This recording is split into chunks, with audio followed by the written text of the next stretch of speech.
check. Slow ones, yeah?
Hi, I'm Rocky Blyer. You know, as a veteran and former NFL athlete, I know staying healthy and partnering with your doctor is important. That's why UPMC for Life offers 5-star Medicare Advantage plans that provide excellent dental, vision, hearing, and prescription benefits. The UPMC for Life Flex Spend Card gives you up to $1,000 additional dollars for your health care. Your healthcare dollars, your choice. Get in the game. Call today for free information. Rudders is made for you. Order ahead with our mobile app. We are your morning stop. Your quick lunch break. Your last-minute dinner plans. And your late-night snack. Rudders, why go anywhere else? Today, there may be feelings of despair, anxiousness, or maybe it's even become worse. Relationships seem unattainable, unrealistic, and the light at the end of the tunnel, that burned out a long time ago. But tomorrow could be different. Tomorrow could bring hope. Hope in your situation. Tomorrow could bring healing. Healing within yourself and the relationships you share.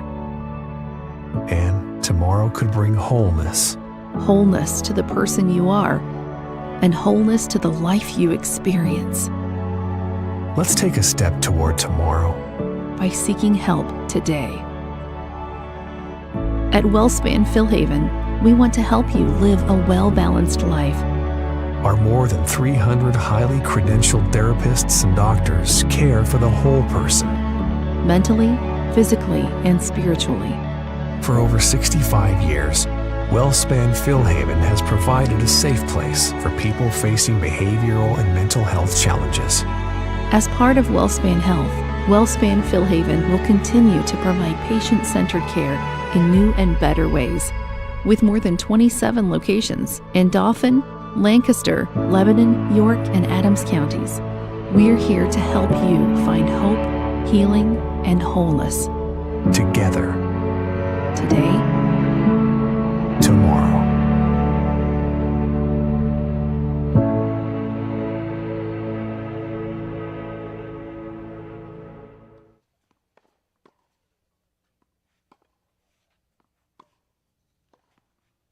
I'm just taking notes. This is how I'm supposed to swing.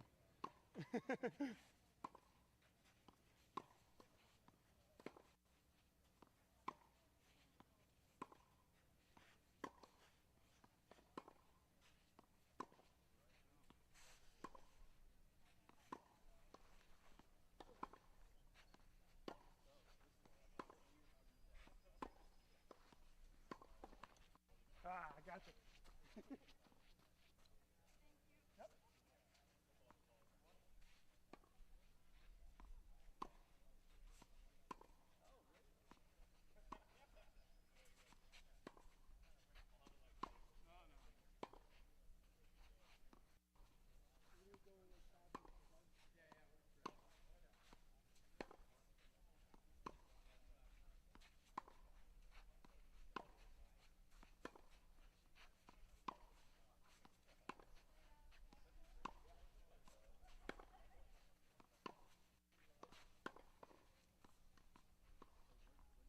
We're going to sweep quick and then get going.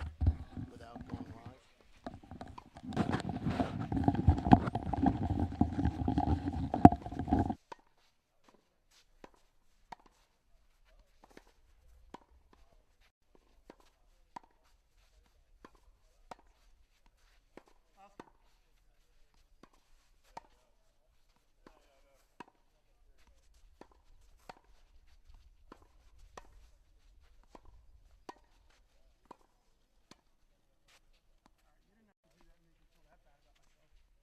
I thought you were taking notes.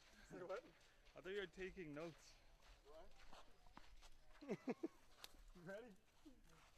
You ready? Yeah. Alright, we're gonna sweep and then you guys are good to go. Alright. Hayden, Anya. 5 minutes. Hey Nate, you want me to leave this fast here? Yeah. All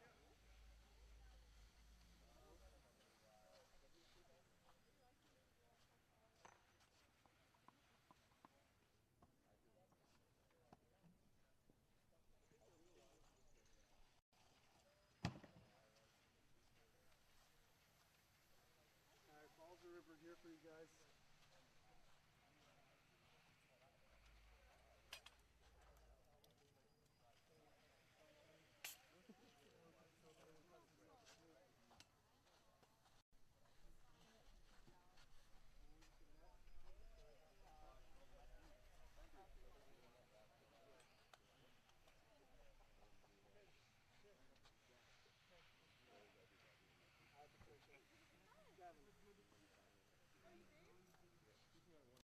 Patricia.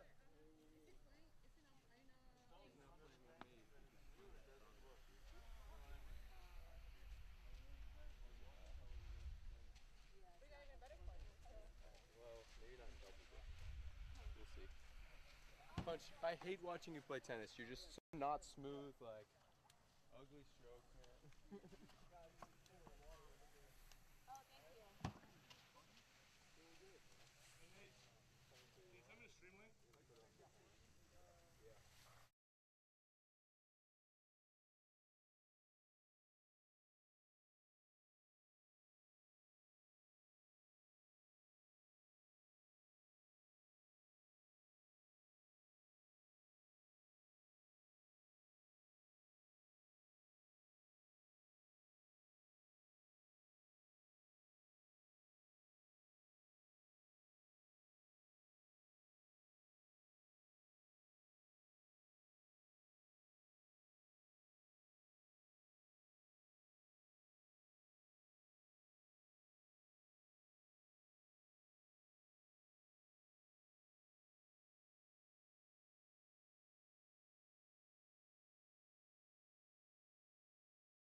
Oh, thank you.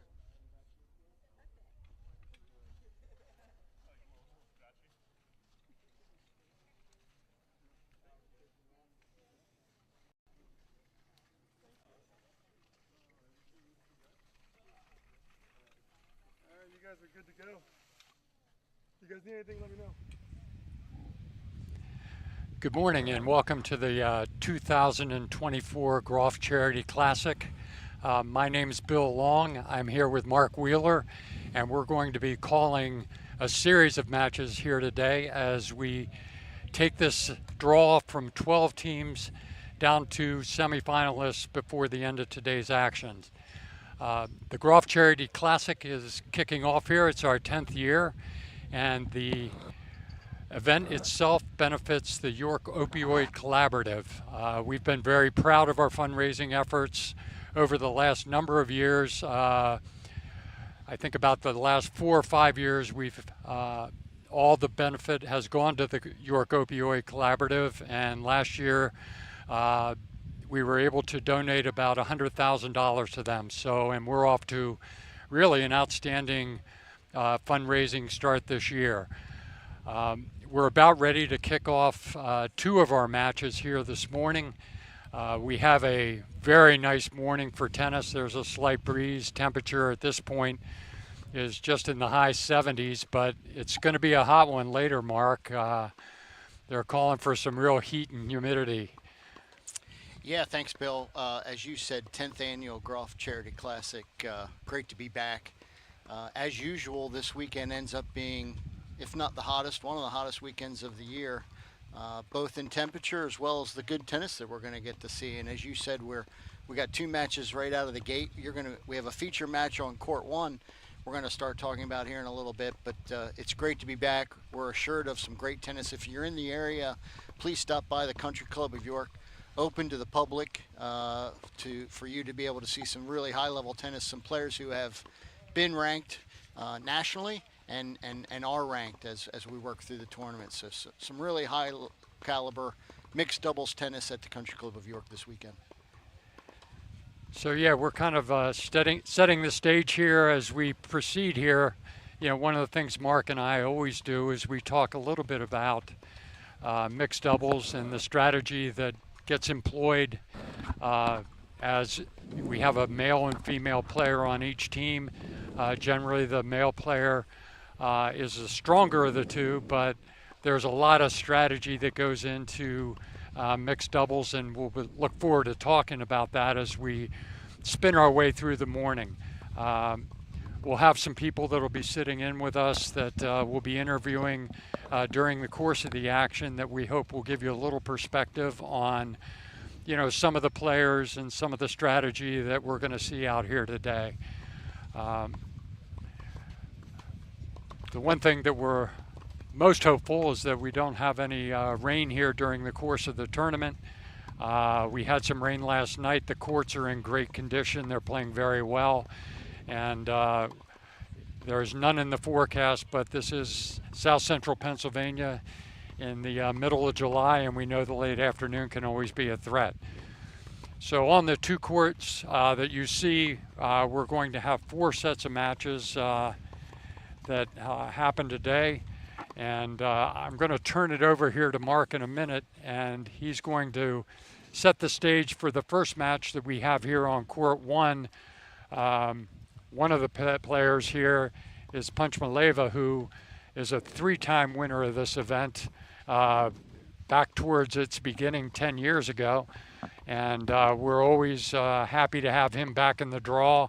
Fun tennis player, fun to watch. So with that said, Mark, I'm going to turn it over to you to introduce the players that we have for the first match here. Thanks, Bill. As Bill said, on the far side of the court, the male in the red shirt is Punchmaleva. As Bill had said, 3-time winner of this championship over 9 years, an absolute friend to the Country Club of York and this particular event. His partner this year, his regular partner, Charlotte Sikora, is injured, so he has a new partner this year, Patricia Boynkin. We're going to be talking a little bit about Patricia as well as the match goes on. On the near side of the court, you will see Kamala Kanan. You'll be familiar with KK as he goes. He's been in the event many, many times, as has his partner, Ava Frasor. So we're very fortunate to have 3 of the 4 players who've been here on a number of occasions. We're expecting a really high-level match right out of the gate, which is terrific. On court 2, just as a heads up, and we'll keep you posted throughout the morning on that court, The feature court that we have will be court 1, and we'll be covering the analysis of that, but we'll keep you posted on court 2. On court 2, we have Hayden Coons, a local high school star, and with him, his partner Anya Rosenbach, who is also a local high school star. Nice to have the local flavor in this tournament as we continue to raise funds for the Opioid Collaborative, as Bill had mentioned. On the other side of the net, we have 2 new players, Carl Hookstedt. I think I missed that. Bill cleaned that up for me. And Eliza Askarova. So fortunate to have 2 matches right out of the gate. As Bill said, we are hopeful for good weather as we go, but we're going to lay the groundwork on court 1. They're warming up now. We expect to be able to get started here in just a few minutes. Bill, hand it back over to you. Let's talk a little bit about that mixed double strategy that you were talking about. Obviously, in the game of tennis, in normal circumstances, the male, in a lot of cases, is the stronger player. As you think about these matches and folks maybe who know each other a little bit and are getting familiar with each other as the points are going along, how do you play? So the men normally will serve first. Holding serve from the women, I think in the past, has always been seen as a key item for us. Talk a little bit about some of the strategy on the mixed double side as we get ready for this first match. Yeah, I think that what we'll see here, Mark, in this match is, in the early games, they're really kind of finding their way. They're trying to test the skill level of their opponents and, where they think they can be most successful in terms of their playing their shots. I would expect, in most cases, what you see is the male player will be very aggressive in terms of poaching, trying to cut balls off, hit winners, particularly when their partner's serving. How much lobbing we'll see remains to be seen. That tends to unfold, depending on how much an individual team might close the net. If they're closing the net, having a lot of success, really getting close to the net, they'll try to use the lob to back them off.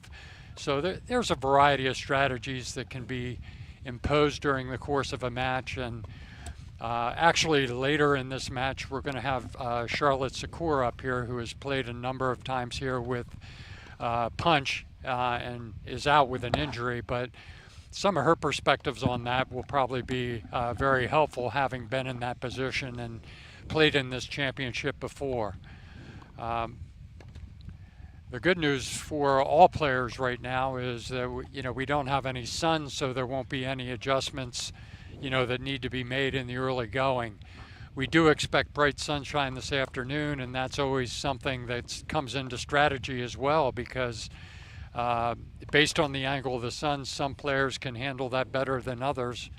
And we know from playing here, Mark, that there are times when the sun can be a big factor when you are serving, particularly on the near side of the court here.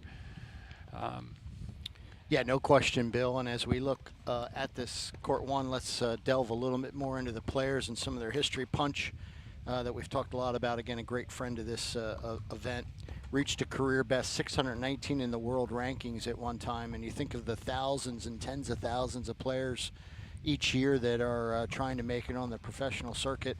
For him to reach all the way up to 619 in the world is really phenomenal. At this point, he is running his tennis academy, 1-2 Punch Tennis, out of King of Prussia, Pennsylvania, and again has been so grateful and so kind in this program. His partner Patricia is a German tennis player. She's been playing the sport for over 23 years, including 10 as a professional on the women's tour. Just kind of hit a couple of her highlights. She's reached the finals of 4 doubles tournaments on the Pro Tour.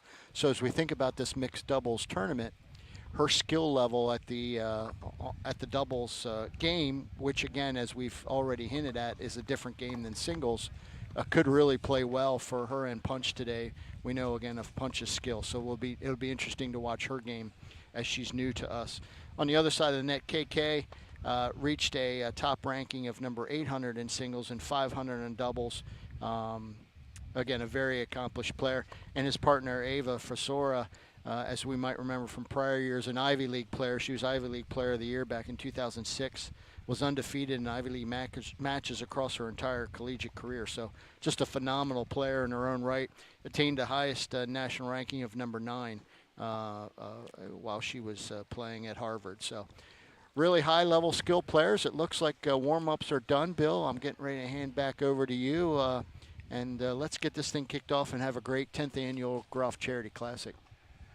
One thing that I like this year, Mark, is, we're here in the South Central Pennsylvania area. We have some representation that, from the local area that we'll be talking about as the day rolls on here. Some really nice local flavor combined with some great players from outside the area. So that should be very interesting to a lot of the local fans here. We see some people starting to settle in. And over the last couple of years, we've had some really good crowds here, and we would expect that here today. Getting ready to kick off on court 2. First point is also getting ready to start. So both matches are going to get started at the same time. And to your point, Bill, for those of you in the local area who have not been to the Country Club of York, just a phenomenal facility here in our community, open to the public today to watch this great tennis. We'd love to have you come out. 1400 Country Club Road here in York, Pennsylvania. Very, very excited for the day. And as you had said earlier, Bill, on the weather side, we're blessed, if you would, by cloud cover this morning to keep the temperatures down, but it's guaranteed to be a hot one as we work our way through the day. And those of you that might be willing to donate to the cause here, you can go to and search Groft, the 2024 Groft Charity Classic. Basically go to the website online and make the donation there. So we will get that exact web address for you, but just search Groft Charity Classic and you'll be able to pull up our page, and any donations that you could make to the cause would be greatly appreciated. And we're about to kick off the action here, punch serving. Just missed that first serve. One thing we've talked a lot about in the past, Bill, is Punch's hands, and we'll talk a little bit more as this match goes on, how wonderful his hands are. Yeah. He makes it look so easy, as we've talked about. So he gets his first serve in. Again, he attacks the backhand side of Ava. She returns the first one very well, but he, with no trouble at all, goes right back in that same direction, and he gets an error on her part for the first point. And we know what we know about Punch is just how smart a player he is, and he always seems to put the ball in the right location. And we're off to a good start here on his serve. They're up 30-love. The one thing is he always makes it look so effortless. Yeah, like he's not even really stressing himself, but he really does. He just is able to slow the game down. So there you see the first return. Ava's going directly at Patricia, trying to test out, her net game. So 30-15.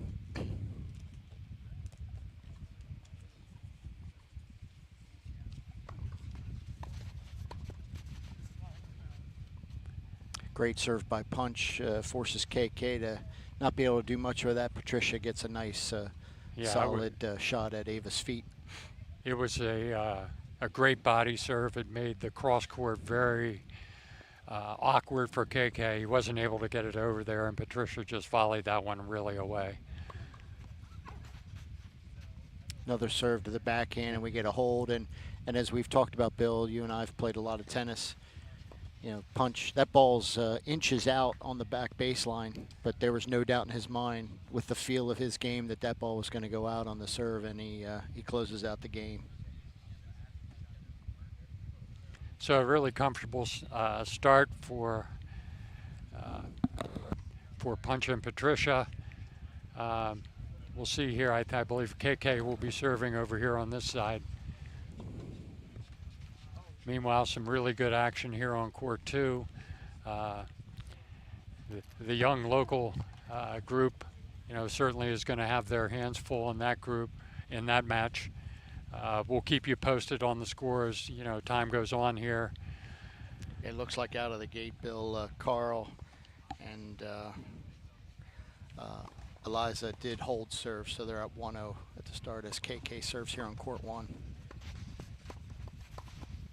Great hands by Ava. And one thing we see in some of these matches that is the male player actually playing the deuce court, as you see in this case. Punch is playing the deuce court. Patricia playing the ad court. So, they're trying to really go in the place that, they think that's it's going to work best for them overall. Yeah, it's a comfort thing, right? Yeah. Yeah. Patricia did not see Ava poaching across and made for an easy return by Ava. Yeah. Patricia trying to do some lobs there. She'll contemplate her next move on the next set of shots that she gets there. Nice poach by Ava, and quickly KK up 30 love on their serve. Notice also that both serves were to the backhand again. The skill of these players to be able to get the ball where they want to get it on the serve is so key to start the point. And there you see it again. Nice, tough serve into the body, but on the backhand, Punch a little too close to it. Drives his return out, and we're quickly at 40 love on KK serve. Yeah, I think what we're seeing here on court one so far is both teams are really getting their sea legs a little bit. They're just trying to get comfortable on the court, get a good feel for the ball, the court itself, and good return that time. So far been dominated by the serving team. And KK with a nice drive there. Patricia unable to handle that volley. So again, something that you'll see as you roll through those matches is, Kay looking to say, hey, can I make a hard drive at Patricia? Is that really going to be a problem for her? And we'll see how it unfolds strategy-wise as the match unfolds here. And as we've always talked, the match truly starts when we get that first break, and now we've got our first female serving. So let's see how this goes. Our first look at Patricia and her serve. Yeah. And we'll see where she tries to go with her first serve here. Got that first one in on the backhand side, and Ava drove it long. Ava wanted to get a good look at that. She attacked that pretty strongly. Yeah, it looked like she had, she kept that ball really deep in the box. And, everybody talks about, wow, if you really, hit that serve hard, it's going to be a huge benefit. But if you get that ball deep in the box and she had decent pace on it, but not a lot, she's able to come in and close that net and give herself a really good look at a volley. So deep on the first serve there. Again, very deep serve, but a little too deep. KK gets a look at a second serve here early. She's gonna want to get this on his backhand if she can, I think. Easier said than done.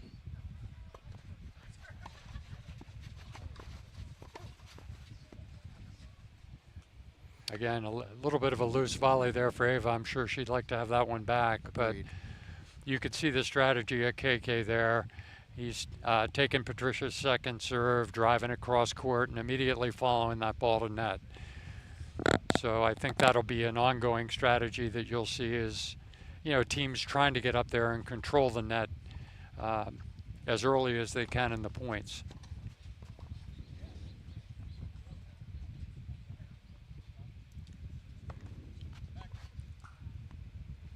Ava gets a look at a second serve here. 30 love, Patricia and Punch on serve. The last time in this course, she tried to go up the line a little bit. Patricia, looked like a little bit of a nervous serve there. Yeah, as you had mentioned, getting her sea legs a little bit, even though up 30 love. The second serve, she's finding her way here. One of the things you and I've talked a lot about when we play, but also during this tournament, one thing that can counterbalance that is spinning that first serve in, which she does here. Again, Kay following it up. Really nice lob. Yeah. That was a really nice lob. So, and that sends an immediate message to her opponent, Eva, to not close the net too closely because she's going to go over it. So that's going to keep her back a little bit, which creates more angles and more options for her in terms of returning that drive that Kay's hitting at her. Again, really nice volley by Punch. He's laid on the line, very solid hold there, and we're 2-1 here in the first set. So we're on serve. On serve as we get going here, 2-1. On the other court, I think we are 2-love. Carl serving. Interesting that Carl had Eliza serve first, but they're up 2-0, and he's serving on that second court against, again, our local high school stars, Hayden Coons and Anya Rosenbach. And as we said, Mark, it doesn't always really come down to the quality of the server. I mean, often the person at net can be a huge factor in a service game. You know, if they're very aggressive and they're very crafty, we'll see a number of players here throughout the course of this tournament that are really outstanding at moving around at net. And, you know, later on this afternoon, we'll see the Zinks. And, you know, I remember Ben Zink from last year being very, very aggressive and moving all around at the net. So, and as you talked about, that plays into the strategy. It's kind of like that last game where Patricia lobs early. You know, aggressive net players cause you to overthink and do different things at the net. It's all strategy. Yeah. Ava serves 1-2 on serve. You know, in the college game now, as some of our listeners may know, we play lets. In college, the players play lets, but here in this tournament and at the pro level, they don't play lets. And unlike the college game, you know, we're also not playing non-ads or scoring. Full scoring, yeah. So the games are played out, you know, like they would be in any professional match that you see. Punches hands on that first point. He little drop volley at the net again. He's just he's able to shape the ball in a way that a lot of players aren't.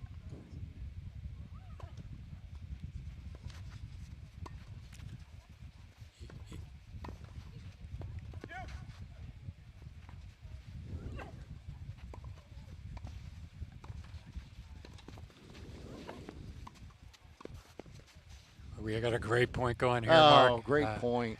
Great shots. That's some really terrific shot making there. Patricia, the backhand side looks very comfortable to her, doesn't it? Yeah, she does look comfortable there, and that is a confidence booster to be able to make that conversion right down the line there over the higher part of the net. Ava in a little bit of trouble here, love 30 on her serve early. Punch went for a little bit too much, drove it out. 15-30. Eva, her first serve over here to Patricia, she chose to spin one in there very deep.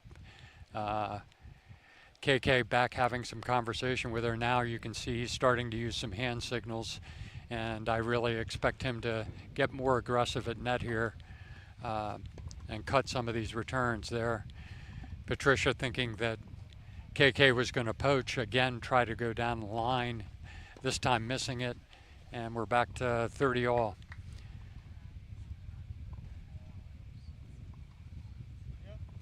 Real confidence boost to get those 2 quick points, get right back in this game.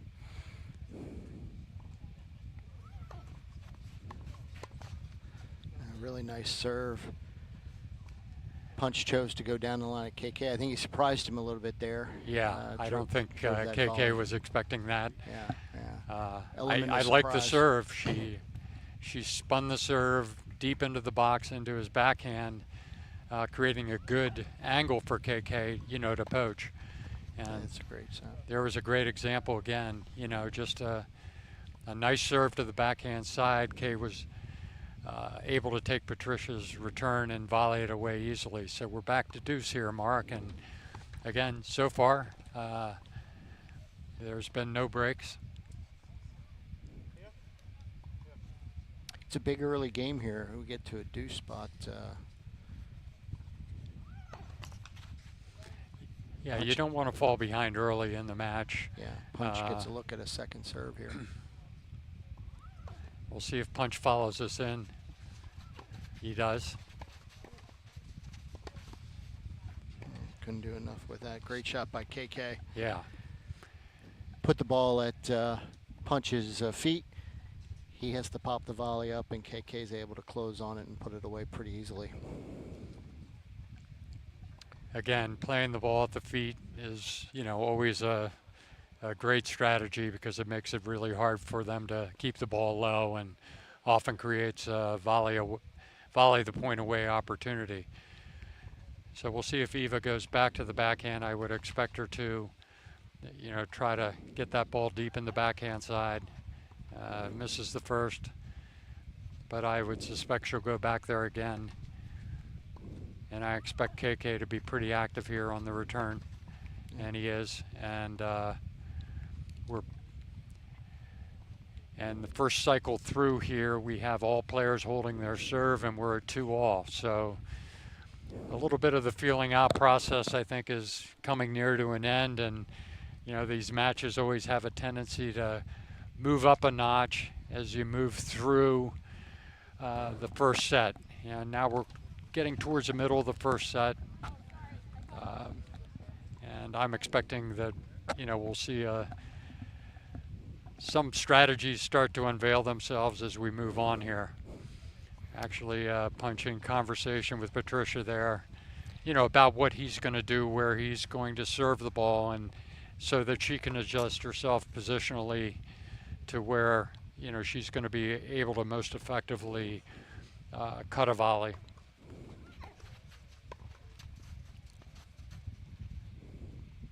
Eva with her first lob of the day, and very effective. Patricia had to basically run around that and was unable to get the lob over KK. As you had said, Punch and Patricia chatting between points now, talking strategy. I don't think they've played together, so they're getting to know each other as this match is going along, and as you said, working their way through it. Yeah, it's one thing to basically feel out your opponents, but Punch and Patricia, are fairly new to each other's games, so they have an adjustment within their own team that they're making. So I would expect they would iron that stuff out here as we start to move on in this match. Oh, great return by KK. Yeah. Nothing you can do there. Just a fabulous forehand down the middle. Punch in some trouble here, love 30. 2-all first set. Not sure, but I think Punch may have been trying to surprise Kay a little bit, may have seen. I personally didn't notice it, a tremendous amount. My vision wandered over to court 2. There was a return made that should have been an easy put away, but it landed and spun backwards back over the net, and Hayden Coons was unable to chase it back over before it got out of his reach. All right, we're at love 30 here. Really good first Good serve. That was the first time we saw them do a little bit of Australian, where Patricia really was more toward the middle of the court. Often that's what will happen. The net player will move more to the middle of the court and then go one way or the other.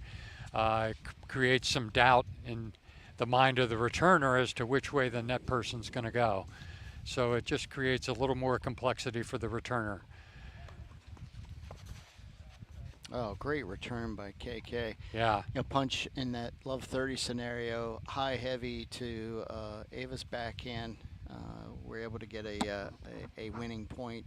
Tried to do the same to KK, and KK was able to handle the high heavy to the backhand down the line. 15-42 break points here, Bill, early on Punch's serve. Yeah, I was a little surprised. Patricia made the move to the middle based on Punch, rolling that ball out to the backhand side. It created, I think, a pretty large opening for him to go down the line. But we're here at double break point now.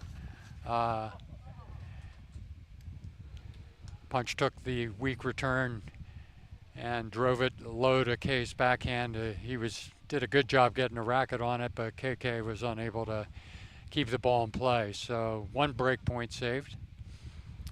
Now they're talking, here we get into the strategy part of the discussion. So big point here to try to get back to deuce. Where are you serving it? Where do you want me to be?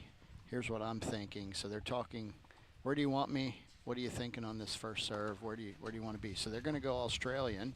We'll talk a little bit about what that means for those who don't know here in a moment. Yeah. Great return by KK. They mixed it up. So Australian, we've used that word a couple of times. Exactly what does that mean, Bill, as we do the crossover? We get a break, KK and Ava get the early break.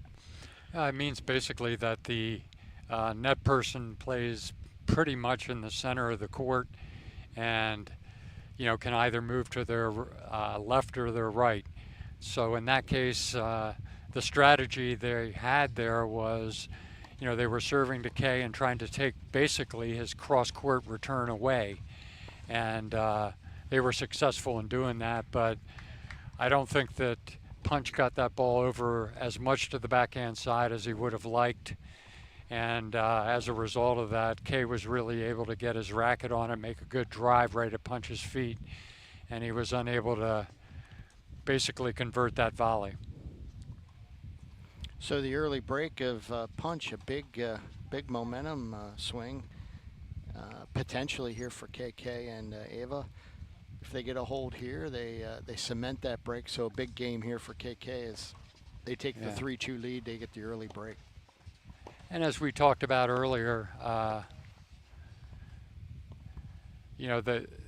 we're moving into the second time through everybody's serve, and there are adjustments that are starting to be made, and right away they get a break on Punch. KK now serving. We'll see what kind of adjustments they might make at this point. K pretty much rolled through his first service game. We'll see what happens here, Mark. Oh, great first serve there, Bill, to your point. Went out way wide. Punch probably looking for a ball back up the middle, which was where I think he saw the return opportunities in the last game with KK. KK takes him all the way out wide with a slice serve into the corner. Phenomenal serve. I think he may have seen where Punch was positioned. It looked like Punch was positioned over where he would be in a better position to actually hit a forehand. And K saw the opening to his forehand side, took the ball wide, and Punch was unable to get his racket on it. So a nice ace for KK to start off his service game. We're looking for a ball. Now in court one, it looks like it's 5. Court 2. Yeah, I'm sorry, excuse me, court 2. Yep. Early looks like lead. a 5-0 lead. Yeah, early lead there for Carl and Eliza. KK with a nice serve folks over to Patricia's backhand, and she's unable to make the return. So they're in the driver's seat here, Mark, with a 30-love lead here. KK's service game. Went for that same serve out wide. I'd expect him to come up the middle with a backhand. Nope. Oh, great shot. Drove the first ball, Patricia. She made a really nice volley. Gave KK another forehand look, and he decided to go cross court with that. A terrific ball. And quickly out to a 40-love lead in this game. Yeah, definitely making quick work of this game. We'll see if they can hang on here and basically consolidate this break. And if they do that, they'll be in pretty good position here in the first set with a 4-2 lead.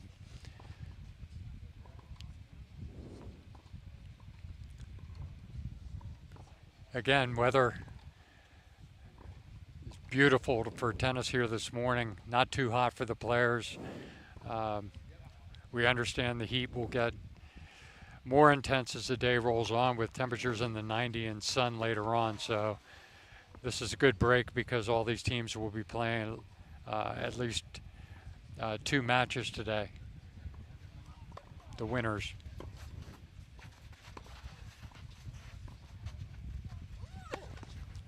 Patricia again trying that lob, but just not getting enough on it. And we're at 4-2 here in the first set, so. KK and Ava consolidate the break, as you had said. They're up 4-2, Patricia serve. Yeah.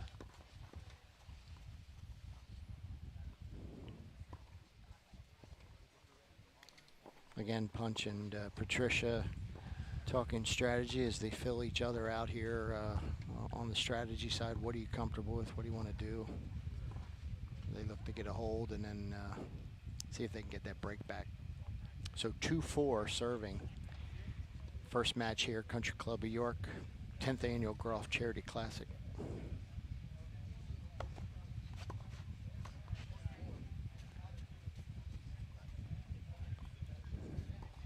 We got the second serve coming here. Again, then spinning that ball deep into the court. Not a tremendous amount of pace on it, Mark, but the ball's hitting and it's kicking up. And Ava there, you know, saw an opening down the alley. You know, took that drive and just drove it long. Hasn't been able to convert that so far. On Patricia's serve, I think that's the second or third time she's tried it in just 2 service games. Again, nice serve there. Punch being very active at net now. You saw him try to poach that, and KK saw him moving out of the corner of his eye, and that forced him to drive his return just a little bit wide. And so we're at 30 love here.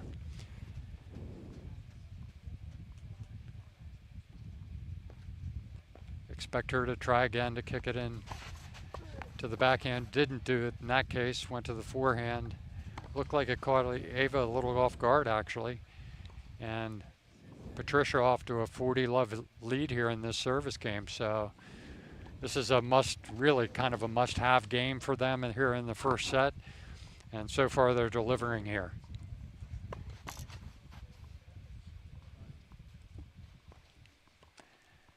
Again, I expect her to spin this out deep into his backhand.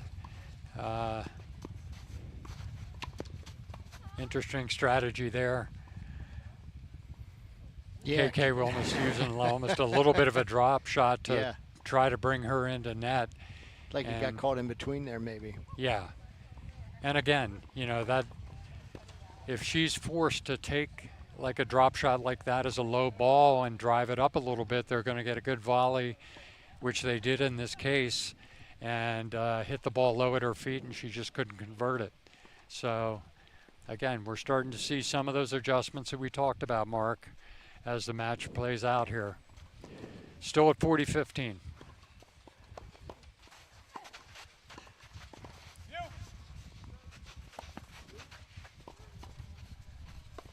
Great lob.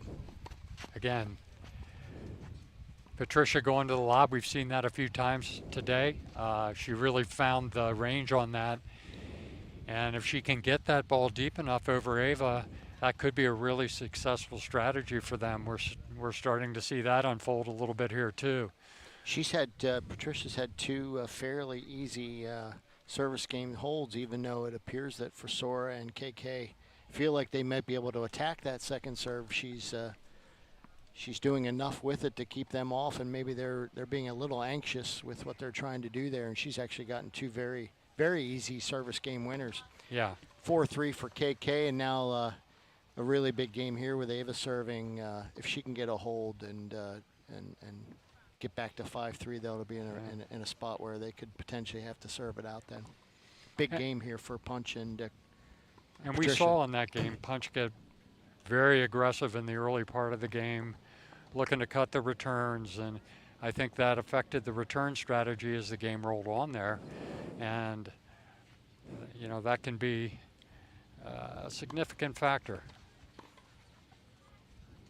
First set on court 2, Bill, just as a quick update on scoring, is over. Carl and Eliza were able to take that first set over our local high school stars, Anya and Hayden.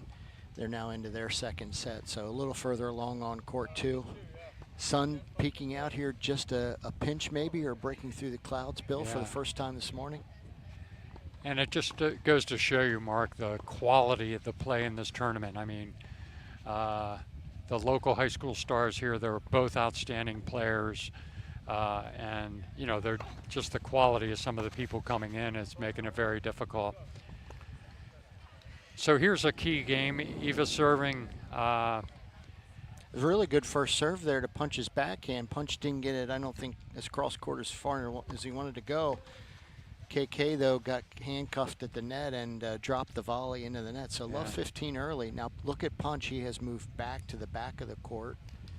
A little bit of a strategy change there as well, Bill. It is. You know, great get by Patricia. Great get by Patricia. Nice lob. They're back in the point here. Now Punch comes in, and he gets the put away. Interesting. Talk a little bit about that strategy move, Bill. So we're playing mixed doubles. Doubles in general, years and years ago, folks would say take the net. Still a good strategy as long as you have two good volleyers, but Punch started that point at the baseline. Talk briefly about what he was thinking strategy-wise there. Give him a different look. Well, I think that, you know, basically it gives him a different look, and he's concerned about, you know, if he's up there at net and Patricia can't get the return past KK, he's going to be in a position to really easily volley it away. If they're both at the baseline, you know, it creates an opportunity. Yeah, they give up the net a little bit, but they just missed. Looked like he drove that a little wide. Yeah, just missed. One thing I think I'm seeing here early in the match, Patricia at the net, while she likes her backhand, that's pretty clear early. That backhand volley, she's not able to be quite as precise as she wants to be maybe and drive those for winners. It'll be interesting to see if KK and Ava, when Patricia's at the net, if they drive to that backhand side.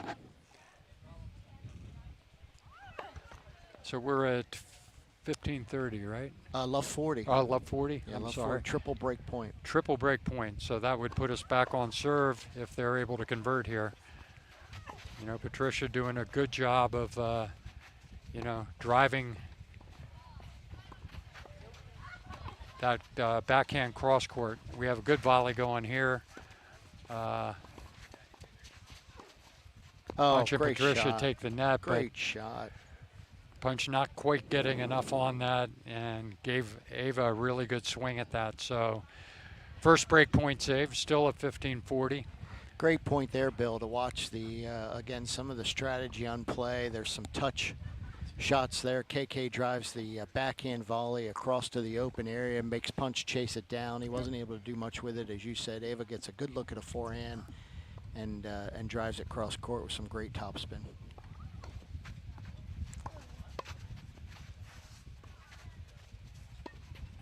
Punch with a different strategy there. He took the first ball, drove it at KK. He returned it, and then Punch, phenomenal. I think, saw backhand him lob to KK's backhand there. Just a phenomenal topspin lob. Yeah. And I think out of the corner of his eyes, you know, he hit that drive at KK. KK made the volley, closed the net a little more, and then he used the opportunity to throw the lob over him. We're 4-all here, Bill. We're back on serve. Punch gets another look. Great shot by Ava. Strategy again, Bill. Talk briefly. We've got Patricia poaching across. Leaves a hole. Punch was not able to close it. Yeah. At the moment, they seem to be struggling a little bit with Punch's serve and how they're going to coordinate Patricia at net with Punch. I personally like her staying at home a little bit, and but we'll see what happens here. In that case, she does. You know, that gets Punch in the point, and great get by KK, but not going to be enough in this case. Yeah. So I think we'll see more traditional. To your point, more traditional. Might be a better play to play more traditional on that side. Yeah. From what we've seen. Yeah. I think they might be better off with that strategy, but they're playing, not me. So we'll see what they do. 15-all. And another great return by Ava. Puts it at Punch's feet. He felt That's a shot I think he'd like to have back. That's a Yeah, shot we've seen Punch handle in the past. Looked like he tried to do maybe a little too much with it. Yeah. And this is really a, you know, I almost look at this as a must game for them here in this first set. Punch taking a little extra time here at 15:30. Serve was deep, I guess. I'm guessing that serve was deep. I I didn't. Or it was a net serve, one of the two. Okay, yeah. I'm not sure. Might have hit the net, Mark. I don't. Yeah, they're giving him the ball back, so I assume we're still on a first serve here. Yeah. But don't know for sure. We are 15:30. To your point, Bill. Big point end game. Great return. What a volley by Punch there. And another great volley. Oh, what a point. There are the hands that we've been talking about. Those were 3 phenomenal volleys. The fact that he got the first was something, but to do all 3 and to put that last one away, again, shows his skill at the net, which is just phenomenal. Those soft hands and those quick hands, too. I mean, they're not only soft, they're very quick, particularly that second volley. And a must-have terrific. point. Otherwise, it'd have been 2 break points, and now we're back to even 30 all.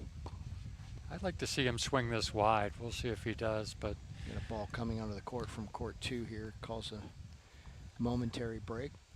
you know, you Player would normally expect him to go right into her backhand, maybe even to the body. Yeah, he went a little into the body, caught her there, and she had trouble. Yep. You know, he brought that spin serve into her body. She's looking to try to drive that cross court away from the net person, and it's just a tough play. And it's a smart play for Punch to make in that particular occasion. So it's now in, so they have an opportunity to hold here. Again, discussing strategy. KK has had some really good looks on both sides. He's had both forehand and backhand ground strokes that have looked good. Punch with a little extra on that. Yeah. A really nice serve, got the volley he wanted, drove it at Ava, and that's quite a recovery they've made. Punch and Patricia now taking a 5-4 lead here in the first set. And the pressure's on Kate here to hold. Bill, we've get a little break here as the players change sides. 10th annual Groft Charity Classic. You were talking earlier. All proceeds benefit the York Opioid Collaborative. Throughout the 2 days, we'll have some different players and sponsors come by and chat a little bit about it. The opioid epidemic or the opioid challenges in all communities around the country is so great, and for the York Opioid Collaborative and our community to be able to come out and raise funds is just tremendous.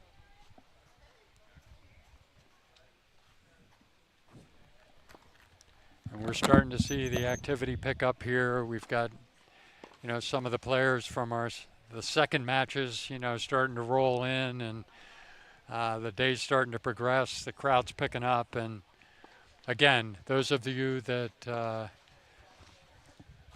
would like to donate can go to the Groft Charity Classic website and make a donation there. Again, we're off to a great fundraising start this year in support of the York Opioid Collaborative. Very important issue here in our local community. One thing we will try to do here, Bill, at the end of this first set, whenever that comes, we'll try to grab Charlotte Sikora to join us and talk a little bit about what she's got going on and all of her passion. A longtime player here, actually injured right now and unable to play. Yeah. See if we can't get her over here. Great serve by KK as we get ready for this game. Great serve, and it was a great get by Punch, actually. That ball is called out. The ball was called out. It was long. On the near side. Love 15. So Punch and Patricia, you know, kind of set up here at this point with the first point in trying to break them here and win the first set. We'll see. Expect Kate again go to the backhand here. We'll see. He does.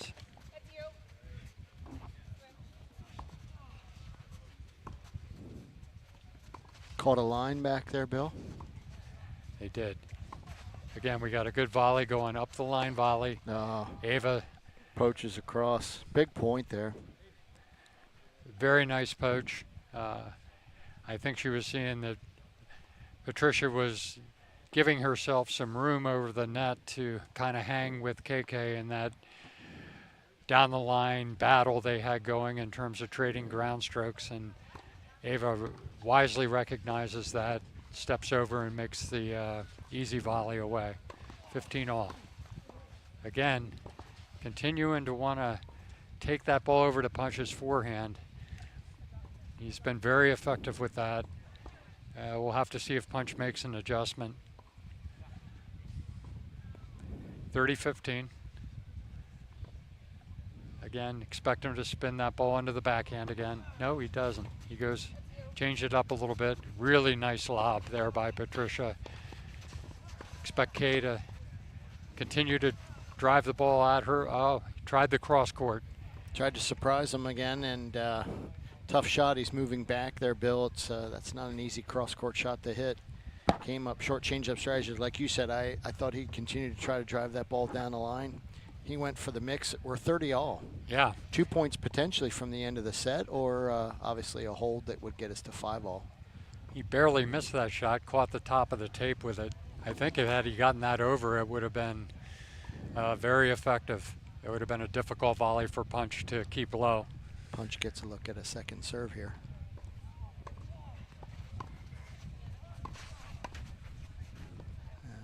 Patricia Again, driving the ball. Patricia, she was unable to make the volley.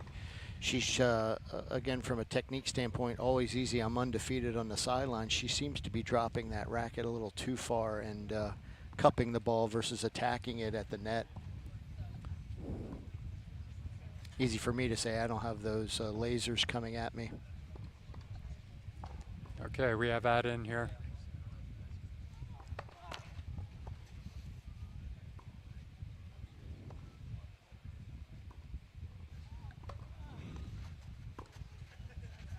Spun the ball into the backhand. We have a cross-court volley situation going. Nice deep cross-court by Patricia.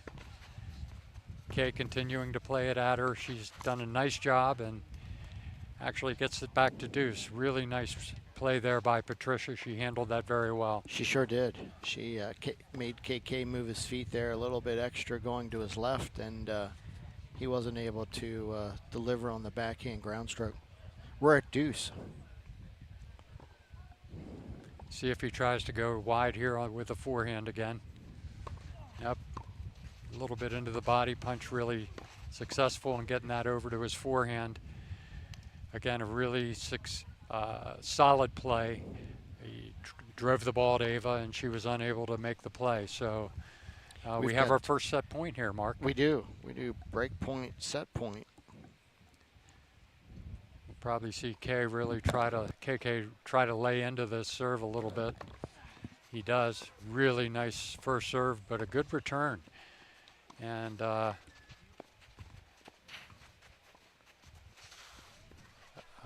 great play. Hands. I'm sure she would like to have that one back. I think she thought she might be able to keep that ball a little bit lower with a drop shot, and it just set up a little bit and allowed KK to angle that off. Yeah.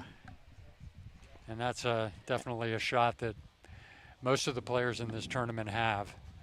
And very, very well done. So set point saved. We're back to deuce. And great hands by KK there.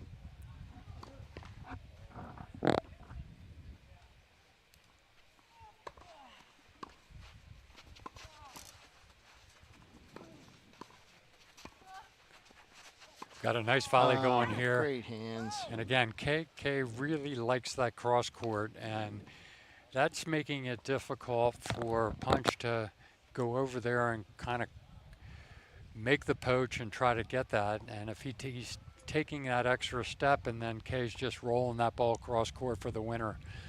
So really fine play by KK there. And they're back to their ad. Yes, we are at in 4-5. Yeah. Looking to get to 5-all. So we'll see if Kay does something a little different here. He's been going the backhand every time. There he goes to the forehand. Definitely caught her off guard, and we're at 5-all here, Mark. We sure are. After some back and forth, 5-all. So now we reach a really important stage where both ladies are going to serve. And as we've talked about on the mixed double side, a key part of the strategy. Now, Patricia has held very easily, as we've talked about the first two times, although she's had some looks at second serves that were maybe a little shorter in the box. Ava and KK have, I think, tried to do a little too much, and now they're probably talking about it. Let's settle in here a little bit. Let's not try to do too much. Let's see how that goes. yeah, what can we do to be a little bit more successful here? So, Patricia chose to serve and volley, which was the first time she did that. She did enough with that volley. KK would like to have that one back. yeah. He had a good look at a forehand up in his eyes and unfortunately hit the tape for them. 15 love. And we know from experience, Mark, that sometimes just changing things up a little bit, doing something a little unexpected, and you know the player's caught by surprise and doesn't make the quality of shot that might typically make. Hayden Coons with an unbelievable forehand drive on court 2. But they've had their hands full over there on that court, Mark.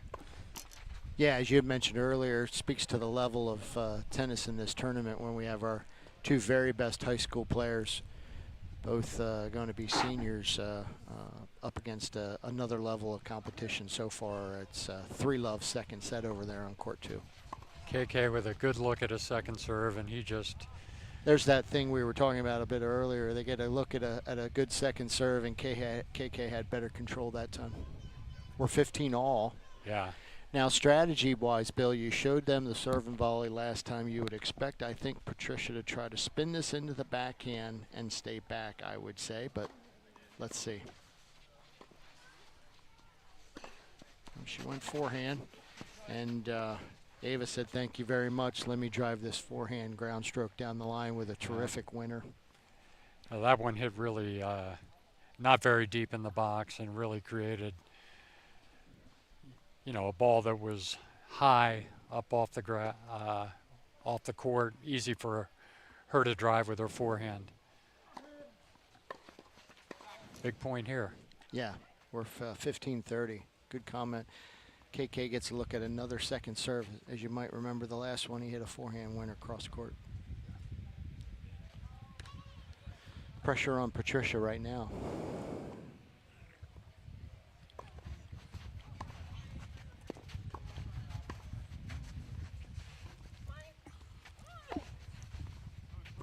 Again, using that lob effectively, keeping Eva off the court a little bit. Oh, Punch with a great shot great there. shot cross court. I think Ava thought that was going to go long. Great lob again, as you've talked strategy, Bill. Great lob by Patricia to kind of reset the point. It drove Ava off the net.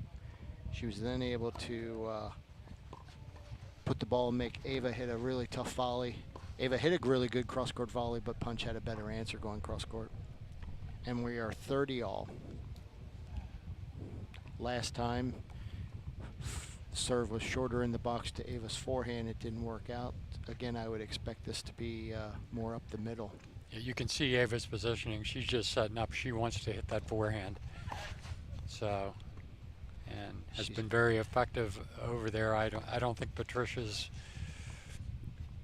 See if she tries to spin it over to the backhand, but no, Eva's going to drive that. Punch with the great hands keeps him in the point. That's not going to be deep enough over KK, and we have a break point here, Mark. So the dynamic of this set is changing pretty quickly here. Back and forth we go. Yeah. And again, we saw Patricia win her first 2 service games very easily, but we also saw some susceptibility to serves that landed shorter in the box, and that's hit again this game. And as we talked about, Ava and KK have had a little better management of those returns thus far. Break point. And this is a must, actually, that she gets his first serve in, preferably to the backhand.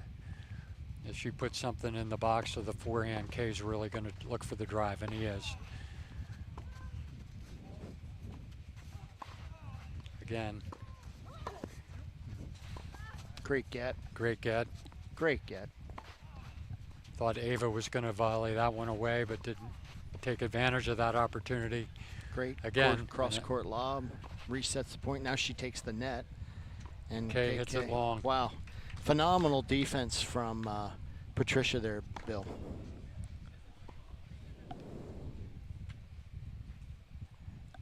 We're at deuce. That looked a little bit like your old doubles partner there with the lobs. One Mr. Long. Great cross-court lob there to reset that point. On the backhand side, she really has a terrific There lob. she was There's able the to spin that one into the backhand, and it worked out. creating an easy volley for Punch that he didn't quite get on as much on that as he expected, and I think KK wishes he had that one back. He's had a couple of looks this set. He's kicking himself a bit, I would think. Add in as Patricia and Punch look to hold to get the 6-5. Oh, great return. Yeah. Just phenomenal. Down the line, forehand. She spun that first serve in, and KK was waiting for it. And Mark, there's one of the adjustments that we've seen here as the match rolls on, is they're seeing that Patricia does not hit her serve with a tremendous amount of pace. So they're able to take a step or two to their left so that they can get the forehand, which they prefer, to be able to drive. Oh. See, in Eva's case, again, popped up there. Just And a terrific forehand down the line. Caught Punch by surprise. He couldn't get his racket up enough and ends up clipping him on the upper shoulder. Gonna get a towel to reset there. And that's Ava's just a ripping good. that. That's just a great tennis play. It's the right play. Yeah. And she she saw Punch starting to move, and yeah. and when you move a little bit to your right and someone drives the ball right at your heart, it's really difficult to get a racket on. Yeah, there's really not much you can even do. for Punch. Yeah, and he knows that. That's the right play. Yeah. She's getting really good looks in that forehand side, Bill, and really teeing off. Yeah. And now we've got a break point. Again, KK Big gets point a here. look. She's got to try to get that, spin that over into the backhand, but Kay's not really giving her much room. There was a really good serve. Great serve. She had a little more pace on that, and she drove it out on the far side. Yeah. Really good pace. I like the way she added some pace on that. Yeah. It's that next level that some of these players have. When they need to pull it out, they're able to raise it up just a bit, maybe. We're back to deuce. Yeah, KK was, he was just all lined up to drive that forehand on break point. She wasn't having it. Again, she doesn't quite get that over, but that one she's unable to get by Punch. So again, that was into the body. She's expecting Punch to probably go cross court. There's a lot of things to think about, and it made for a very difficult shot for her. Yeah. And not a lot of pace on the serve, but it was in the right place. It was deep, and it leads to them having an ad here.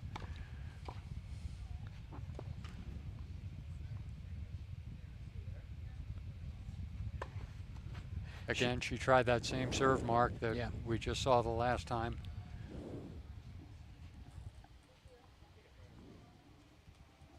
Second serve.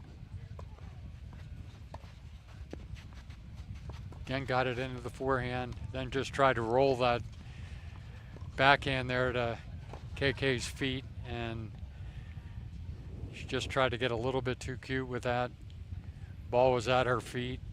Very difficult to take a low ball and do with it what she was trying to do in that particular case. We're back to deuce. Back to deuce. Ava's had a lot of good looks at some forehands here.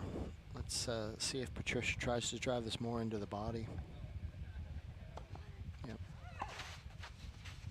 Again, successful there, getting it into the backhand and, hitting these loopy forehands. And we've got a little lob battle going here at the moment. And it worked. Eva tried to drive it off the bounce. That was very telling. Patricia had all day and a few hours after that to wait for that ball to come down. She had a choice to hit it with her forehand or her backhand, and she ran around it to hit it with her backhand. She feels that much more comfortable on that backhand lob than forehand, which is always interesting. You learn about which players and their tendencies are on shots like that. It'll be interesting to see if their opponents make some adjustment and maybe start going into that forehand a little bit, because again, another really solid serve there by Patricia, and Punch and Patricia here take a 6-5 lead, and Eva will be serving here to take this thing into a tiebreaker. looks like we're getting near the end of the match on court 2.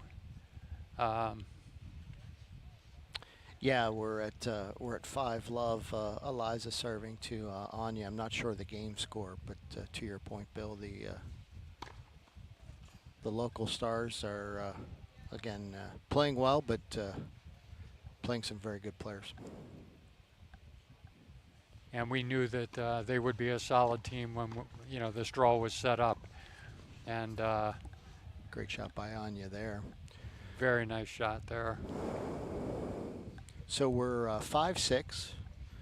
Eva and KK serving to stay in this first set. It's been a very competitive match, back and forth. We've seen 2 or 3 pretty significant momentum swings. We've had a few breaks, a couple of break point chances.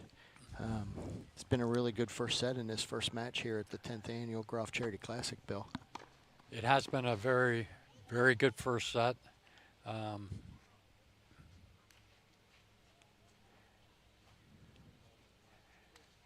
glad the weather conditions continue to be overcast.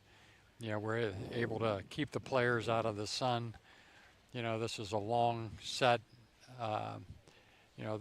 Both these teams, it would take 4 matches to win the tournament. And that's, not an easy weekend in 90-degree heat. Boy, Punch got a look at an overhead there. You don't see him make that mistake very often. Seemed to have his feet a bit out of place there. I think he saw KK on the retreat there and wanted to hit that overhead really kind of as quickly as he could, to take advantage of him while he was in retreat, and just rushed it a little bit, dumped it in the net.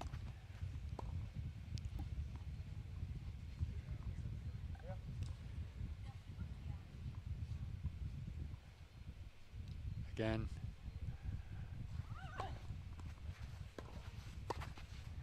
Patricia just having trouble getting that backhand by KK. Great serve. And I think he's starting to realize that based on the pace that she's putting on the ball, that there are some opportunities for him to poach. And he's starting to get a lot more active up there.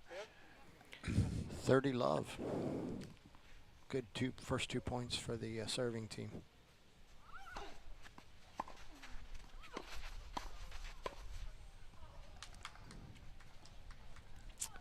Again, really nice volley there.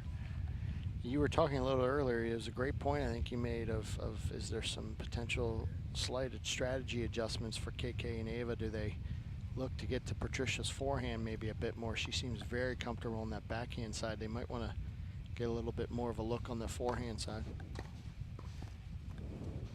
Conversely, I think they're starting to, keeping that ball under the backhand, they're starting to see that, she's not likely to,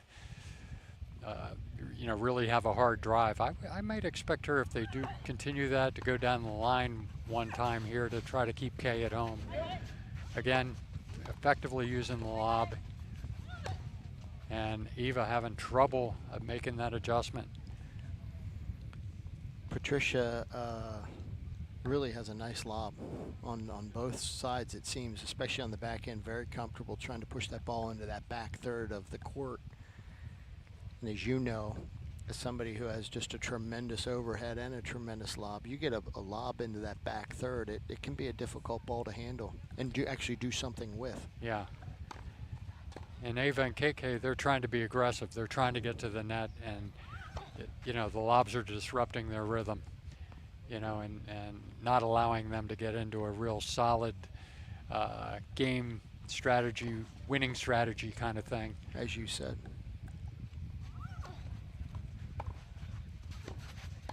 Good return by Punch.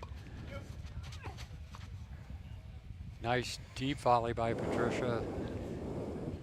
Didn't 40-love didn't necessarily, again, get a lot on it, but she kept it deep in the court. Enough, yeah, and 40-love has become 40-30. Patricia and Punch can find a way to get this point. They can get this thing back to deuce. Ava and KK trying to serve out this game to get to 6-all and force a tiebreaker.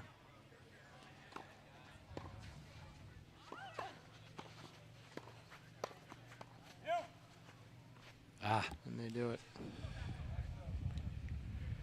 And now we go, Bill, to the tiebreaker. For those who don't follow tennis quite as closely, tennis scoring can be somewhat complicated. Explain the tiebreaker in tennis to our listeners, Bill. The tiebreaker that they'll employ here today, basically the first team to 7 points winning by 2 will win the breaker. I believe they'll be employing it'll be 1 serve, for the initial server, and then 2 serves for all subsequent servers, as we move through the tiebreaker. So no huge strategy changes. I mean, really is just kind of mini games actually. Playing each point, every point obviously always matters, but at 6-all, it's amplified a bit, right? To your point, first 1 to 7 by 2. Yeah. Can go quickly. You don't want to get into a large deficit in a tiebreaker situation, as I think you were alluding. Punch will serve first, as he was the next player to serve. And as you said, I think he takes 1 serve, and it'll go to Ava. And she drove that out. Great serve by Punch. Really nice serve right into Ava's backhand. He was following it in.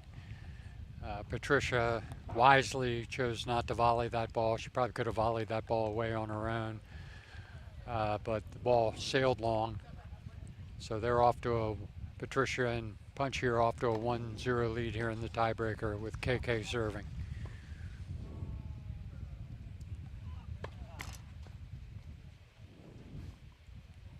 Looks like the local high school stars took their first game in the second set, staying in that match. Patricia goes with the high backhand lob again. Patricia really trying a touch shot there, and Ava was not having it. Basically went immediately after that and cut it off. So she had you're a lot, starting lot to see of time to look at that. Yeah. Starting to see Ava and KK really trying to do what they can to combat the kinds of shots that Patricia's hitting. And it's going to be a battle of their aggression versus, Patricia moving the ball around and using the lob effectively. 1-1. Good return by Punch, but you got a volley there you'd like to have back. You don't see him miss that shot. Yeah. Very often. So on serve, as we talk about mini breaks, we're on serve 1-2 Patricia serving to KK in the tiebreak first set. First 1 to 7 by 2. 1-2.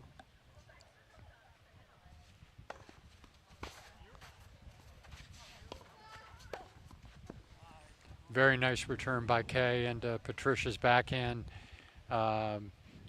She was unable really to get a lot of racket on it.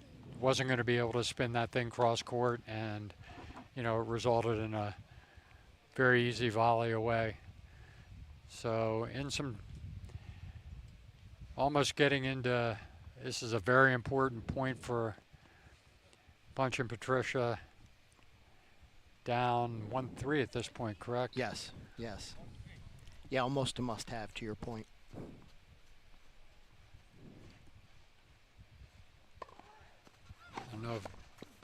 And now they are down 1-4, and we're coming into Eva's serve here. And one of the things that you'll generally see here,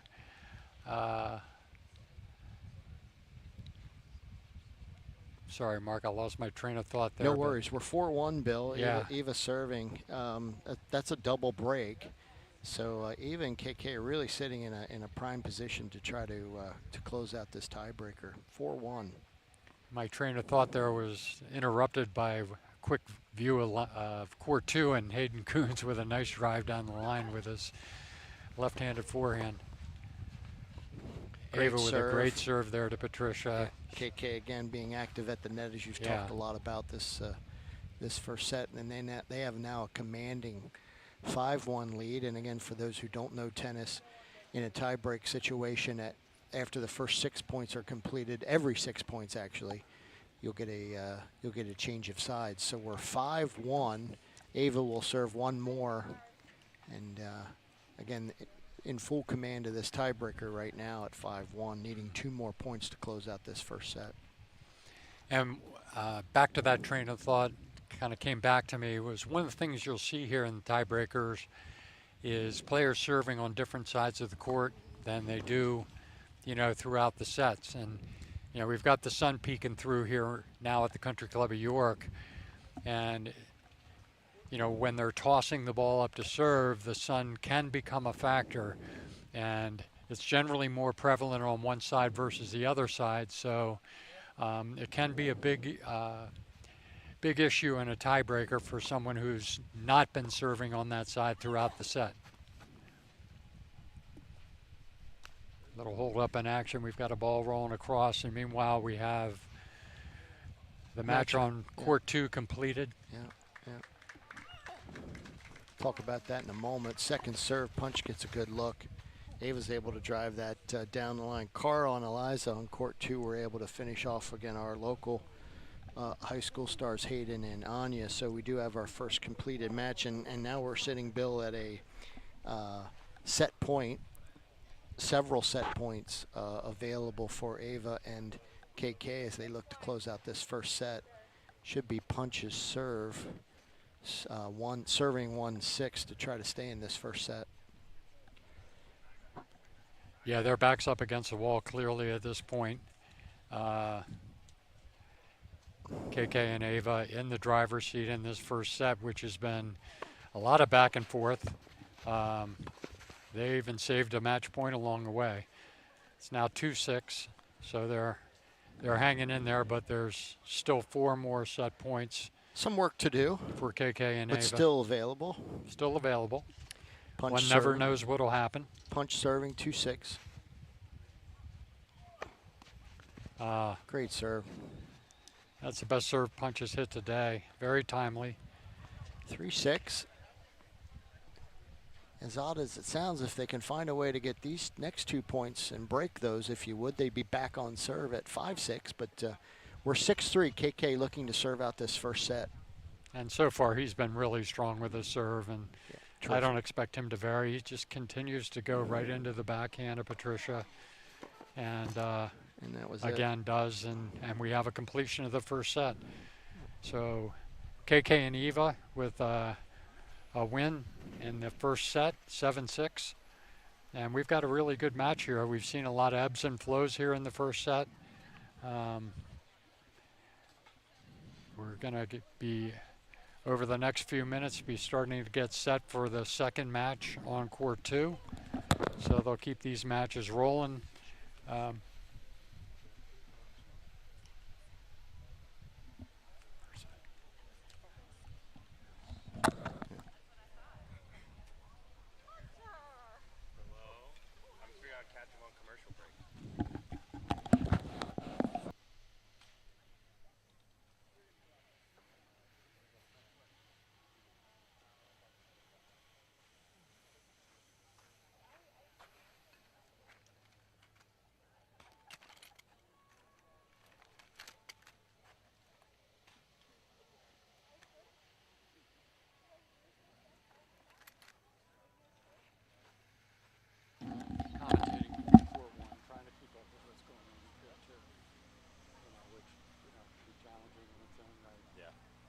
Just like talking about strategy, and, as we start going through 3 or 4 matches, it's going to be this afternoon.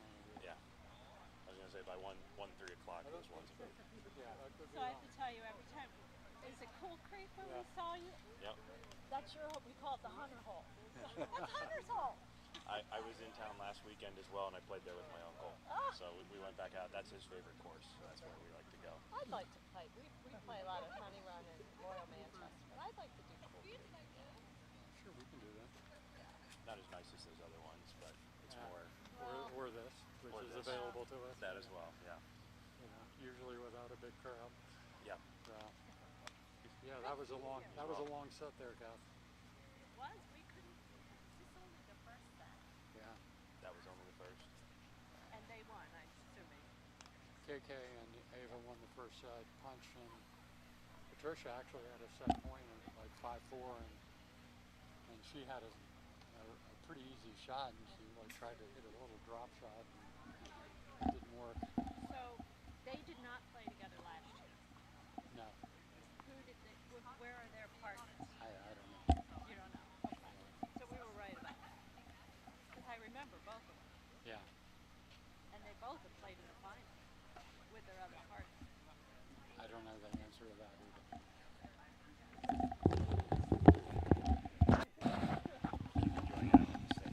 Say hello.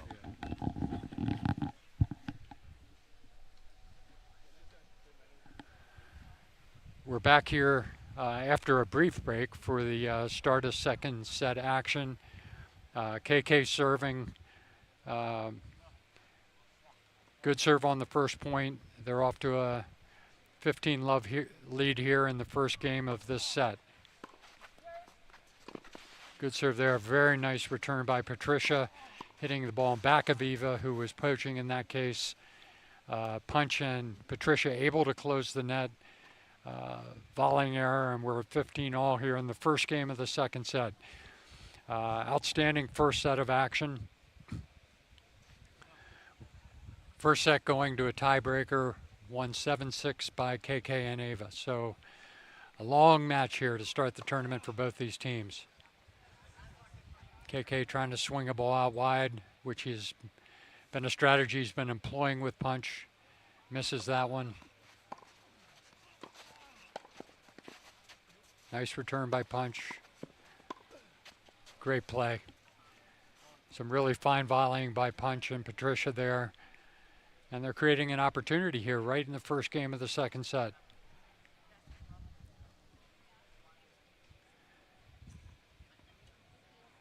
So we're at 15:30 here as we kick off the first set.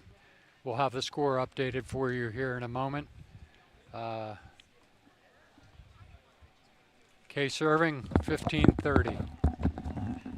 Nice serve out to the backhand. Patricia did a great job keeping that in play, and Punch missing a backhand that he's kind of looking at his racket like, how could I have possibly missed that? We're at 30-all here, first game, second set. Bill, I was running down to grab Charlotte Sikora. She's been kind enough to join us. Charlotte, a long-time supporter of this event, several-time champion, playing with Punch. Unfortunately, a little banged up right now and unable to play this year, but we'll get her in the mix in between points here. Thrilled to have her join us and talk a little bit about the event and all the things that she has going on. Welcome, Charlotte. I'd say Punch and Patricia let one get away there. They had a set point. They were kind of in the driver's seat on that point, and yeah.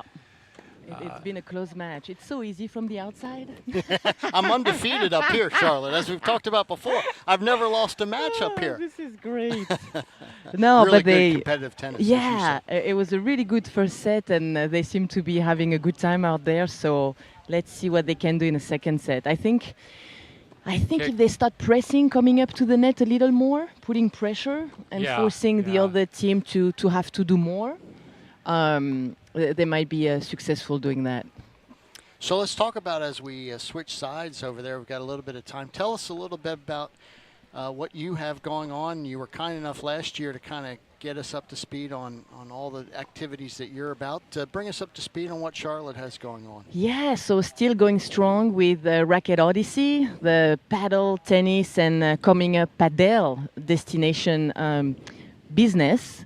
So it's been, I'm so lucky to do what I love and still playing a lot of paddle. So what we've been doing this year with my partner, as we go to tournaments, we try to get a camp before the tournament and sometimes even after the tournament. So it's been amazing meeting all the people all over, and people keep, housing us, and we keep making like great connections, and we love it. I think that's the most important part. We really love it. Well, it comes through, and when you have that passion that you have for racket sports, it absolutely comes through. I know my wife and I were fortunate to watch you play down in Baltimore last winter, or this past winter, and just a phenomenal paddle player. I have not had the chance to see you play padel. I don't know all about the game. Talk briefly about that in between points as Punch serves. We're on serve here, second set. All right. Yeah, KK hanging in there. He was down 15-30 on his serve. They made a nice comeback. He held serve to start the set. Just to circle back a little bit to something you said before, Charlotte, they kind of got Patricia playing a lot of defensive tennis, and which was really disrupting him. But I think toward the end of the set, that KK and Ava really started to get very aggressive about trying to cut those balls off, and I think they're going to have to make an adjustment here in the second set to hang with them. Agreed.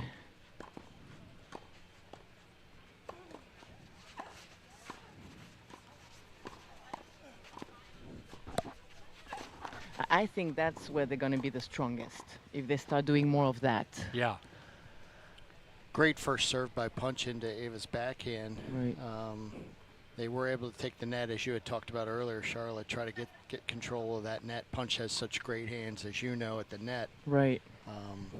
We're now 30-15 as they look to hold. And Bill, as you've said over many, many years, sun popping out here at CCY, Punch has put the hat back on, because on this side that Punch can be, or the sun, excuse me, can be a bit of a nuisance as we're serving on this side. And great return. Oh, and a She great got lob, it. She got great it. half volley. And she drove that out. Great half volley by Ava. Half volley, a lob. Yeah, that was pretty good. That's a significant level of skill there, as we see here in this tournament. We're 40-15. Punch serving to even up the second set. Sorry, Bill. Yeah, and Ava's made a number of errors so far on a lot of those lobs, so Patricia continues to go back to that. It's been a very effective strategy as long as she gets it over her, as opposed to KK, whose overhead's been pretty solid so far. Great touch. It's good volley. Yeah. Great volley. We've seen KK on a number of occasions, go behind Punch when he's concerned that Punch is going to make the poach. He's been really effective in going behind him and wrong footing him. And that's kind of been really his ongoing strategy throughout the match. Yeah, one of the things I wanted to talk to you about is these matches from a female perspective. Right. We talk about the dynamic between the male players and the female players, and it's really a matter of making adjustments, I guess, based on the strengths of each individual player and where they're going to be most effective. Exactly, which coming in, neither Punch or Patricia knew what to expect, because they don't know each other. Yeah. So the first set was a good way of gauging what to do. So now they should be ready to go. Yeah. We were talking about that earlier, the fact that they're a little bit new to each other. Right. And so not only are you feeling your opponents out, you're feeling your own partner out. Trying to figure out what works, most effectively. Right. Punch is able to get the hold. Nice. And we are 1-1 on serve here in the second set. So circling back to your business. Right. Yeah. So to tell you a little more about padel, and I haven't really been playing much padel yet. It's coming, but it is such a dynamic sport that if you play paddle and tennis, you cannot not enjoy. It is so much fun. The racket skills obviously resemble a lot of paddle because you can use the walls, but you can hit the ball hard, unlike paddle, where if the ball goes off the cage, you lose the point. So I think it's exciting for tennis players because you can swing kind of like you do in tennis. Oh, great hands by Nice Punch. touch. Punch, taking that return and following it in, that's been a strategy of his throughout the match. You referred to that earlier, Charlotte, that you think that, it'll be good for them to get a little bit more aggressive and get up to net. Yes, I really do. And that's a little bit of, learning. Patricia's kind of a little bit more on the defensive side, and it's, trying to figure out what's going to be the most effective strategy for both of them together. Right. Oh.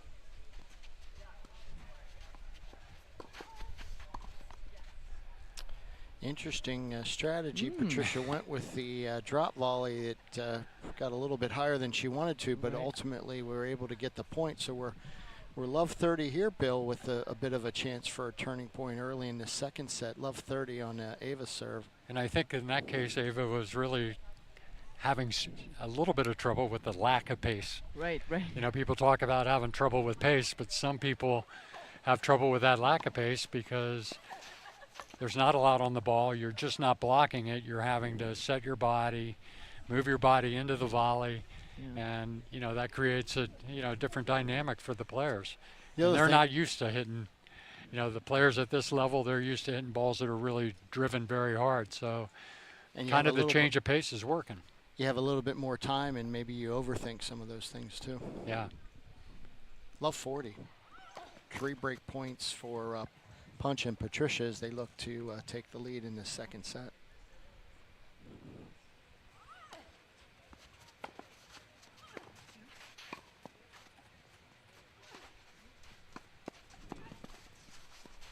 Got a good point going here.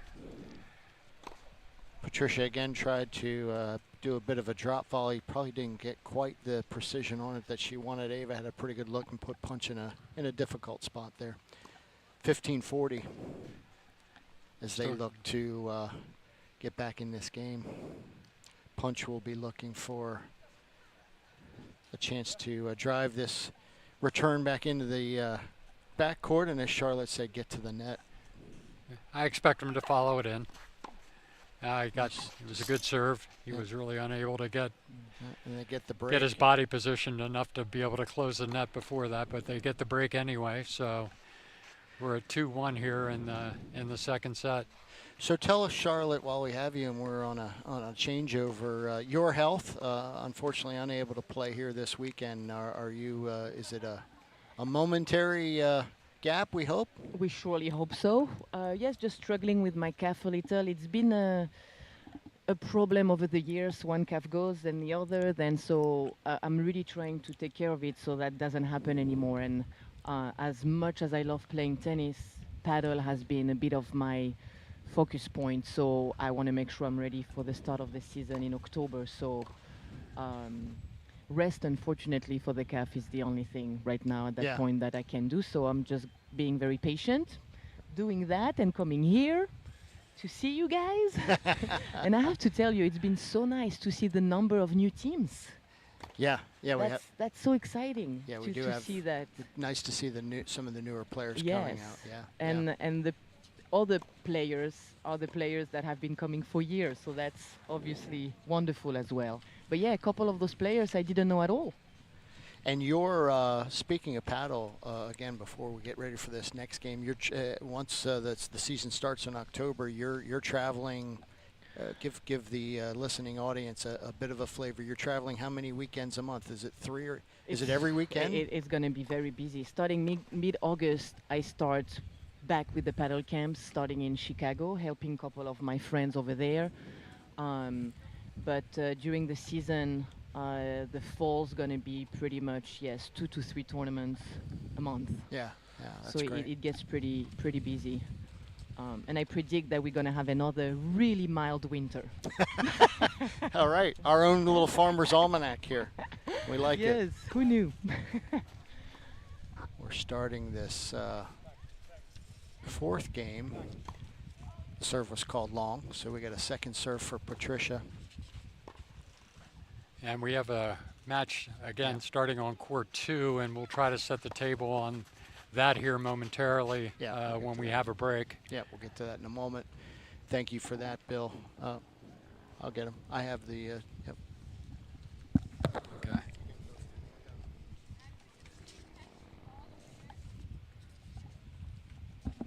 First point there, Patricia and Punch. Punch gets the easy put away, so 15 love as they look to consolidate that first break of the second set.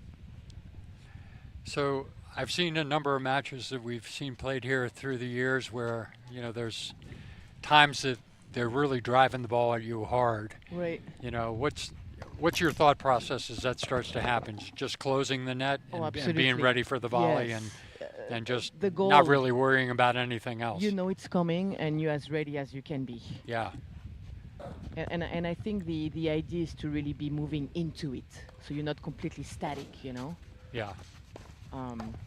But yeah, Eva drove that ball quite nicely at punch earlier. 15 all. And I recalled you holding your ground very well at certain times when you had to, but I think paddle has helped me with that. I Yeah. almost like when people go, and Mark and I, both being paddle players, would 100% agree with you. I mean, it's just a matter, in that case, a lot of balls are driven at you, and you're Right. trying to keep your weight forward and Right. expecting, that ball's going to come Every at ball's you. coming to you is the strategy, right? That's your thought Exactly. process. It's always coming at you. It's always coming at you, is your thought. Oh, great hands again by Punch. He just again continues to display the net skills that we've seen through all the years. And to Charlotte's good analysis earlier, as soon as she sat down, taking the net and getting some of those putaways will be key for them if they're going to get this second set and get back in this match. 30-15 on serve for Patricia. Yeah, we're starting to see the clouds break a little bit, and we're kind of hoping they hang in here for a while. I can remember, Charlotte, at least one of the two times that you and Punch won this event, that it got really very, very hot. I mean, hot doesn't describe how it was. We woke up this morning, I'm like, piece of cake. This is a nice weather today. Yeah. But it's gonna get hotter as the day goes today, though. But yeah, we've had some tough weather playing here. But it's for everyone, So again, it's whomever is gonna handle it the best, right? It's part of the game.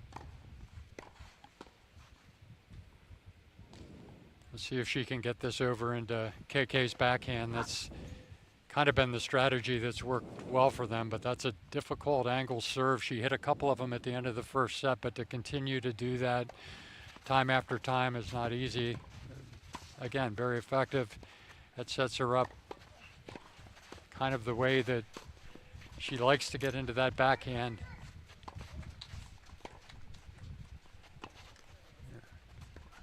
Caught a back line there. Again, a really, really nice lob. Phenomenal lob. Great get.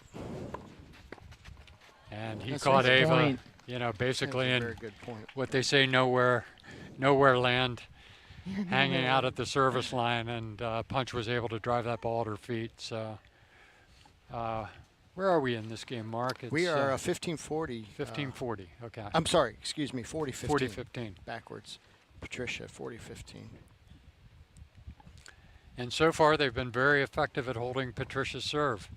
And we were talking about it a little earlier, Charlotte. She keeps the ball very deep in the box, and that's one of the most important things you have in doubles. And I feel like towards the end of the first set, she's starting adding a little more pace. Yeah. To it.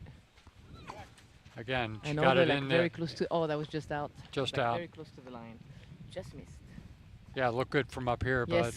but obviously drifted a little long. But that's clearly the target she was looking at there. She wanted the ball deep into Ava's backhand. We've seen Ava drive a couple of forehands that she didn't get really deep in the box and drive those for winners. So they've still got another point here to take this game.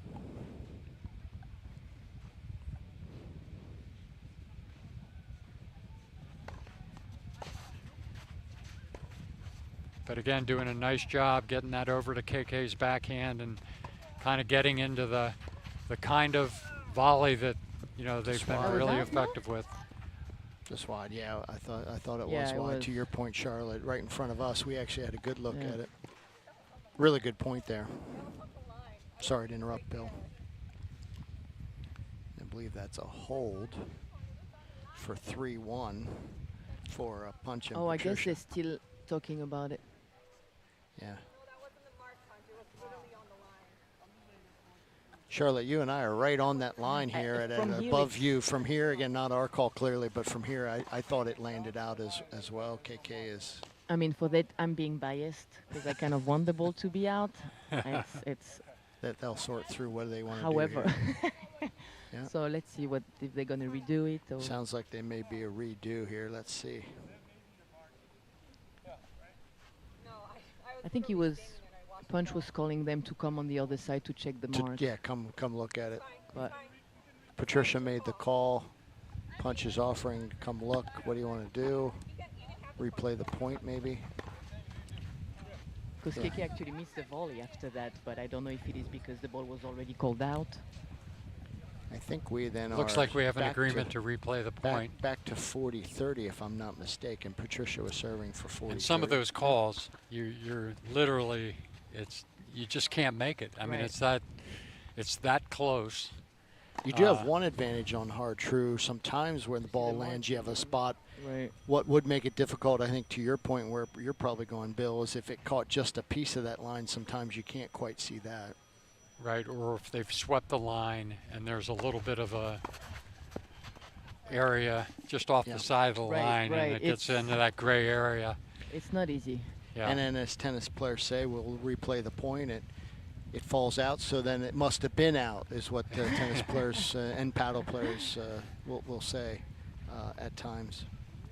So we're at 1-3 here in the second set, so clearly Punch and Patricia continuing to get back in this match. They're now in a good position here in this second set, and KK really has a lot of pressure on him to hold here, otherwise this set could get away from them pretty quickly. Again, utilizing that wide serve that he's been using with Punch not almost exclusively, but a great deal. That seems to be the shot of choice. Great point. KK She played keeps that going well. back, Patricia keeps going back to that kind of slice backhand, and that's not proven to be. The forehand. Yeah, well. Oh, the slice backhand, yeah, sorry, yeah. She's almost trying to hit a drop shot and just not having enough pace on it. So yeah. It just has not been working out well. KK was able to get into her forehand a bit that time, and it looks like that might be the side you want to attack on her from the baseline. Easier said than done. Right. Great serve by KK there. And quick 30 love. To your point, Bill, clearly a big game for KK and Eva if they want to stay in this set. I almost like KK going into her body a little bit more, making it a little more difficult for her to run around, take that backhand cross court. We'll see if he goes to that.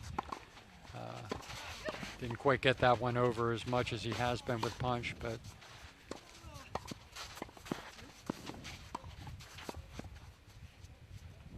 good nice solid point there. That was a good point. Some really good shots. Punch again making those half volleys look like they're easy. Trust me, for those who haven't done them, that's a really, really hard shot. We talked in that first set too, Bill. You see Punch moving back to the baseline, which had some success. He's back there again. To your point, getting a look maybe if Eva comes his way on a return, or just showing a different look. Great well, they're starting to get so effective at cutting there. Right. The poach is definitely coming into play, so Punch has to play back. Otherwise, the point will get away very quickly, and in that case, it did anyway. But and that's really the strategy I think KK and Eva's, need to continue to use is to, to be really aggressive up there. So we're 40-15, I believe. We are. Trying to get it back to 3-2 here, second set.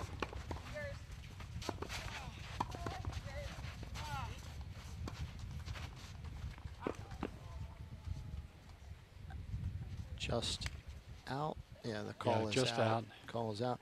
To your point, Bill, I'd love to, if I can, talk about the second match on court two. We are underway with that match. Names you'll be hearing throughout the weekend.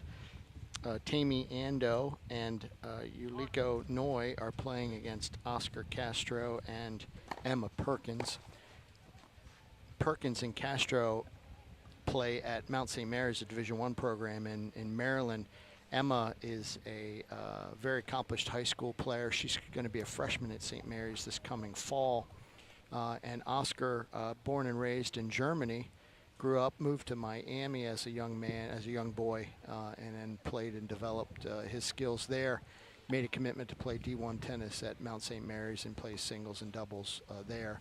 On the other side, Tammy is born in Japan, was a top-ranked junior in Japan in 12s and 14s, moved to the United States at age 15, played his college tennis for the club tennis team at Penn State, and Yuliko attained an ITA ranking of 79 in singles, 41 in doubles, played primarily #2 singles and #1 doubles at Florida State. So again, as we talk about, Charlotte was kind enough again to join us, and she talked about some of the new players and the talent that has joined us this weekend. We've got another match on court 2. They're underway, and some really skilled players, all 4 of which are new to us at the Groft Charity Classic. And how are we doing this year with raising money? Our fundraising efforts have been very successful again this year. For those of you watching, you can see banners scattered throughout from those that have made significant donations to our cause here. At this point, we have a stretch goal to try to again donate something in the range of $100,000 to the York Opioid Collaborative, and the fundraising has been a group effort. It involves both individuals and corporations. Clearly, Kevin May, Mike Groft have been very active on the corporate side. I've continued to work with a lot of the community in terms of individual donations, and a lot with members here of the Country Club of York who are really happy to come out and support this event. So it's a very important cause. Great shot. Again, for those of you that would like to donate, you can search on the internet for the Groft Charity Classic. There's a donation button there. Please, we'd appreciate your donation. It's for a most worthy cause. The opioid epidemic, we'll hear from some of our sponsors later today, including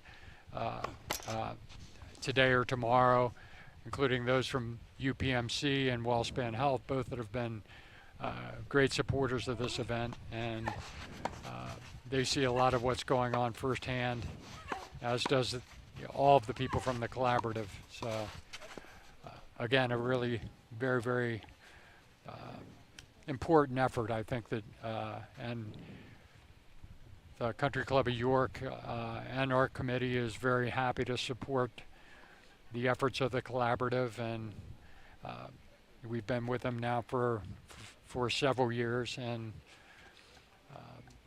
It been has very been pleased with the amazing partnership. throughout the years to see the growth of it and how much it's helped the community here in York. And hopefully, again, the biggest hope is that there's more and more awareness so people don't get caught into that cycle of starting drugs, right? Charlotte, you and I have been involved for 10 years with this event, and along the way we've had some programs where we've brought individuals in that they've talked about what's going on in the community, whether it's been law enforcement, medical personnel, but a lot of heartbreaking stories out there about people that lose their lives through opioid abuse or fentanyl and other types of chemicals that are now getting mixed in with the drug that have a disastrous effect on the individual. That lob's not going to make it. We're back on the match. We're at 4-2, 15 love as Patricia and Punch look to even this match at 1 set apiece.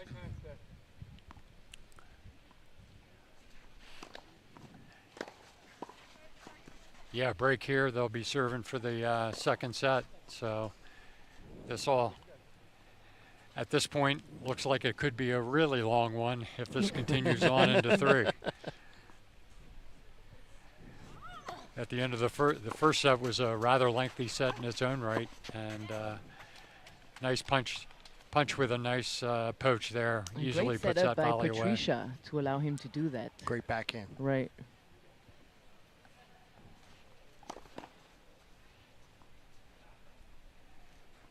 Trying to get a little bit of a handle on what's going on court 2. It's hard as we're watching mostly the match on court 1. We just catch some of the one on court 2 out of the corner of our eyes, but again, obviously some really strong players, and there's going to be some really great matches as this championship continues to unfold.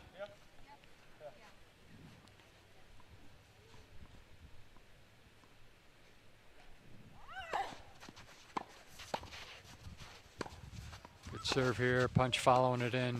Great return by Ava. Punch thought it was going to go out. What would have been your response to him there when you're playing with him and he lets that ball go and it lands in? What is your first thought when you get Why back to the didn't you hit bat? that? How could you let that go? As we always, when we watch tennis on TV, you know, and the players do that, he's like, if you can hit it, hit it. And he could have hit that one. If you're not sure, if it's Exactly, close, right? Exactly. That was just Easy wishful again from thinking. here, as we said. So easy from here. We all so good. Oh, great serve again. Great poach and great angle volley there by KK. We've seen KK have quite a few of those. They're back to 30 all now, so love 30 back to 30 all as Ava and KK try to stay in the second set here. 2-4. Second set, they took the first one in a tiebreaker, 7-6.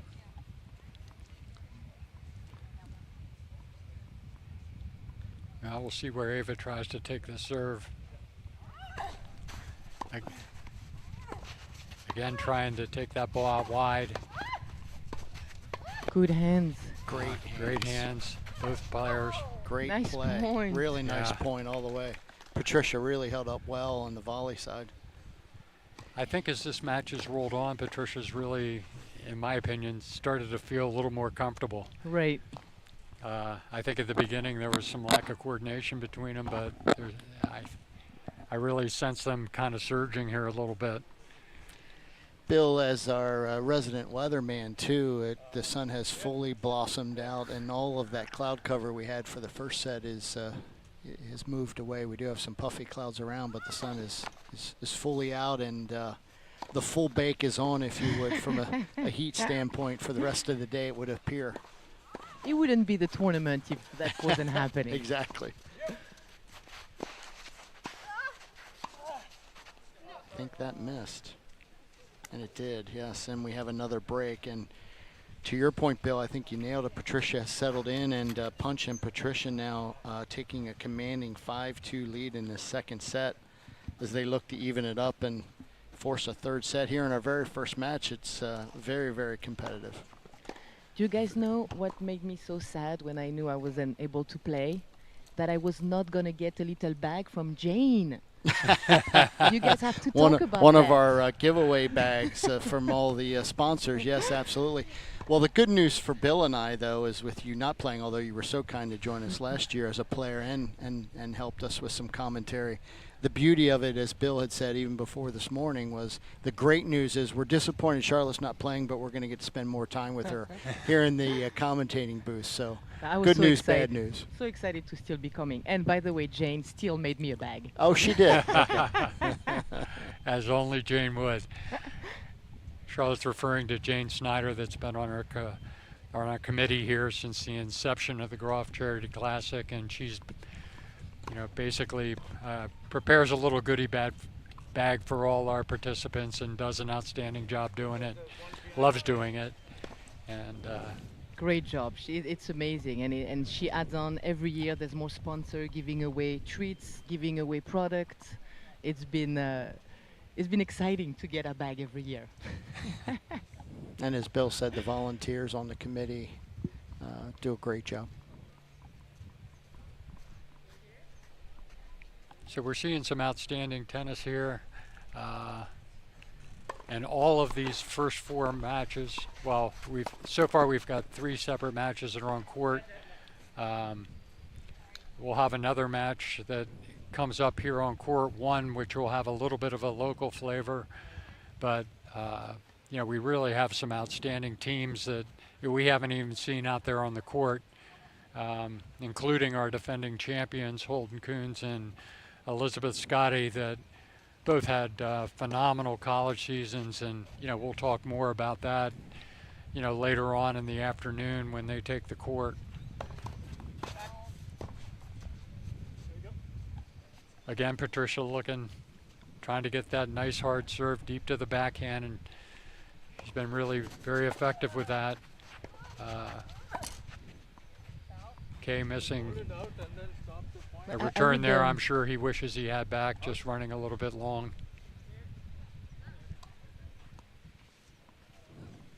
I would argue that KK actually has a better backhand than a forehand.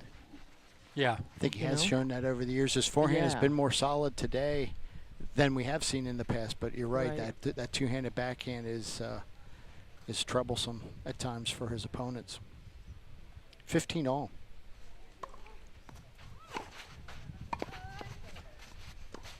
Oh, great touch. Nice shot from Eva. Great topspin forehand.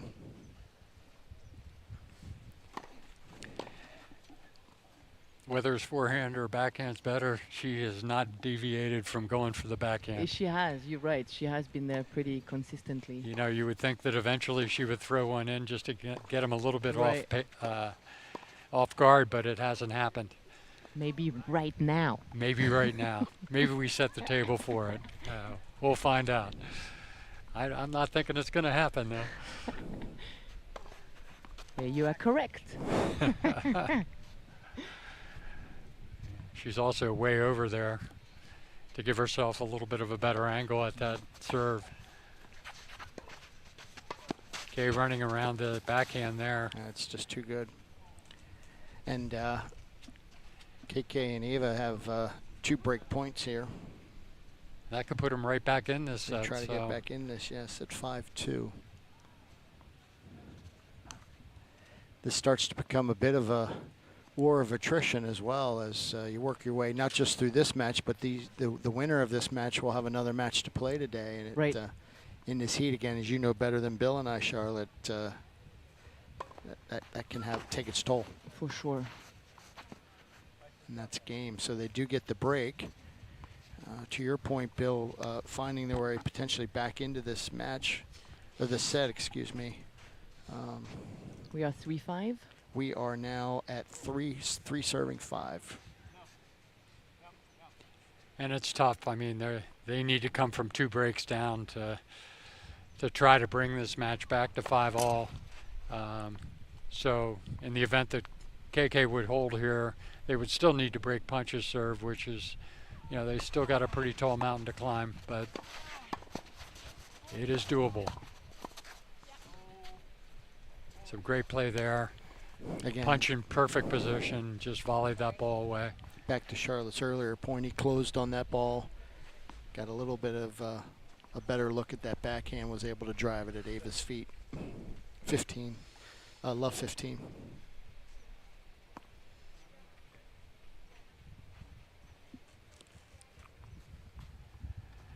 We're 2 hours into this first match, and we're still only in the second set, Bill.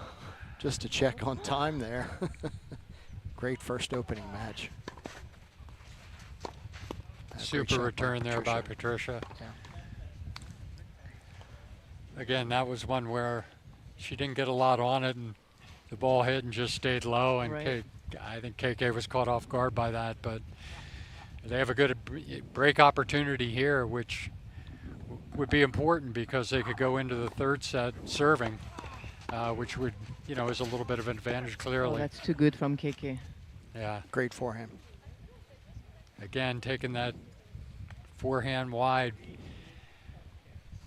a strategy that he's used consistently with punch, you know, throughout the course of this match. It's kind of, not sure that's a typical strategy you see a lot, you know, continuing to play behind a player or play the ball wide, but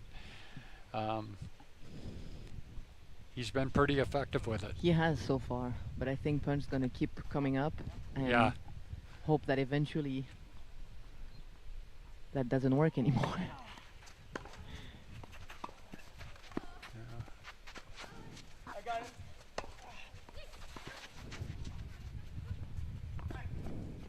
A little deep with the lob, but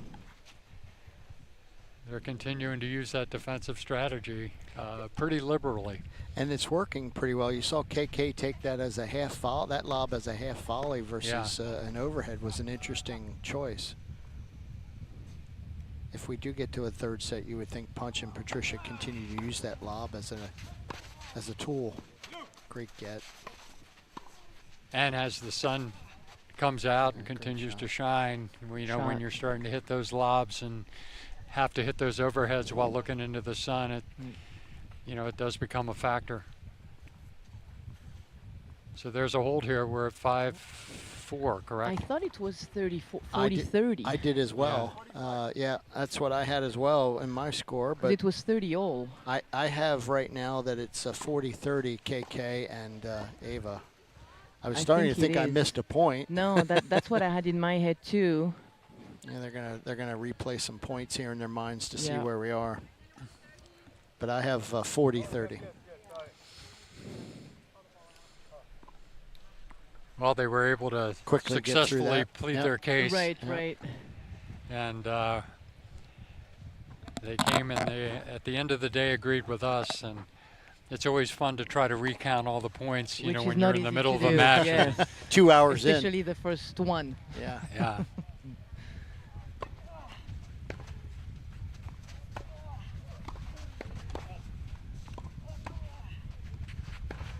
Great shot.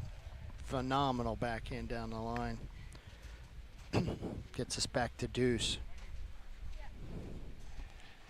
Doesn't look like she's ripping the ball, but she just does it's enough efficient, it's well placed. It's working very well. Placement matters. Right. Back to deuce.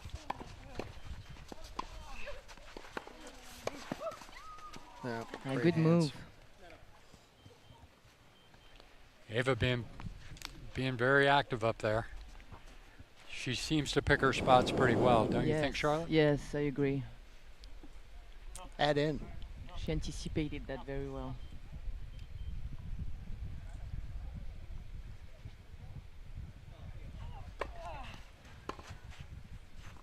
And then they do get the hold. And we're at 5-4. Punch is going to be serving when they come out of the changeover to try to finish off this second set. And guys, a lot of people here today.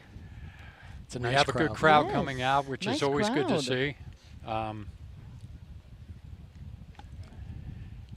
We haven't had any folks come over yet and ask for Bill's autograph, but I fully anticipate that occurring momentarily. He is famous. Oh, he's beyond famous. We'll talk later about our author and my partner at another time. Okay. So Charlotte, as if you're playing this match, you're deep into the second set. You certainly want to stay with what you think the strategy is that are working. Talk a little bit about as you and Punch have played in the past, or other partners, introducing or changing up some things. You want to have that chance to surprise, but you also want to stay with what's working. Talk a little bit about the mindset of introducing some change versus staying with what you think is working for you. Well, what Punch has been so good at teaching, generally speaking, is making sure that your quality is there first. Therefore, even though it might be predictable, if the quality remains, you're still going to hurt the opponent. And on top of that, the added pressure. So coming up to the net forces them to have to come up with more. And under pressure, like right now, it's going to make people make the wrong choices at times. So I think the most important is to keep up with your game plan. And unless the other team is really distracting you and is affecting your game plan, you change it. But if it's you who's not playing the game plan to the max, you keep it and you do it better. So Punch immediately there looking for the serve and volley. I would expect him, depending on the quality of the serve, maybe to come up again. He does.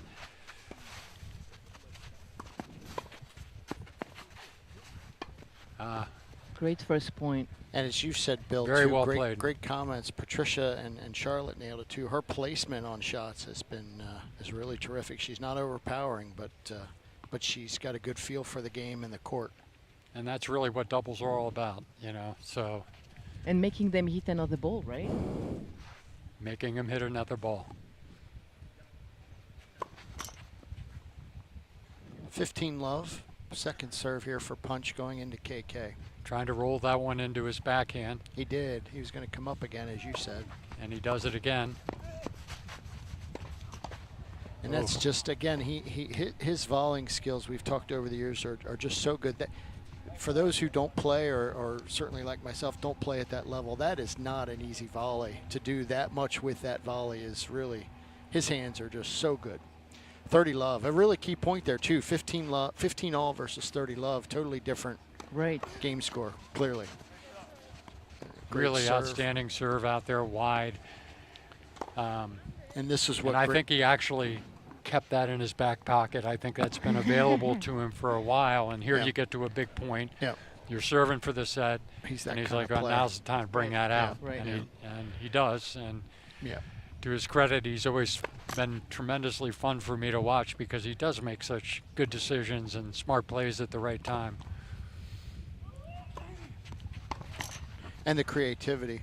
And then you get into a spot where a great player and a great team finish out the set. And here we are again, we're 2 hours and 15 minutes or so into this match, and we're going to go for a whole third set. And here they are messing up the schedule. And we're just getting started. Yeah. Hopefully, they can all physically give us a good competitive third set.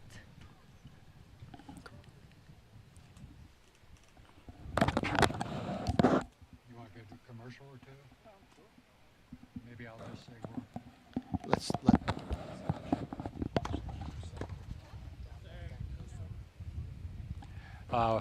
Charlotte, thank you for coming out with us. We're going to take a little bit of a break here. The players are taking a break heading into the third set, and we will be back with you in just a few moments. Bill, Mark, always a pleasure. All right, Thanks so thank much, you very Charlotte. much. You're Great welcome. having you as always. Thank you. Hi, I'm Rocky Blyer. You know, as a veteran and former NFL athlete, I know staying healthy and partnering with your doctor is important. That's why UPMC for Life offers 5-star Medicare Advantage plans that provide excellent dental, vision, hearing, and prescription benefits. The UPMC for Life Flex Spend Card gives you up to $1,000 additional dollars for your health care. Your health care dollars, your choice.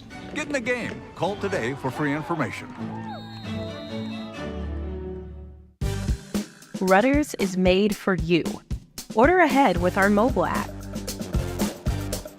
We are your morning stop. Your quick lunch break. Your last-minute dinner plans. And your late-night snack. Rudders, why go anywhere else? Today, there may be feelings of despair, anxiousness, or maybe it's even become worse. Relationships seem unattainable, unrealistic, and the light at the end of the tunnel, that burned out a long time ago. But tomorrow could be different. Tomorrow could bring hope. Hope in your situation, Tomorrow could bring healing. healing within yourself and the relationships you share, And tomorrow could bring wholeness. wholeness to the person you are, and wholeness to the life you experience Let's take a step toward tomorrow. by seeking help today. At WellSpan Philhaven, we want to help you live a well-balanced life. Our more than 300 highly credentialed therapists and doctors care for the whole person. Mentally, physically, and spiritually. For over 65 years, WellSpan Philhaven has provided a safe place for people facing behavioral and mental health challenges. As part of WellSpan Health, WellSpan Philhaven will continue to provide patient-centered care in new and better ways.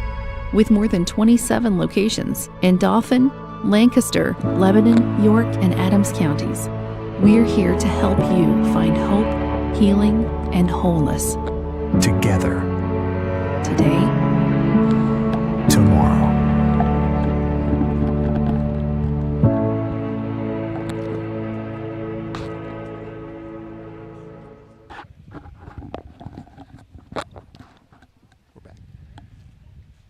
We're back here after a brief break.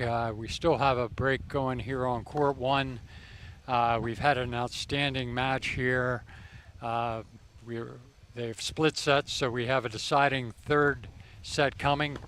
As Mark alluded to earlier, these teams have been on the court for well over 2 hours, and so this looks like we're going to have a nice 3-hour marathon in one of the opening matches here. We're starting to see the sun definitely break through here. I think we're looking at this point at what's going to be a very sunny and extremely hot and humid afternoon. It's going to be very difficult on the players, both in terms of handling the heat and humidity as well as the sun. So, so far we have 3 matches on court of the 8 that we expect to play here. We're covering the action here on Court 1. We do have a match also in play here at Court 2, which is at this point at 4-3 in the first set. So conceivably, this match could end, which is the second match, at almost the same time that the first match has ended here on Court 1. So again, brutal conditions. We're starting to see the players stretch out a little bit.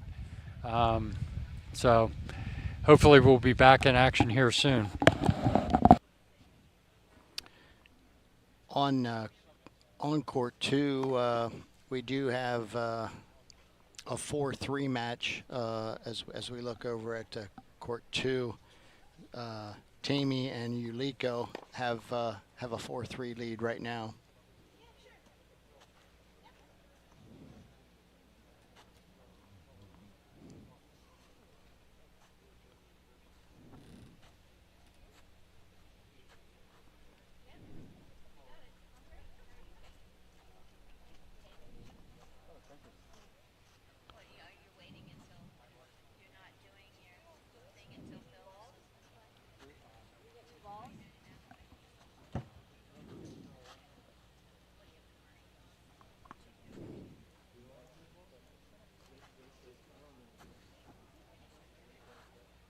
You don't want new balls, then just play with the same.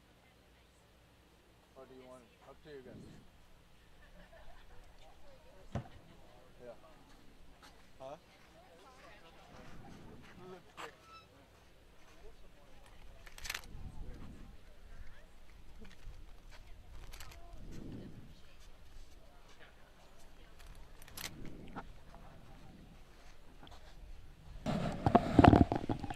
I think we may have a set over on Court 2. They haven't changed the score yet, Bill, but I think Tammy and Yuliko may have taken that first set over Oscar and Emma as well. We'll keep folks posted on Court 2, and as you had said, they're moving into their second set. Depending on how that plays out, that these 2 matches may end at the same time. We're more than 2 hours and 20 minutes into this match, and another set ahead of us. So can't get much closer.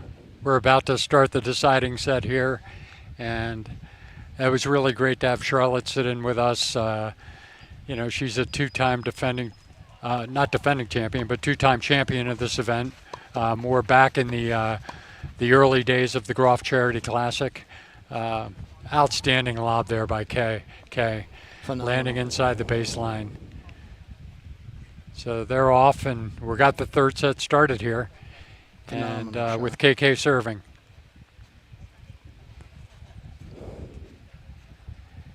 And one thing's for sure, the winner of this match, and probably for that matter, the loser of this match, will be finding shade and air conditioning as quickly as possible. Good start from Good KK. serve there by KK. Yep.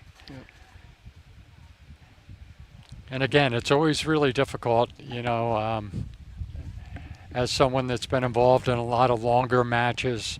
You know, you finish the first 2 sets, you sit down for a few minutes, and you're happy to sit down after being on the court over 2 hours and then have to come back out and play the decider. So the beginning of the final set is always a really critical portion of the match. Again, Kay trying to go behind Punch. Punch was, as Charlotte alluded to, that will work for a while, but then Punch will get, you know, basically wise to it. He did there and made it just a great reflex volley up the line, and it's we're at 30-15 here early. Great serve. Ava got just enough of that to put it away. But a great, you know, it looked like they were out of the point, and Punch managed to get a volley up, but Ava able to get a frame winner there. And we're at 40-15 in the first game here of the deciding set.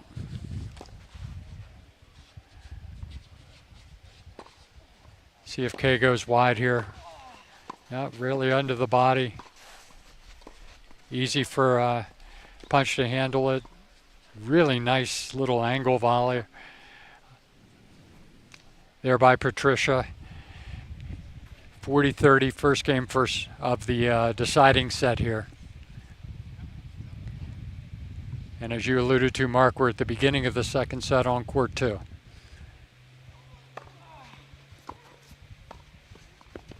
Good hold by KK and Ava as they take that first game of the third set, coming out of the second set that Punch and Patricia had taken. You can't look ahead in this kind of tournament, Bill, as you said, to win the whole thing. These teams would have to win 4 matches. You can't look ahead and try to conserve energy, but in your mind there has to be part of you that thinks, we got a lot of tennis to play yet. This is probably a 3+ hour match until it's all done. I've got another one today, the winner. The Heat can play mind games with the best of us. It can play mind games with the best of us, and you know, in this tournament, we have a 12-team draw, which is down a little bit from the past. We had some late injuries with some teams withdrawing, you know, which leaves, you know, an advantage here. The 4 top seeds, you know, haven't yet seen the court. And, you know, they're going to be coming in relatively fresh a little bit later on today. All of them really only needing, you know, basically are already into the quarterfinals. And I think that's a strong position to be in given the weather that we're seeing here. Agreed.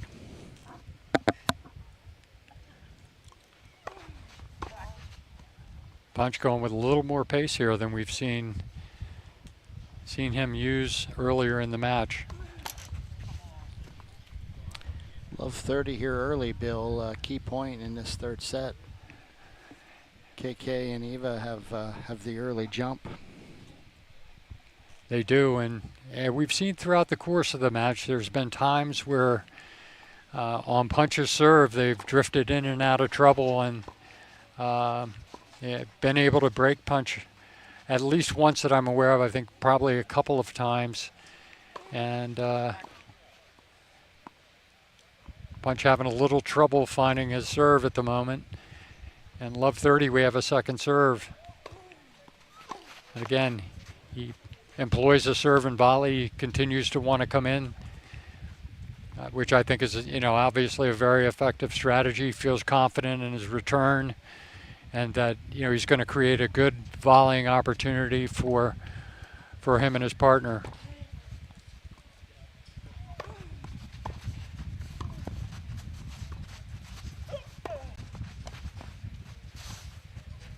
Oh, a great little touch volley there by Patricia, continuing to show her touch. And they're back to 30 all. To your point, great serve by Punch on the deuce side, and then a great touch volley by Patricia. You're 30 all. Punch wants to talk strategy in the shade at this point. Can't blame him. One can hardly blame him. Come back here. Let's talk about this next point. Great play by KK. Anticipating Punch going down the middle there. Well, he did a great job there. Basically his choice of shots, forced Punch to the middle of the court to make a difficult volley, and he followed it in, and it just created, the court was wide open behind Punch. And they've got a break point, Mark, and you don't want to fall behind, early in a set. And you do not. Particularly the length of time that they've been on the court. Makes it come back very, very difficult. And I got a second serve here. He's got to figure out what he's going to do. I expect KK to really rip this return. Great shot by Ava. Just a phenomenal half volley lob to get the break now, Bill. And as you said, putting a lot of early pressure on Punch and Patricia. Ava serving 2-love. They get the early break. If she can consolidate it here, they can take a significant control of this third set. Great rebound by KK and Ava coming out of the second set loss. They need to get this back on serve. They need to break Ava here. If they manage to consolidate this break, it's really going to be a tough road. And first ball is Punch drives the forehand long. 15-love.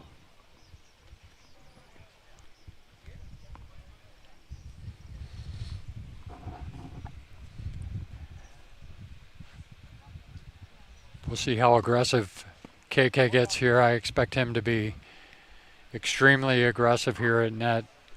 Maybe even try to, run over and cut this to try to give them a, nice comfortable margin here. Really, really nice volley by KK there. Ball landed just inside the baseline. They're halfway to holding Eva's serve here, consolidating that break and really going out to a 3-1 commanding lead here in set 3. Yeah, just a quick adjustment there. It would be 3-love if they were able to consolidate it. Oh, great shot by Punch there, keeping that backhand in. Back to Charlotte's earlier comments. If you can hit it there, KK's got to look at a ball up in his eyes. You think it's long, but boy, if you're not sure, you should hit it. I think Punch had a little more topspin on that than KK expected. Yep. And when that happens, the ball will have a tendency to, to drop down. And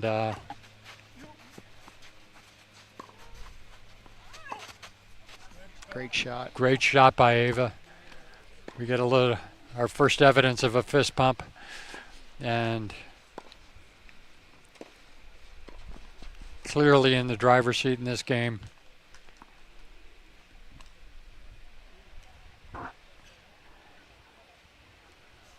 We'll see what she tries to do here, whether she tries to go wide or whether she'll try to basically serve the ball over the middle and give KK a really good opportunity to cut the ball.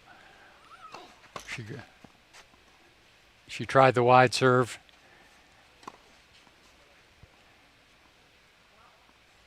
I expect Punch to take the return and follow it in. But he misses a fairly easy shot for him, I think. Just caught the absolute top of the net, which is why you'll see a lot of players, give a little more space to where the net's actually higher. It creates more opportunity for error. And in that case, Punch caught the top of the net, but, that's a ball that would clearly be over, in the middle of the court. And we are 3-love, KK and Ava over Punch and Patricia. Patricia serving love 3. An absolute must game here, Bill. They have to hold here to stay in this match, you would say, wouldn't you? I would say so.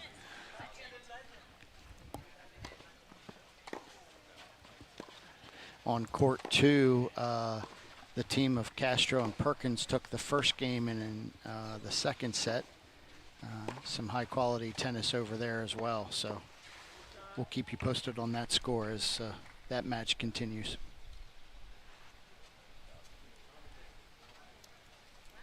We've been able to catch portions of that match out of the corner of our eye, and both teams really playing well.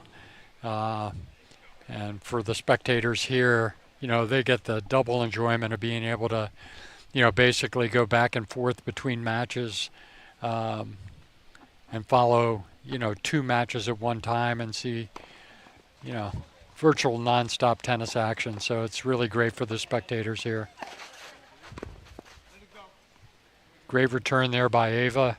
Patricia drives the volley long, and early pressure on this game as well. Love 15. Yeah.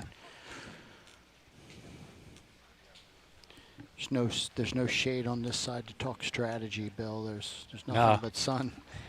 Interestingly, though, Patricia is not wearing a hat. The sun must be at a point that's not affecting her, or visor for that matter. KK gets a look at a second serve here. Yeah, I expect him really to step in and try to drive this ball. He's got his forehand, following it in, and Ava really had an opportunity here to end this point a couple of times, and they allowed them to stay in that one. Yeah. Ava would love to have those back. Great hustle and gets by Patricia and punch. 15 all. That was a point. Those are the points, Bill, in tennis where you're moved from a neutral point to you have the advantage, or you feel like you have the advantage. And when you lose those points ultimately where you feel like it was in your hands, those can be very frustrating. And, that's where the mental aspect of the game comes in, and you've got to learn to brush points like that off very quickly and say, hey, there was a lot of positive to look there, but not even really dwell on it, just move on. And great get by Patricia again. That was a smart play by Kay. He got punch moved back over so that he's now in the rotation that he wants. He's going to keep playing the ball to Patricia. And oh, great shot. Great hands. Well, teams have just traded points where they appeared to have the advantage and lost the point. Yeah. 30-15 now for Patricia and punch.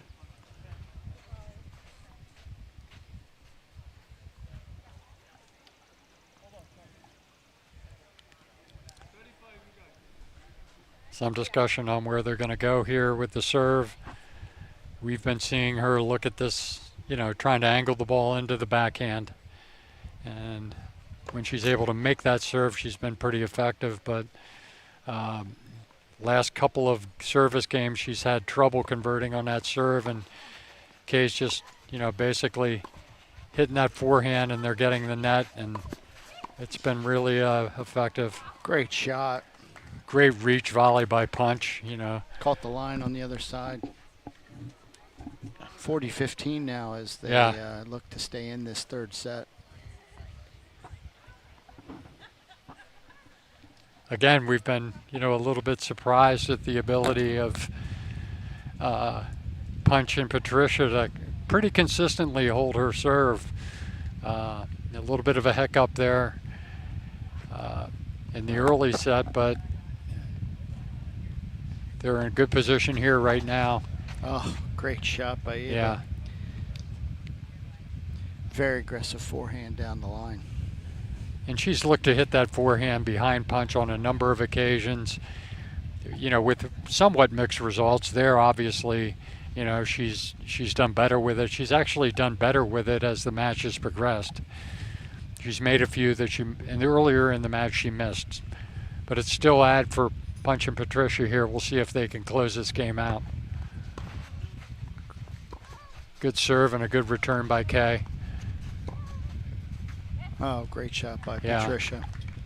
Ava was looking to cut that off, and I think she took a step there a little bit too early, and Patricia was really pretty easily able to make the adjustment and go up the line. So we're 3-1 here in the deciding set, Mark, and we're back to KK's serve. So one break for Patricia and Punch. They're one break down.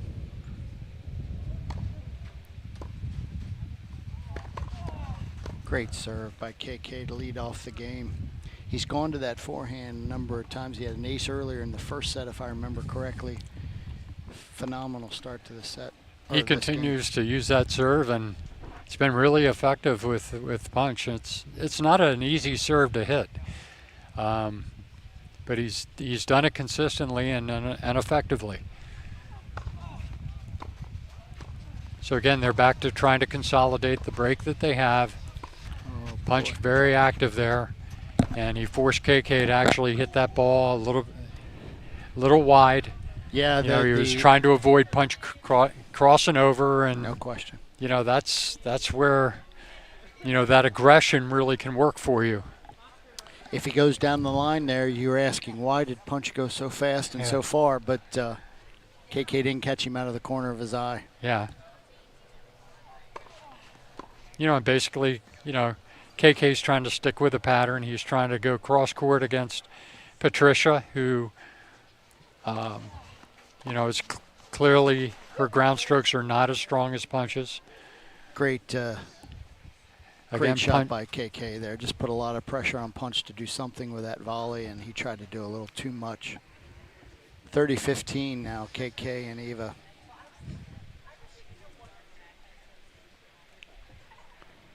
Court 2, Tammy serving, and they have a 2-1 lead. He and Yuliko.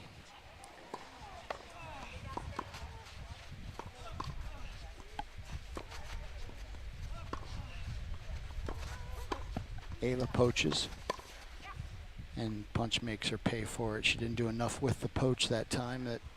She wanted to be a little aggressive, but she ends up putting the ball on Punch's forehand. And Punch saw the opportunity. The ball was short in the court. He saw the opportunity to drive the ball at Ava. She was going to have a very difficult time volleying that, and it worked out effectively. She got a racket on it, but was really unable to get a lot of control on the ball. Yeah. So we're back to deuce here. So. Yeah, 30-all.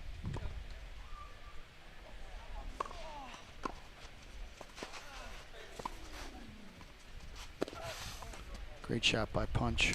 Great shot there, and they got a break point. We could be back on serve here. Yeah. Just like that. The back and forth ebbs and flows of the match. We've seen quite a few momentum changes. We have. It's good to see maybe potentially yet one more.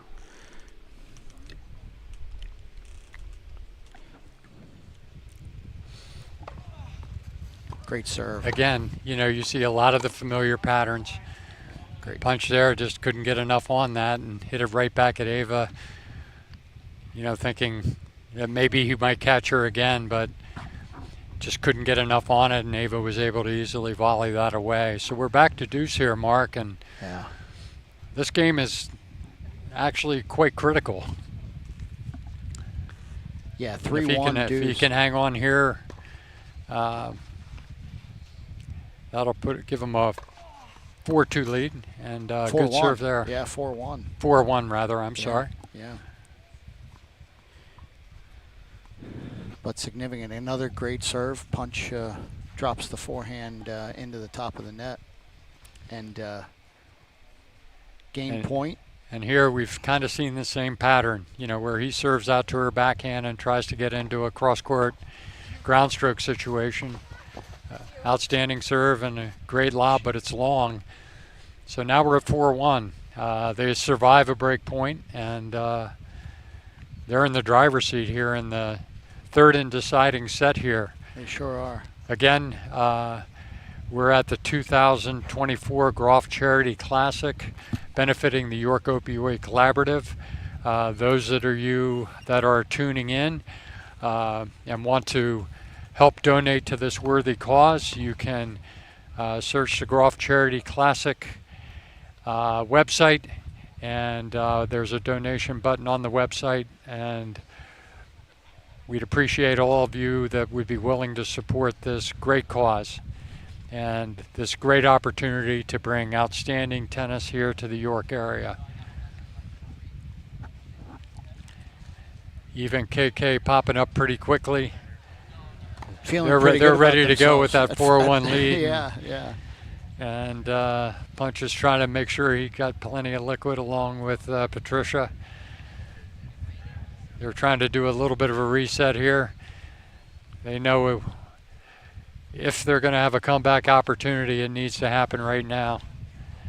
So conditions again, you know, as we've talked about, Mark, are getting really, really warm. So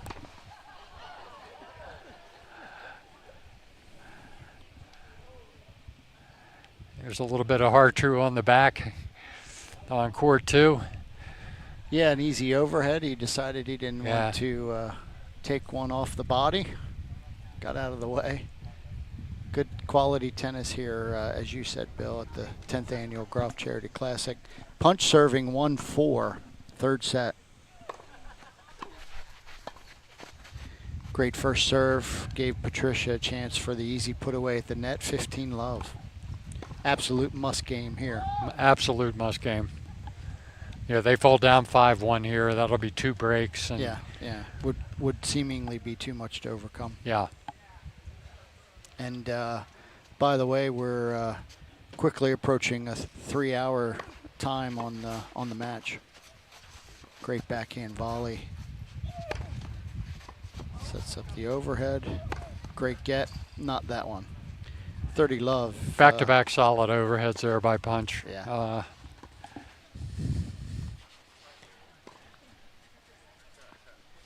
So far they're in the driver's seat here, and you know what we've described obviously as a must game for them, serving at 1-4 here.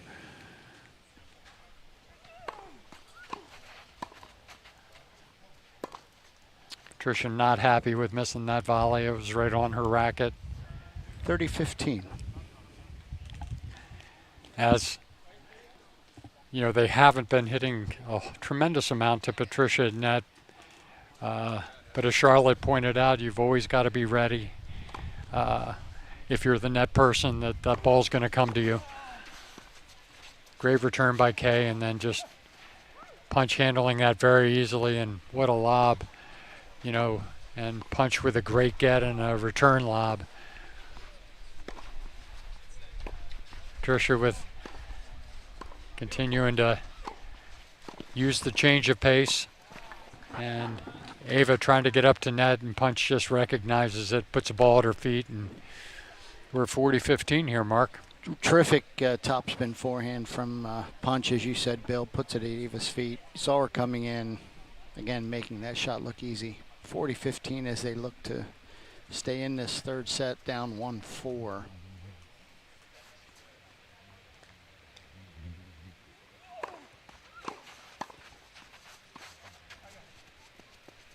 Oh, another outstanding lob there, and a great get by Punch and a return lob. And okay, that.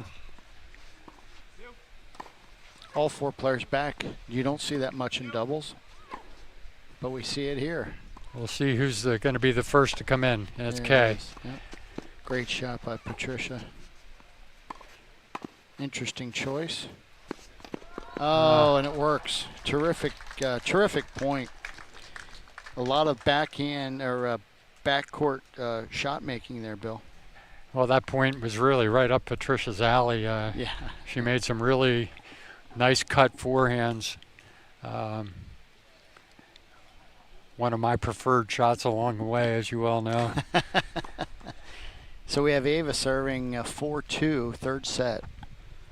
Still 1 break for Patricia and Punch would get them back on serve. Ava looking to hold here, obviously. You would expect Punch to either on the first or second serve put the ball in play to Ava and look to get into the net. So Ava now is, I think, starting to see some of that issue with the sun. She's had to alter her toss a little bit. I think that was the issue with the first one. I could be wrong. Oh, some indecision there. Punch thought Patricia was going to take it. She didn't. And Ava gets the first fairly easy point. 15-love, 4-2.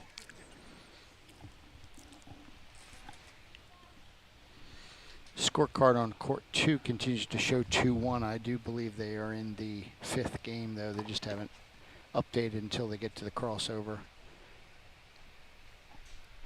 Looks like they just finished a point that might create that crossover. No. And yeah, the score on court 2 is now 4-1. Tammy and Yuliko over Oscar and Emma. KK drives the volley wide, 15 all. He had a good look there, Bill, for 30 love. He's certainly hoping that doesn't come back to bite him. Yeah, he tried to cut across the court and then try to make a difficult angle volley back. Yeah. And just was drove it wide. Tried a little too much there, I think. 15 all.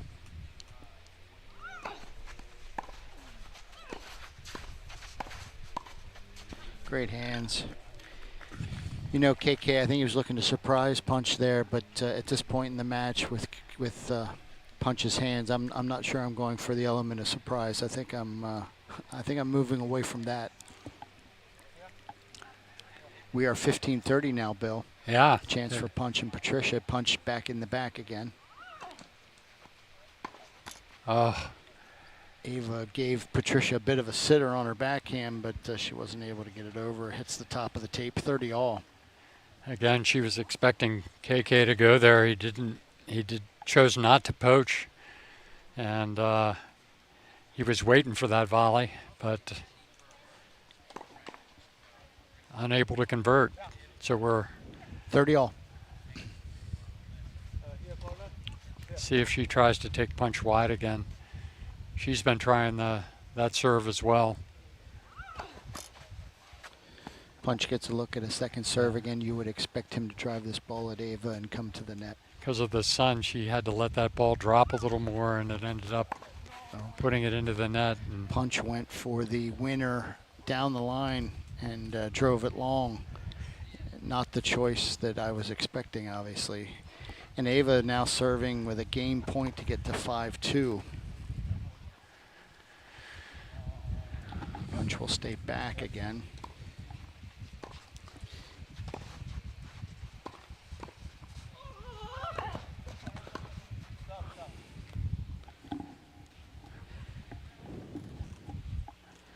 We've just had our a quick visit from our chairperson of the event, Kevin May, doing a great job as a volunteer here for the 10th annual Groft Charity Classic. Great to see Kevin and all the work that he does for our great club and community, local businessmen. Key point here. She just drove that backhand lob long. And we're at 5-2 here, Mark. We're at 5-2, Bill. That's a good hold by Ava. A lot of pressure now for Punch and Patricia, down 5-2. Patricia serving. KK and Ava have bounced back nicely from that second set drop. Right away, created a rhythm and had some good shot making coming out in the third set, and they've been able to keep that momentum. Yeah, they have. As we talked about, they jumped out to a 3-love lead in that last set, put themselves in the driver's seat, and have been successful now in, consolidating that single break that they have and holding serve throughout the set. And, that's put basically Punch and Patricia in a really difficult position at this point. They're going to have to, win 3 straight games just to even the set and keep the match alive. And then, again, from there, continuing to expand it. And then to your point again, I don't want to overplay it, but again, we're 3 hours into the match. I'm hot. I'm getting a little tired. I'm down 5-2. A lot working against those that are behind, and the perseverance to stay with it is significant. All of which you're very aware of as somebody who had a level of persistence that and stick-to-itiveness through the heat, humidity, and the long points and the long matches. And it's not fun. But winning, Bill. But winning is. Winning is pretty fun. Winning is pretty fun. The alternative is not so much. So I would expect that they'll continue to give it all they have right till the very end. No question. Patricia serving 2-5, looking to stay in this third set. It's been a great match so far, Bill. The ebbs and flows, as we've talked about, the momentum changes. Two very evenly matched teams. I don't think we could have asked for a better first match here from a competitive standpoint. So we'll see how it is when we finish here, but after the next match, I wouldn't be surprised if they need to do a little watering on the courts. Yeah. As courts really dry out as the day progresses on. We're love 15 now, so. KK got a great look at a backhand there with an open down the line, and he's played very, very well today. He has. Yeah, both teams have played very well. Yeah. It's been a really well-played match. Very interesting strategy-wise, to watch. Really good. Punch again, almost with a phenomenal save. But Ava, again, as you locked into this early in the second set, I think, Bill, Ava has found her opportunities to poach and has been very successful. There's a high win rate of points when she's come across, and she does it again, a bit of a surprise tactic, and really puts this match on the brink at love 30. The issue that Patricia, it's just her style of play, is that I think Eva's recognizing if she gets a low ball, she's not going to get a lot of pace on it. And the ball's going to have a clearance over the net that's, fairly safe, and it's going to be a perfect ball to poach. And she's been taking advantage of that. Yeah. And it's really hard as an opposing player to recognize, that's happening. And it's easy for you and I to sit up here and see it, but for them to see it in the course of action while they're playing and running around the court is. She's impressed me with her ability to recognize that. I think it's a great point. And as you and I have talked about a long time, all sports have some mental components. Tennis is a very high level of mental capacity. Mm-hmm. And here we are, Bill. We're love 30. If you're KK and Eva, you're sitting here love 30, 2 points from the match, and you hit two unforced errors on forehands trying to finish points and finish the match, and now you're back to 30 all, and you leave the door open. And that's so easy to do. You see the opportunity. I hit the big finish forehand. line's in front of me. It's right here. It's right here. And, that in reality is when the points are the most precious and need to be taken care of, and keep doing the things that you're doing. And there's the point. You just nailed it. That's not how they got the lead. Yeah. By going for too much. Yeah, great point. And she does it again. Forehand, an unforced error forehand. And Patricia and Punch get a little momentum here. It's 40-30. You get back to 5-3. You're one break. One break. You're one break from being right back nuzzling around a 3.5-hour match. And granted, Kay, they've got Kay's serve coming. He's been pretty good at basically maintaining it and holding his serve. But last time they had a break point on his serve. They did. And that was really the whole difference in this set. And Patricia and Punch, again, we've seen the momentum swing. She's sitting here love 30. She hit 4 serves and 4 consecutive errors. All she had to do is hit 4 serves in. All good serves. 4 unforced errors, and we're 3-5. 5-3. KK looking to close it out. He's gone to that first serve on the deuce side wide. He's had an ace and a couple of winners in key spots. You were talking earlier about Punch raising his game at certain spots. KK raises his game with a really important shot right there. Gets this game off to a good start.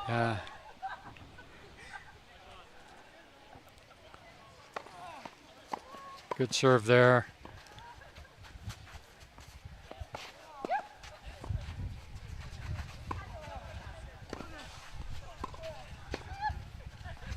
Up the middle, yeah. Oh, great shot good. by KK. He's played so well. What a terrific shot. Great point. That's just some great tennis there, Mark. And KK, I can't emphasize enough how well he's played. Phenomenal point. as our local tennis pro Jenny Goodling would say, up the middle solves the riddle.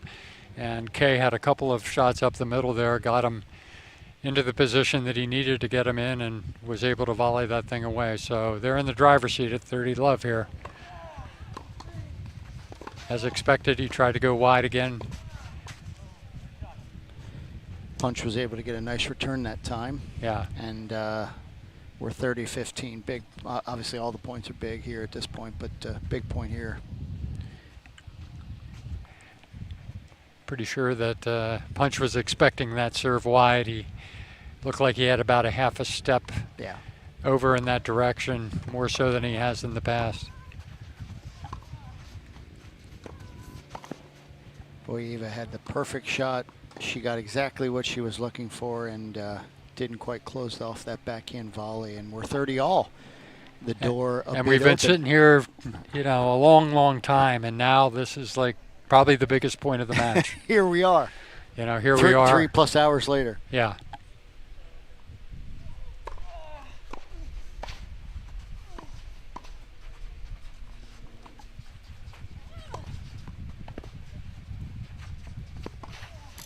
Oh, and he missed it. Great get, great point. Interesting choice there, Bill. Again, KK has had a number of winners cross court on that forehand, but he had Patricia at the net. Chance to go down the line. He chose to go for the winner. If it doesn't hit the net, who knows? But yeah, now we have a break point, Bill, to get back on serve. In the middle of that point, Punch made a play where he tried to get Eva to hit an overhead, which has been problematic for her. And here we are in this familiar pattern where KK's serving, and great shot there by Punch. And there's the break. And there's the break. And now we're on serve here in the final set. You wouldn't have wanted to have it any other way, would you, Bill? I mean, it wouldn't have been any fun at 6-2 in the third set. It has to go to where we're at, which is 4-5. Punch and Patricia serving to get back to even. But as you said, on serve. On serve. What felt like all momentum on KK and Ava's side for almost the whole third set has now swung, and we're at 4-5 on serve. On court 2, we're not currently able to see the scorecards. Not sure what the score is there. We'll keep you posted as we can read those scorecards. Bill's eyes are better than mine, but it's in a position where it can't be seen right now. Yeah. And as we've talked about, these two matches both should really conclude about the same time. If Tammy and his partner Yoliko are able to win that second set, that could go 3 as well. Yeah. A lot of tennis still to be played here today, Bill, at the Country Club of York 10th Annual Groft Charity Classic. We are in our first feature match. We still have several more to come, some local flavor, as well as some really high-level play as we finish the round of 16 and move into the quarterfinals. We're in for a great day of tennis action here at CCY. For the public who's in the area and would like to come out, please do come out. Free admission to the Groft Charity Classic. We'd love to have you. 1400 Country Club Road here in York. And as Bill has said multiple times, donations more than welcome as we look to add proceeds to fight the opioid epidemic in our community here in York. Punch serving, Bill, 4-5, third set. Here we go.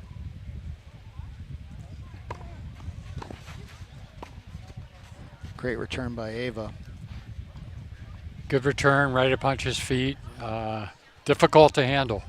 Doesn't matter who you are. That it was a nice return. The other thing was it was low and there was no pace on it. So that makes it even more difficult to handle. It is. It's a great point on that. The speed or lack thereof made Punch change the shot that he wanted to hit. Love 15. Good serve by Punch there. Interesting choice of shots there, but jeez. Patricia unfortunately falls down on the overhead. I think she's okay. The lob, KK's lob, forced her back. She is okay. She's nodding. She's okay, but the point ends up being lost there. We do have resolution on court 2. Tammy and Yoliko were able to finish that match in straight sets. And as you had said, Bill, we kidded about it a bit. We finished 2 matches on court 2. And here we are in court 1, still working our way through this third set. We're love 30. Great lob again by KK, forced Patricia to move back. She was able to get it over, but then lost her footing coming down. And as she fell, KK had an open court. She's okay, but just not able to do enough with that ball. Love 30. I think at this point they'll probably wait for the conclusion of this match before sweeping both courts before the next couple of matches roll out there.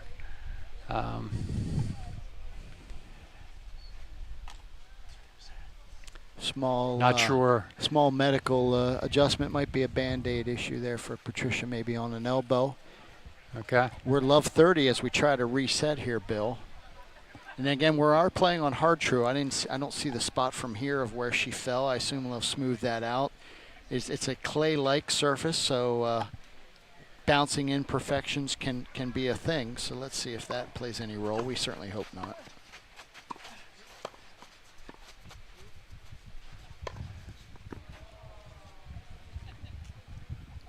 Is it wide, Bill? I couldn't see it. I couldn't see it either. I believe the call is wide. I'm going to register that as a point. I believe we're at love 40. I think we're at triple match point. I believe that is correct. Regardless, it didn't seem much question about the call that he made. It's just difficult for us to make the call from our vantage point. And I think that might be the match. Phenomenal lob on match point. What a terrific match we got to see here, Bill. Phenomenal shot making. What a great first match. Absolutely tremendous. 3 hours of very competitive so play. Not only are the players going to take a break, but I think your announcers are going to take a break here. And we're going to roll some commercials, and probably in about 15 minutes or so, we'll be back online here for 2 more matches that as we continue to roll through day 1 here of the 2024 Groft Charity Classic benefiting the York Opioid Collaborative. Thanks to all of you who tuned in so far today. Hi, I'm Rocky Bladder. You know, as a veteran and former NFL athlete, I know staying healthy and partnering with your doctor is important. That's why UPMC for Life offers 5-star Medicare Advantage plans that provide excellent dental, vision, hearing, and prescription benefits. The UPMC for Life Flex Spend Card gives you up to $1,000 additional dollars for your health care. Your health care dollars, your choice. Get in the game. Call today for free information. Rudders is made for you. Order ahead with our mobile app. We are your morning stop. Your quick lunch break. Your last-minute dinner plans. And your late-night snack. Rudders, why go anywhere else? Today, there may be feelings of despair, anxiousness, or maybe it's even become worse. Relationships seem unattainable, unrealistic, and the light at the end of the tunnel, that burned out a long time ago. But tomorrow could be different. Tomorrow could bring hope. Hope in your situation. Tomorrow could bring healing. Healing within yourself and the relationships you share. And tomorrow could bring wholeness. Wholeness to the person you are, and wholeness to the life you experience. Let's take a step toward tomorrow by seeking help today. At WellSpan Philhaven, we want to help you live a well-balanced life. Our more than 300 highly credentialed therapists and doctors care for the whole person.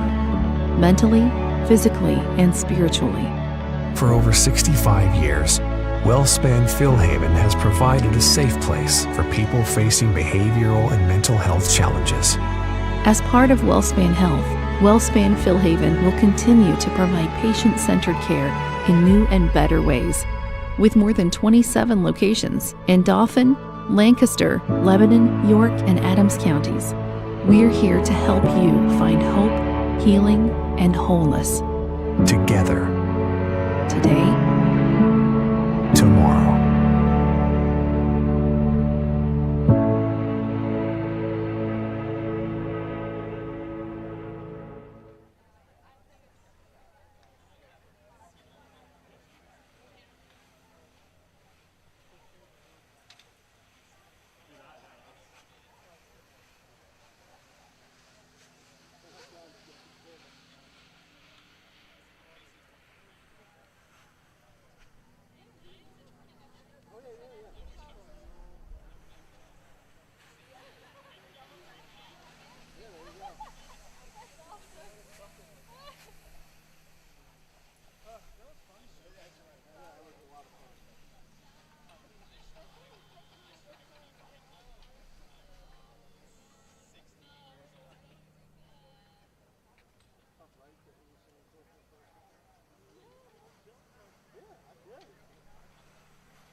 No, because I need Monday off.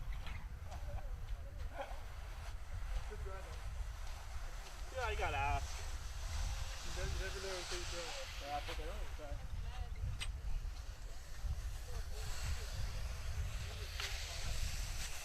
Okay, this is a little more serious. Can you take the second half, or is that like a... Say what? Can you take the second half? It's not like a no guy. What do you mean? Can you do this? Yeah. Yeah.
I was warmed up at 9:30.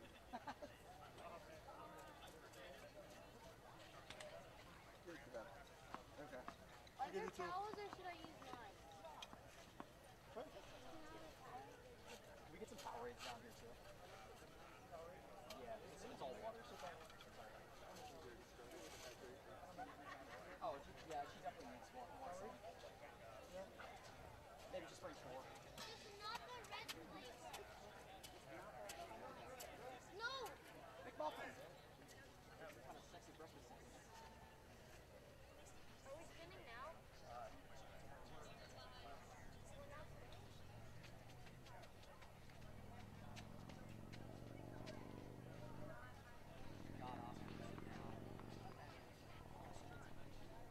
I'm ashamed.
I used to be taller. I'm on the downside of my life. I now shrink. We're all shrinking. Yeah, we're all shrinking now.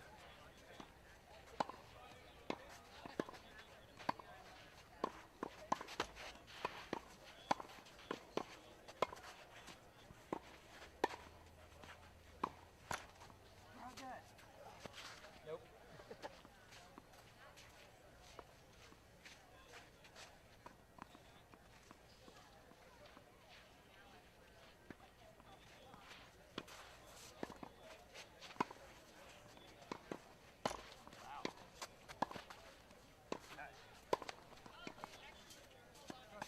Getting quicker.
We're about ready to start.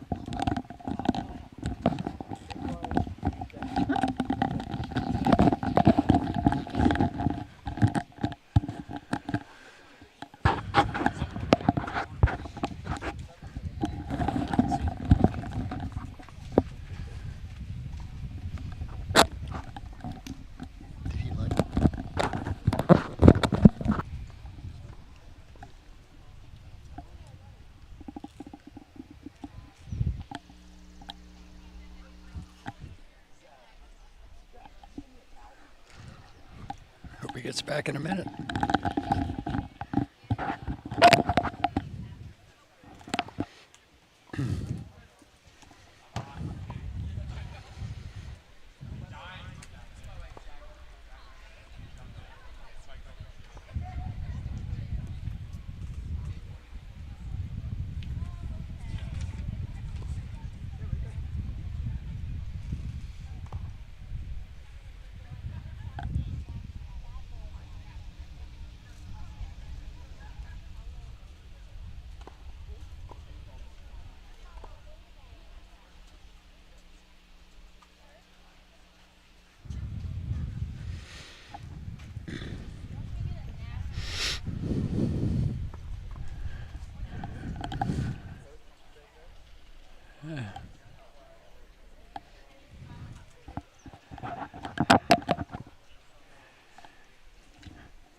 I don't know how to make it live.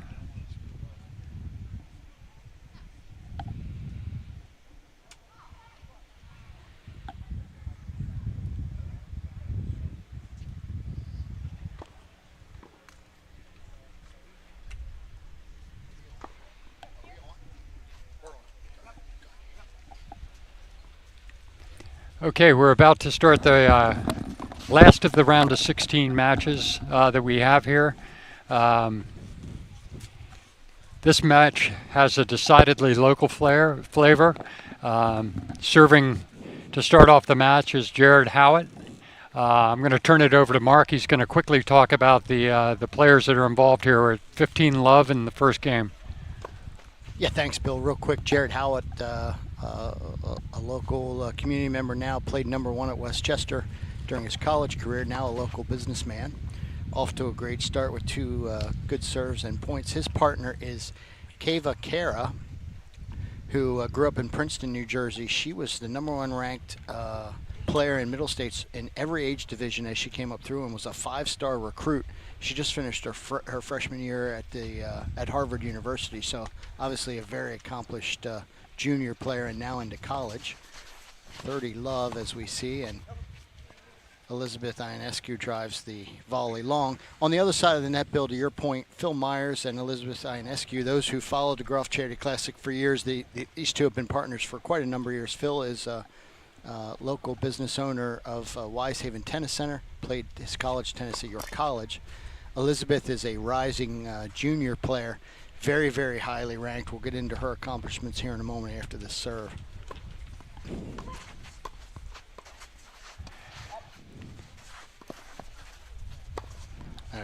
Great hold and great game by Jared right out of the gate. So they get the quick hold. Howitt and Kara.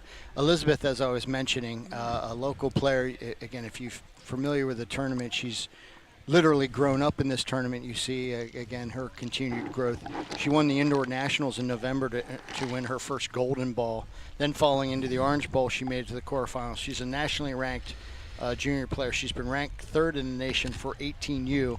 She's currently on the WTA rankings at 1,090, again, as a very young player with some victories over top 200 ranked players and a former top 50 in the world. So on the rise still as a rising junior, will have her choice of where she wants to attend college playing tennis when she gets to that stage of her life, which is still a couple of years away.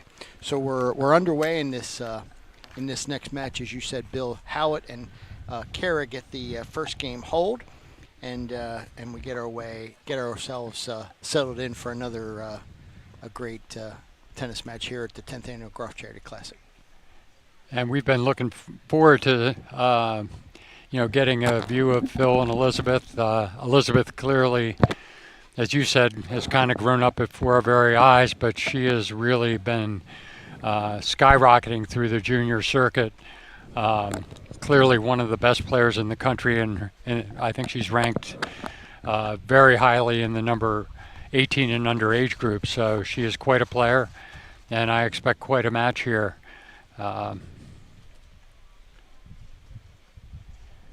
Phil serving first for this team. They're down one love. Jared holding his serve. So we're at love 15, just getting started here. As we talked about it before, you know, these two teams will be feeling themselves out a little bit, trying to figure out what the strengths and weaknesses are of, you know, the given team. Great shots there by Jared Howitt.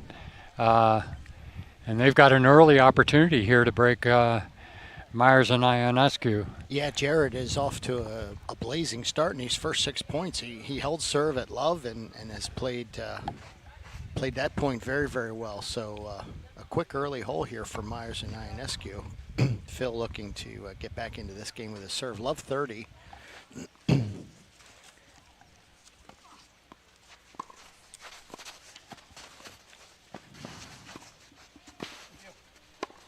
Yeah, great shot making. A lot of great shot making there. Some good touch. Great half volley by Phil. Keva Kara made a great get. Kept him in the point. Ultimately a lob, and Elizabeth had the easy put away. So we're 15-30 in our second game of our second match. Just getting underway.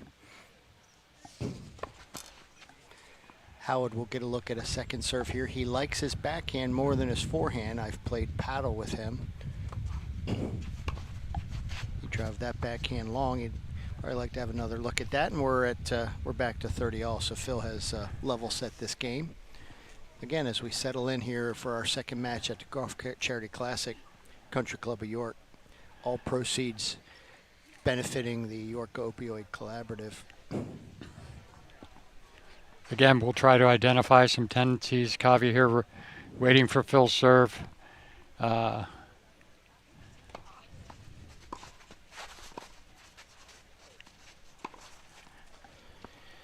Great Jared shot with a great shot right down the middle of the court. Yeah, the return by Keva Kara there causing a lot of issues. Phil again with a half volley sets Jared up for, again, as you can see, he likes that backhand more than his forehand, and a little too easy right down the middle. And we've got a break point out of the gate here, Bill. Game 2. Right out of the chute, so we'll see if he tries to stay away from that backhand. It looked like he was going to Phil was going to Jared's forehand. We'll see what he does here with the second serve. Again, Phil looking to serve and volley there. Jared got another backhand look and again drove it long like the last one he had. So that's a missed break point opportunity. We're back to deuce. Again, this is our final round of 16 match. All the other ones, we've got our first quarter final match actually just getting slated to go on court 2. We'll bring you more up to speed on that when we get the opportunity.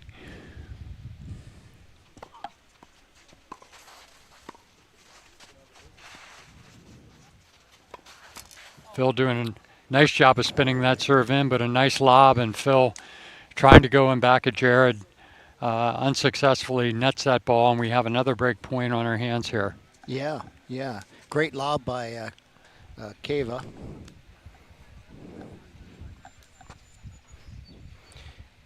Keva and Jared, I think this is their first time playing together, similar to Punch and Patricia in the first match. It'll be interesting to see how they settle in as partners. Great kick serve by Phil. Jared again gets another backhand that I was bragging about that he wanted to get, and he drove it long. He'd like to have another look at that. And we're back to deuce. Great first serve by Phil. High, heavy backhand spin. Really kicked out wide. We're back to deuce. Second serve. Keva will get her first look at a second serve. As I said, we'll be trying to set the table on the match that's on number 2 here in a minute. Oh, Jared, great poach. And again, Bill, we have another break point. Phil got into a forehand rally with Keva, and Jared saw that was going to continue, was able to poach across to the middle and get an easy volley put away against Elizabeth there. She really had nothing she could do there. The ball was on her before she knew it. And we have, again, a break point here. Game 2 on Phil's serve.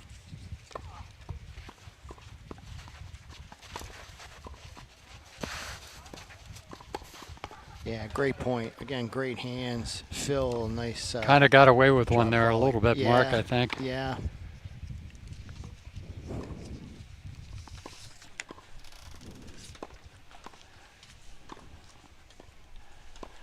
So we're back to deuce here. Second game, first set. Giving Phil a little bit of a workout here in his first service game. Game with multiple deuces so far. He seems content here to spin the ball deep and follow it into net with the serve and volley. Great backhand volley there. Oh, and then he nets the easier one. He'd like to have that one back. And we have another break point. So great words from you, Bill, on the stress in this first game on Phil's serve. And in this heat again, if this develops into another competitive match, these things have a tendency to take their toll over time. We'll see how that plays out. Putting deposits in the bank, if you would, with wear and tear. And again, this is a match that the winner of this match will need to play again today. Great serve and volley there by Phil. Nice serve. It was a good return, but a nice solid deep volley. Kept the ball in play. And we're back to deuce. So we expect a pretty competitive match here from everything that we understand up here in the broadcast booth.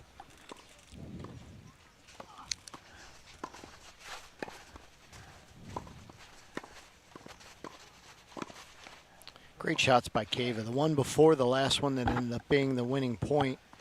Really tricky little forehand. She had to really bend low, and she had a little bit of a slice shot. You have that shot, Bill. I really don't have that shot. It was a really good shot. And again, we forced another break point opportunity.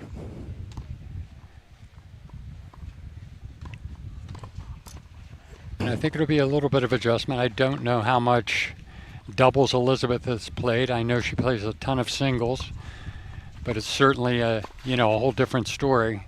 Great shot by Phil. Wow, caught the line with that. Wow. Great kick serve again. Jared's onto it a bit. He was able to get it back in play this time, but Phil right down the middle, as you said, probably caught a line, and we're back to deuce.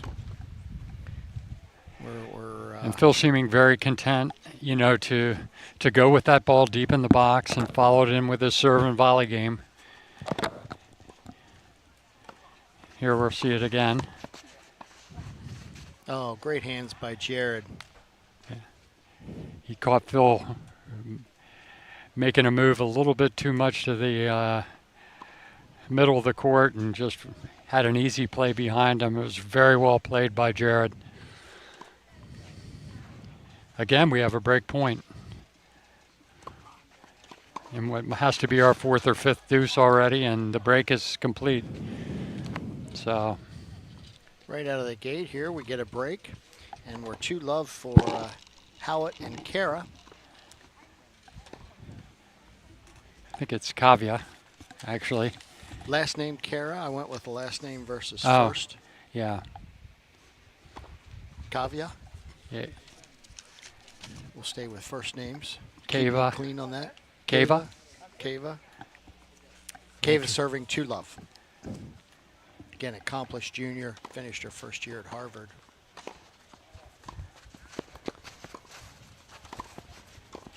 I think that Nice volley by Phil there.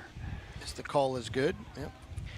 Bill, just as a quick side note, as they chase down some balls, we've got a young lady there who just finished her first year at Harvard. Quite depressing as an older person to have somebody who's a better tennis player than me and smarter. There are a lot of both. A lot of both in that case, I'm sure. But as we both know, Harvard has an outstanding tennis program, and they're definitely among a top 20 type program. So it's definitely good competition. Great get there by Elizabeth, and then a nice volley catches the net, and they get the winner. And now we're love 30 as they look to get that break back. Yeah. That top spin off the top of the net there, Elizabeth went it with a fair amount of top spin. She hits the top of the net, and it's very common that that ball then rises and gets past the two players at the net.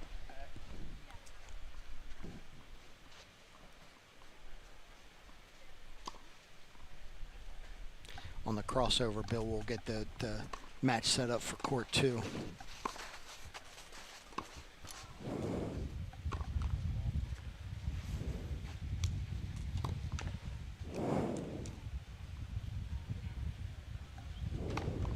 So I believe we're at 15:30 here, correct, Mark? We are. So this is an opportunity for Phil and Elizabeth to get back in this first set. If they can avoid having Jared and his partner here consolidate their first break, that'll be a problem. Elizabeth with a great shot there, taking that ball and just driving it behind Jared. So we have Kaiva looking at 2 break points against her on her serve. Well, and we could be back on serve here very quickly.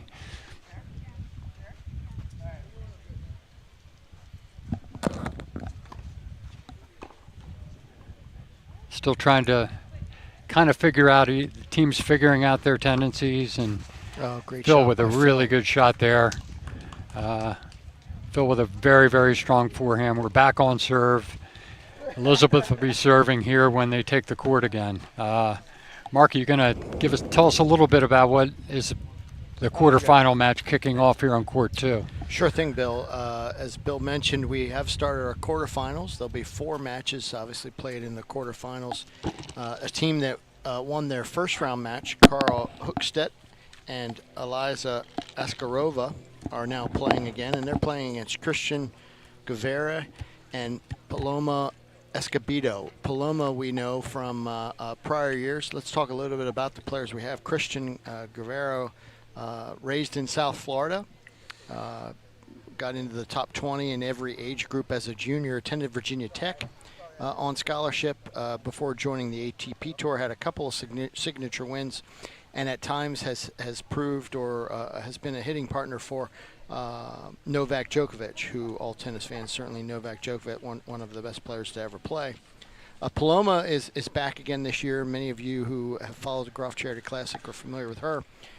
Very accomplished junior, ended up being highly recruited and went to Ohio State University, played line ones in singles and doubles, and played on the Pro Tour briefly.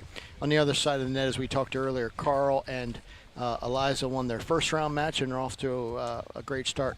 Carl, Westchester, PA native, and Eliza playing at the University of Delaware. And I'll hand it back over to you, Bill, as we get the next game going here on court 1. Looked like that call was that ball was out.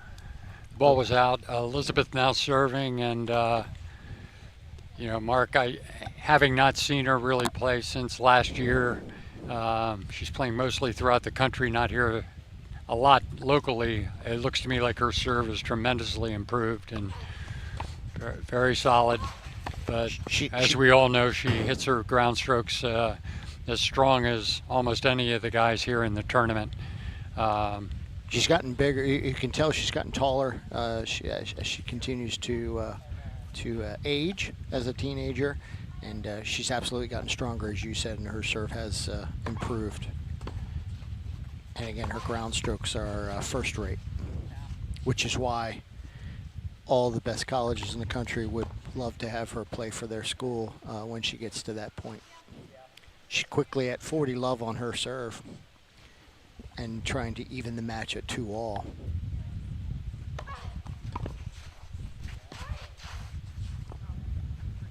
She missed that one a little bit long, but it's clear that we're going to have a pretty competitive match here based on what we're seeing right now. Just seems like the way that we always follow these, it always kind of seems to be 2-all at both matches we've had so far. But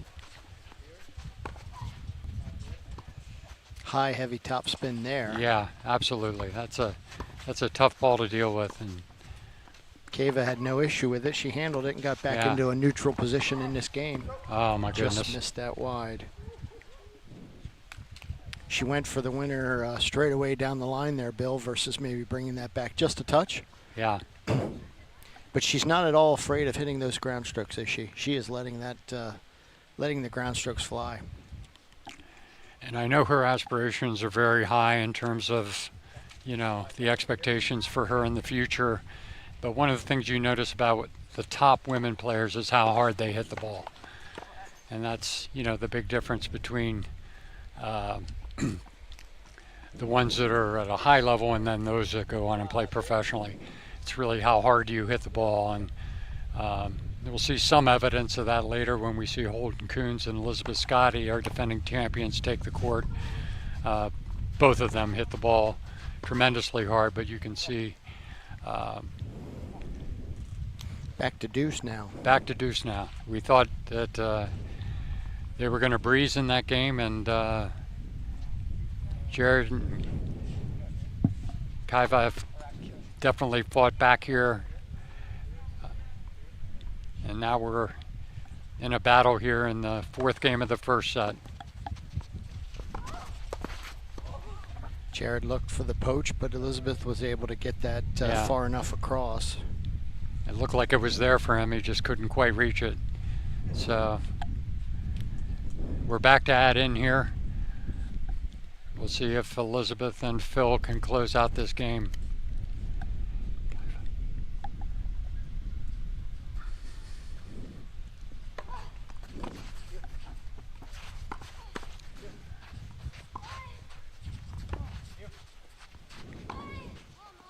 Elizabeth trying to get a little too much out of that, drives the ball wide. A little bit impatient there, Mark. Yeah, she seems a little in a rush there to get that point over with. Yeah. She'll settle in. She'll settle in. She's made some, you know, a couple of unforced errors here early, but clearly if she finds the range with some of the shots he's hitting, she's going to be very difficult to deal with for Jarrett and Kaiva.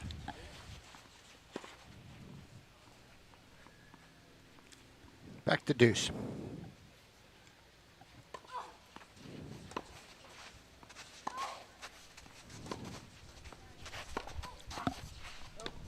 Just wide on that one. And we have another break. We have another break point here.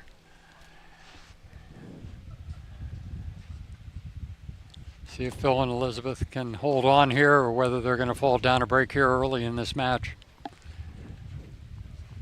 Some unforced errors to your point as Elizabeth walks to the back of the netting there to resettle, recalibrate. Great serve, gets her back to deuce. There is that need at times to reset between points. She had a quick reset there and back to deuce. Still trying to feel out their opponents. Good serve. Yeah. Easy put away. And now they have the advantage to get back to 2-all. Phil always plays a little bit of that controlled game. He doesn't try to do too much. He's very solid, keeps the ball deep in the court, hits it to the right places. Obviously a very experienced doubles player.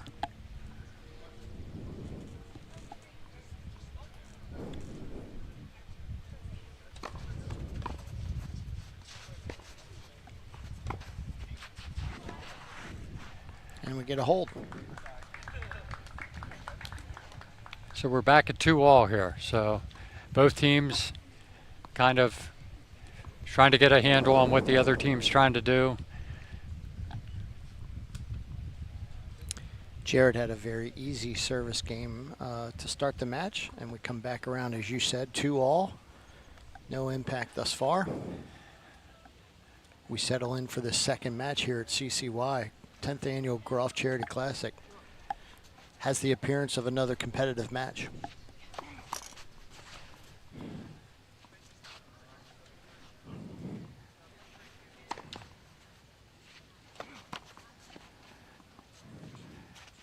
Feel the tide here just starting to turn just a little bit.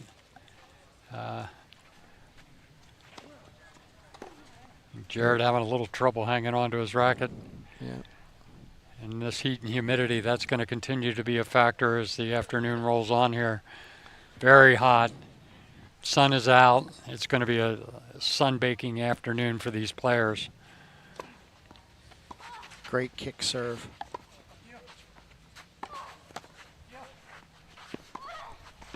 Good shot there by Elizabeth. She caught Jared coming in out of the corner of her eye and put the ball at his feet, and he, was not able to handle that. So I was a little surprised she didn't go down the line at Cava with that one, but proved to be the right play. Love 30, and Jared in some trouble after a very easy opening game.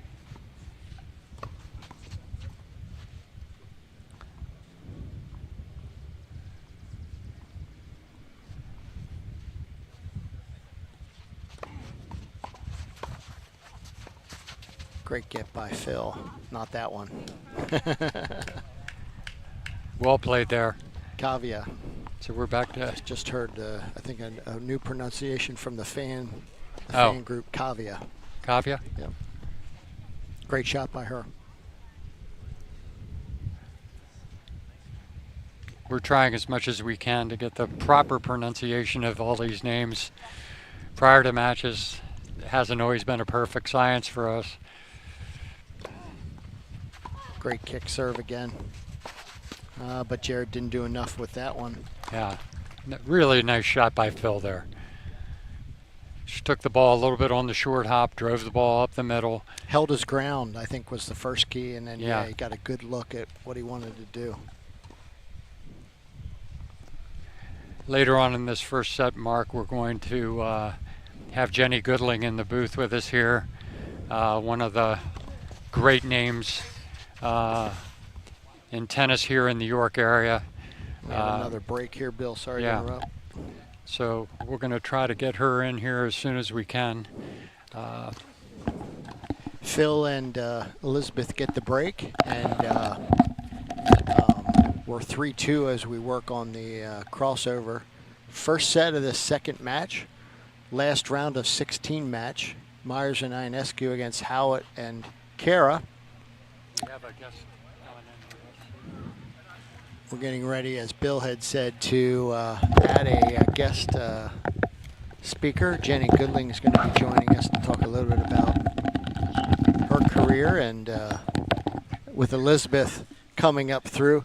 Jenny, thanks for joining us. Those who are familiar with the York community certainly are familiar with Jenny Goodling and all of her exploits as a professional tennis player. Played in all of the major tournaments, had an unbelievably successful junior career, and Bill and I wanted to bring her over and chat a little bit about, with Elizabeth playing as a rising junior in our area and playing on that same kind of a level.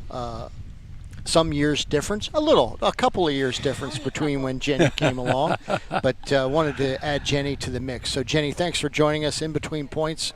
We'll do some Q&A. Really appreciate you joining us here this afternoon. Thanks for having me. So we've got Phil serving, 3-2. They just got the break. They'll look to consolidate that break here in this sixth game. Again, Phil being content to just, spin that serve in deep, follow it up to net. Jenny, I know that you followed Elizabeth's career pretty closely, and you've been a rising junior in your past. What's it like? What are the priorities for a player of her stature at this point in her career? Well, I think obviously training is a big one. She trains hard. Her personal fitness trainer is also here watching. I think just training, you got to focus on training, tunnel vision, trying to be the best you can be, because competition is just so good now. Great hands by Jared there. Oh, even better. Just a phenomenal Terrific play there. Yeah, it's great to see the touch shots here. Yeah, I know we've had conversations where I've been sore and I'm like, I don't know how these professional tennis players do it. And you said, well, you don't understand the training and the care that they get. And it's certainly different than back in your day.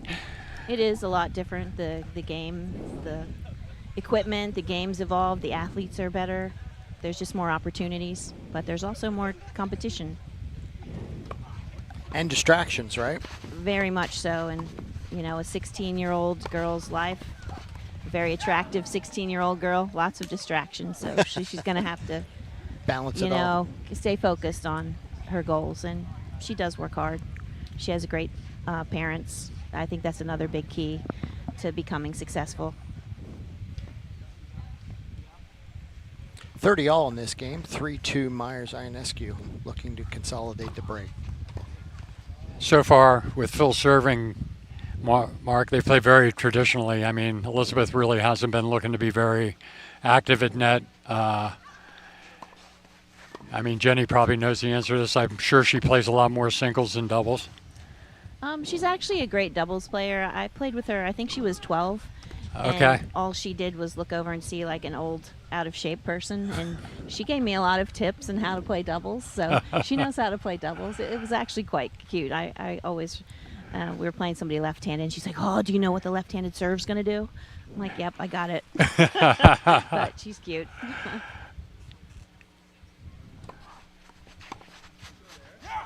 Jenny, talk a little bit. So we end up with getting a break. So we're back to 3 all. Again, in this local community, we've had very few athletes reach the level of success that you did. Talk a little bit, if you'd be so kind.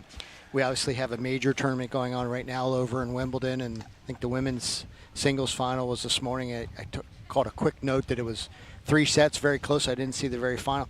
What was your favorite major, and why? I would have to say I'd vote for all 4 of them, because when you get into a Grand Slam, no matter you're number 1 in the world or number 201 in the world, you are treated phenomenally well. And there's just no comparison to that. But my game was better suited for faster courts, so grass courts. I also did my best performances at the Australian Open, which was a hard court.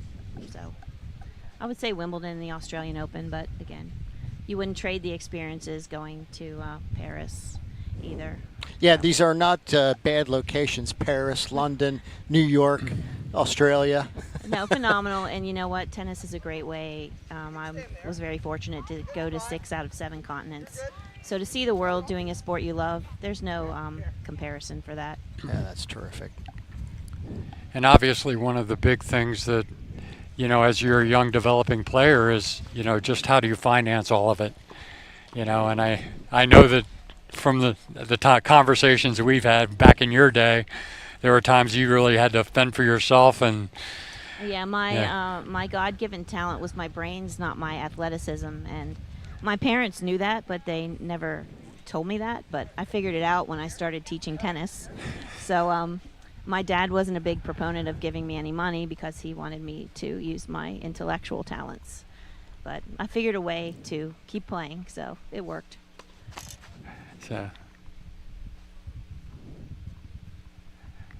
So we're 3 all here in the first set. 15 all this game. And 15 all. Straight away even. Yeah.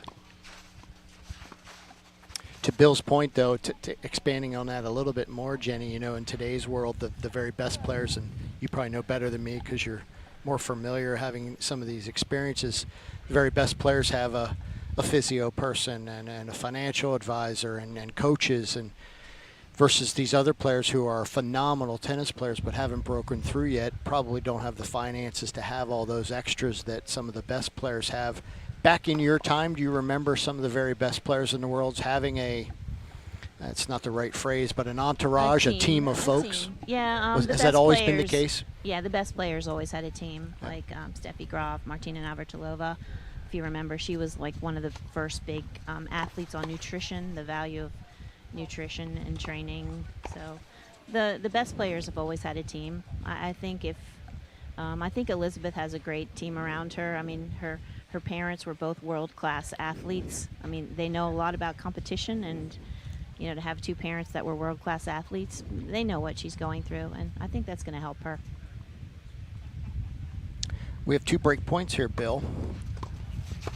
We do, and now, we get the break. There is the break, and we're at 4-3 here in the first. We are. We've gotten more breaks in this match than we saw in that last match, but again, each team settling in back and forth. Jenny, one of my observations, not having seen Elizabeth, she's playing mostly not around this area. When I watched her play, was her improvement in her serve.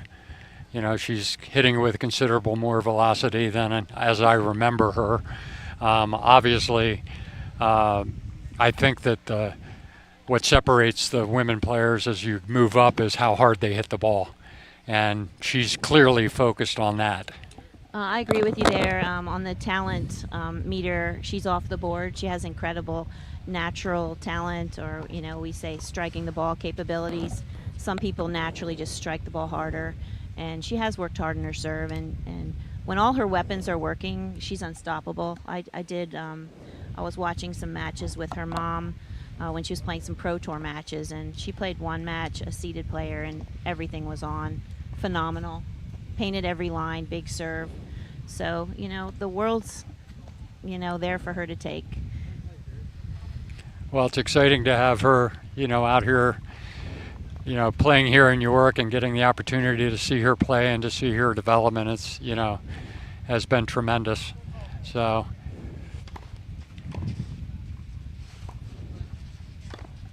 Whoa. On court 2, Bill, quick update. We have a match that's, they're getting ready to do a crossover. We'll give you an update on the score. It currently shows us 2-1, but we'll give you that update here in a moment. Well, we'll see if Phil and Elizabeth can consolidate that break here and kind of hang on here. 4-3. Yeah. Serve was called deep. Love 15. She went for a little extra on the second one there. Phil trying to cut across and drop a little drop volley in there, but Elizabeth, it's a tough shot to hit.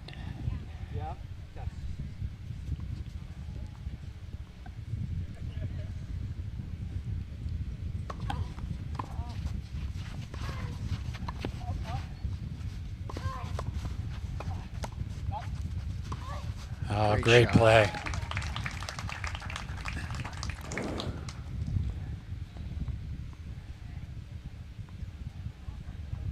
It's always fun to watch these matches develop as, they kind of start off, they feel each other out a little bit, and then all of a sudden the strategies change. Somebody starts to find their shots, and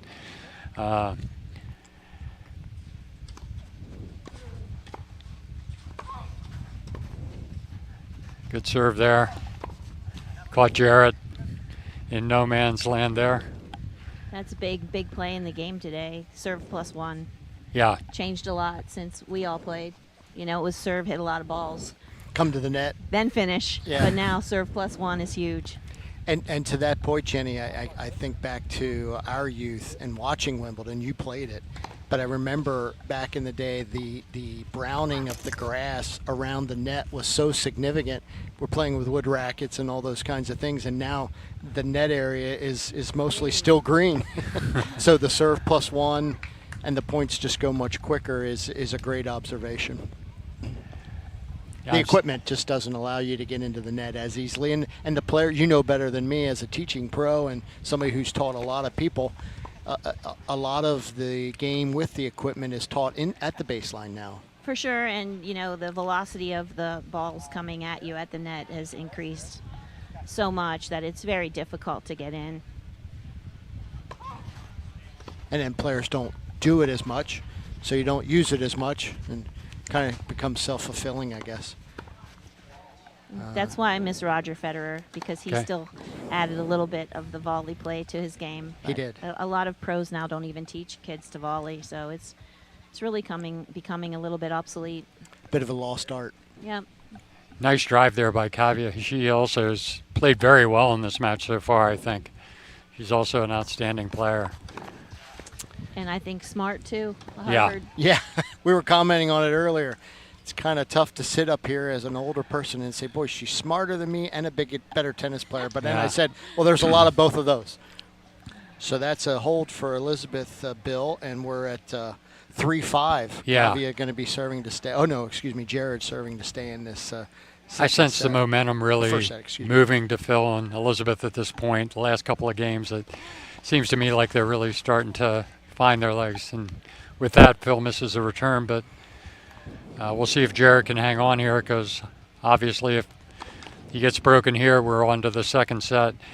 With the hitting the ball hard, Jenny, one thing that I've enjoyed seeing is the drop shot come back into the game, because they're hitting it so far hard. The guys are so far behind the baseline, and now they're using the drop shot, to bring people in. And You know my game, and I know. I love that. King Bill is the king of drop shots and touch. So Carlos Alcaraz and his creativity would be the guy who would come top of mind there with, where and when he hits his drop shots. Pretty amazing.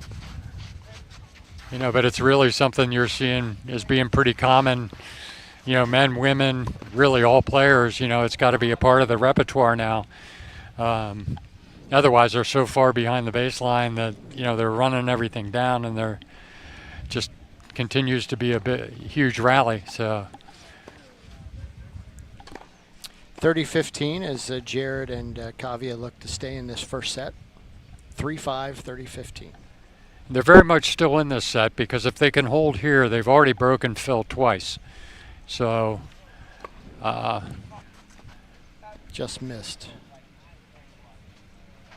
Where's is the call. beeper? Yeah. We're looking for Cyclops. That looked mighty good from up here, didn't it? It's so close.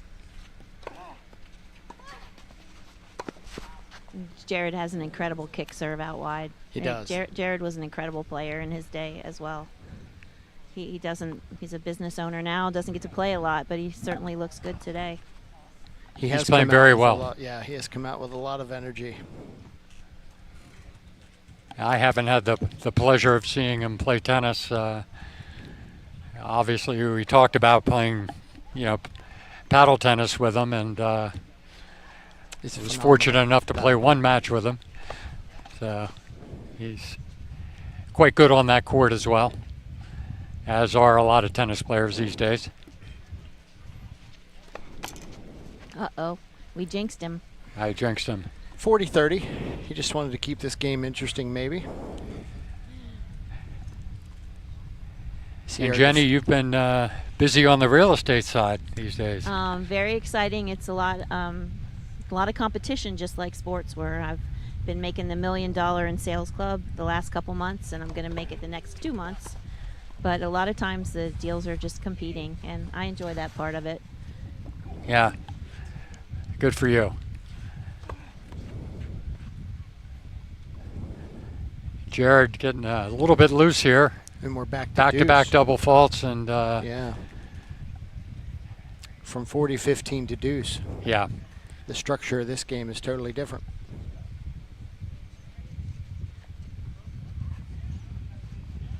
We'll see if he can hang on here.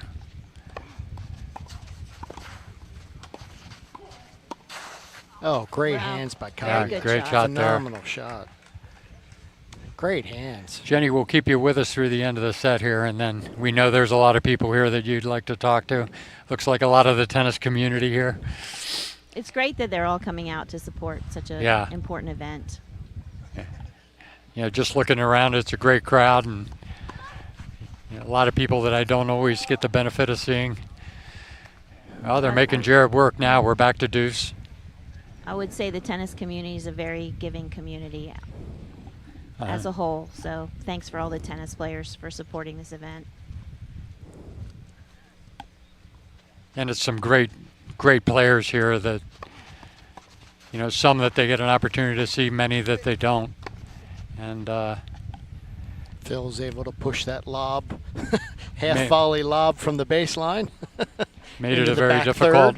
Yeah, make your opponent hit one more ball. Yeah, we were talking about that a bit earlier during the first match. That is the key. You never know. And now we've got some bright sun up there, and as you know, Jenny, that's quite an adjustment that can need to be made. And when people are lobbing the ball and you're having to move to get yourself in position to hit an overhead, you can often get that sun right in your face and the ball just vanishes, and it's very difficult. But back to deuce. Jared, nice play there. We're back to deuce. Great kick serve. Great kick out wide. That's Jenny one of his weapons.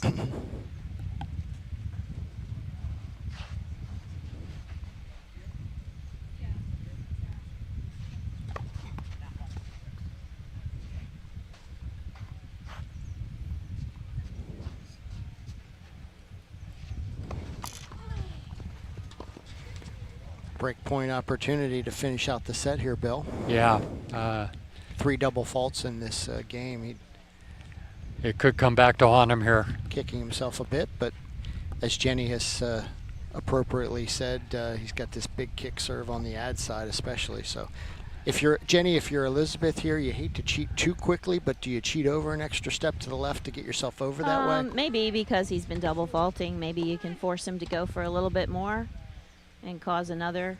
She has a huge forehand, so she's really forehand. standing in there. She's like right at the baseline. Great serve. Jared bounces right back. He mixed it up. He went away from the kick on the back and he went down the tee. She had stepped in, hoping to take the kick away. Again, that's the strategy, Bill, you and I have been talking about all day of mixing and matching. Well, there's often a game going on that a lot of the average fan's not going to see or notice.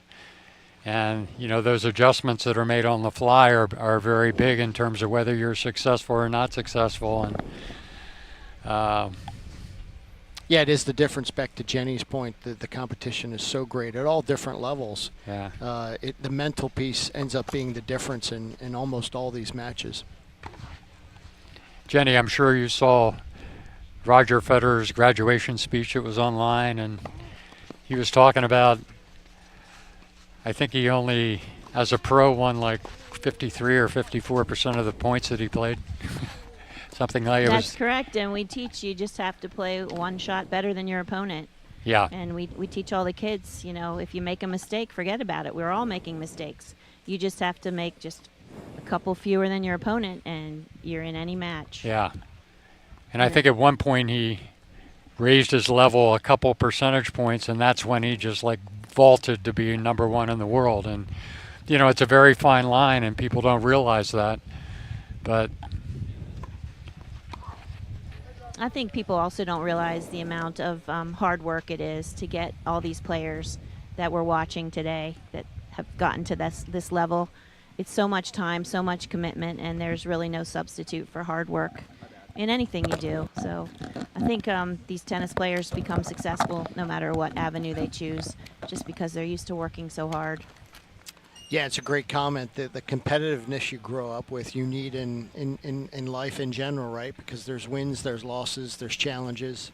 And you got to be able to bounce back. You got to be able to deal with, you know, bad things happening to you and go on the fly, readjust, change your strategy. So many life lessons in tennis. Over on court 2, we've got a really competitive match, Bill. I see the scorecards. I'm not sure which side is serving right now, but we've got a 4-3 match going on. So very competitive in that first quarterfinal match, as you would have expected. Moving in deeper into the tournament, we're going to see a lot of competitive play. And again, we've had a great mix this year of players that are new players and players that are returning. On the far court, they're definitely a returning team, and, you know, have played very, very solidly in the past. And now they both have real jobs. So I think that has a little bit to do with their play as well. They're working 9 to 5s. Yeah. Changes the equation greatly. Talk a little bit about that, Jenny. It's a great point. So when you were at your peak performance and then decided that you were going to start to move into the next stage of your life, mentally, you're still right where you were, I would think. We all were at our own levels. How hard is that as you're starting to work and not train as much to make that adjustment mentally to say, well, yeah, I used to make that shot, but is that really the shot I should be trying to hit now? Yeah, probably not. That's a huge adjustment. I found myself, I hate to run, but I ran a couple marathons because I just wanted to hear somebody clap for me. So I really missed somebody clapping for me. But, you know, as an adult, you learn you have to start clapping for yourself. So, you know, it's a huge adjustment. And we're at love 15 here. Phil Myers serving for the first set. And great volley by Jared there on that first point, Bill. And then Jared has incredible hands. Yeah, great shot. 2 great shots. Trying to get back to 30 all. And as you had said, Bill, Phil's been broken twice here, so a lot of pressure here all of a sudden. Love 30. Trying to finish this set out. It's interesting, you know, sometimes in these mixed doubles match, you kind of work into these cycles where certain players have trouble holding, and, you know, and then you kind of, you know, work out of it. This is, I think for Phil and Elizabeth, the 2 guys serving hasn't worked out well for them. The 2 women serving has worked out. So we'll see if that plays out here. I'm sure he'd love to have that one back. Yeah, he dropped that one into the middle of the net. That's not like Phil. He's frustrated with himself here. Not the game's not over though. Love 40. And a lot of times holding your serve is, in the net person's hand. Unless you're double faulting, the net player can really make or break you in holding your serve. Absolutely.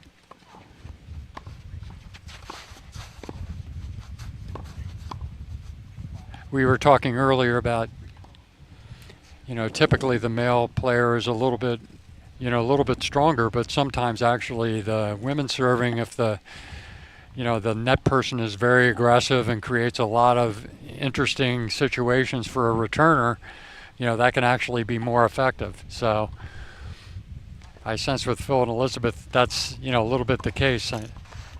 I would love to see Elizabeth be more active at the net. She Yeah. has a great volley, and that's going to really put a lot more stress on the receiving team. Yeah. As I noted earlier, she seems to be just, kind of,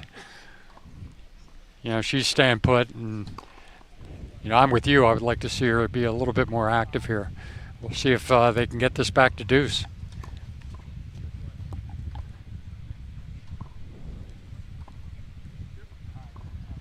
Jared taking that opportunity to get a nice little break there.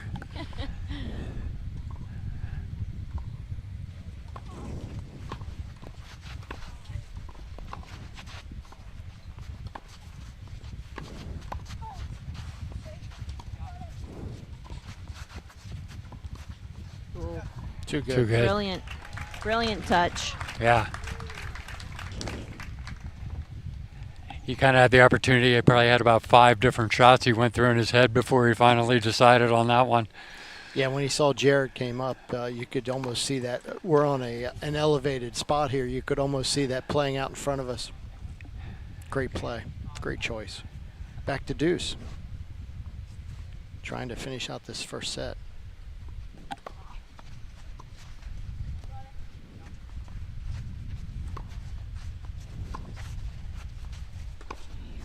We were talking earlier about, the small level that can make a difference, and literally that first match really came down to a couple of points. Another great shot. Great point. Phil was very, very content in a forehand rally there. Then he decided to bring her up to the net and then lobbed over again. And now all of a sudden we're 1 point away from the set. What a great comeback by Phil and Elizabeth here. Little cat and mouse. Love Yeah. it. Set point, Bill. And that's a game actually Phil likes to play a lot. And watching him play, he loves points like that. He has such an array of shots that he has in his arsenal, and we're seeing that in full evidence here. Really solid volley Incredible there. hands from Jared again. Back to deuce. Really good game here. Yeah, Ebbs and flows. I'm just glad it's not me serving at this point. Time for an underhand spin serve. There you go.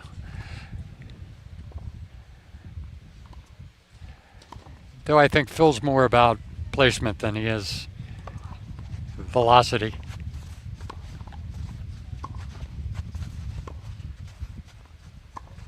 I think this is a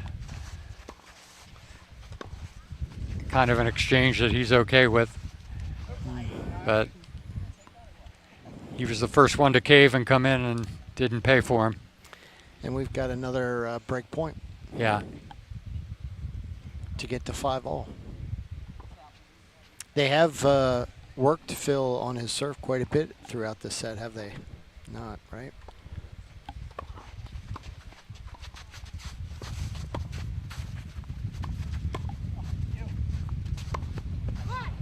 Elizabeth with a nice finishing that off there. Happy to help out there. Yeah. Those are ones we all like. The Yeah, ball's up that's in her mine. eyes. Give it to No, me. I got that one. Let me help. We're back to deuce. Big watermelon right there in front of you.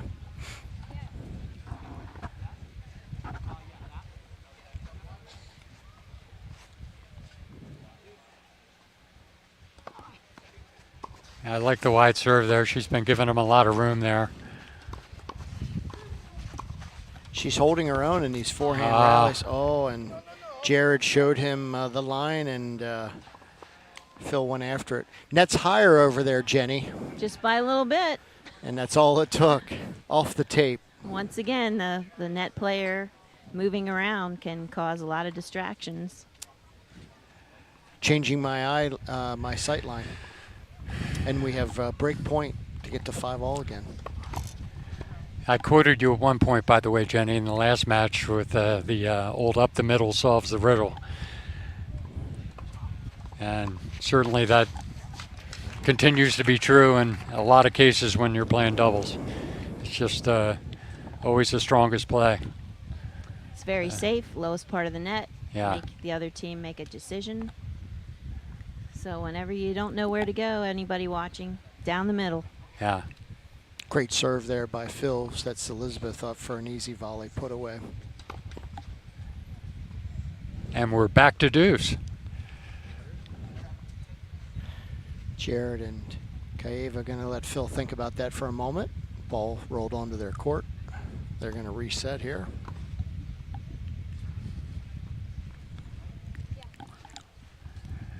Well, a little conversation. We'll see if Elizabeth maybe goes here. Yeah. Good call there, Yeah. Mr. Bill. Set point. And I think that first time in the set, right? Yeah, and I think that if they can get her doing that, I think that that's going to put Phil in a much stronger position. I think they're going to have trouble breaking Elizabeth's serve, and if they can get over this hump and get this set, I really like their chances here in the second set. I think that, but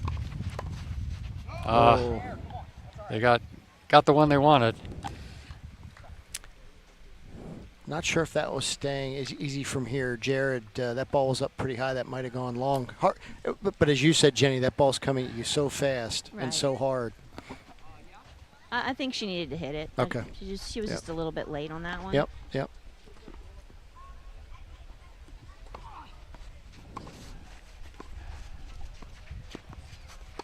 And we had Charlotte Sakura in here last match, and you know, talking a little bit about that, and you know, you definitely, you know, there were a couple that were let go, they fell in, and yeah, it's just a reactive thing, you know.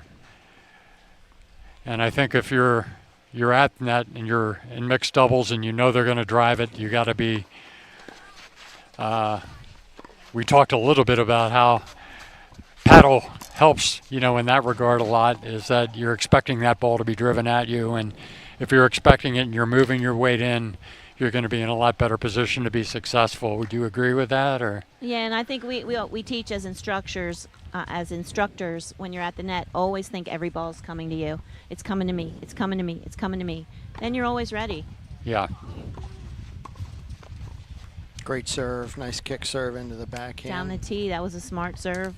And we're back to set point as we ebb and flow.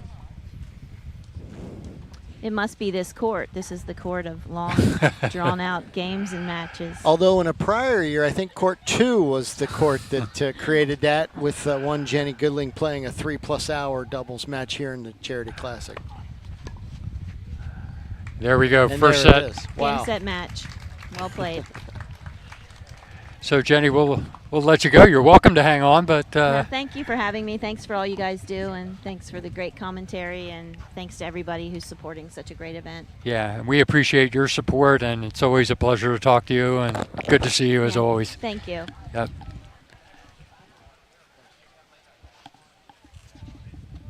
Thank you.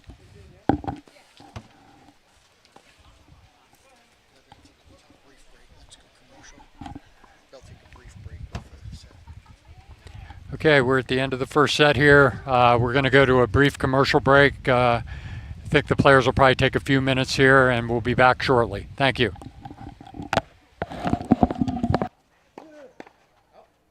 Hi, I'm Rocky Bladder. You know, as a veteran and former NFL athlete, I know staying healthy and partnering with your doctor is important.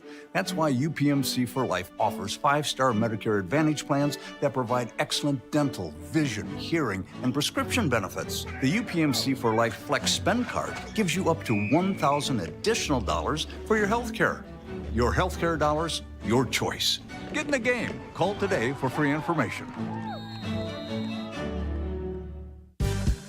Rudders is made for you. Order ahead with our mobile app.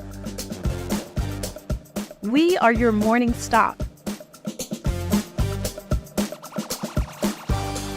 Your quick lunch break. Your last-minute dinner plans. And your late-night snack.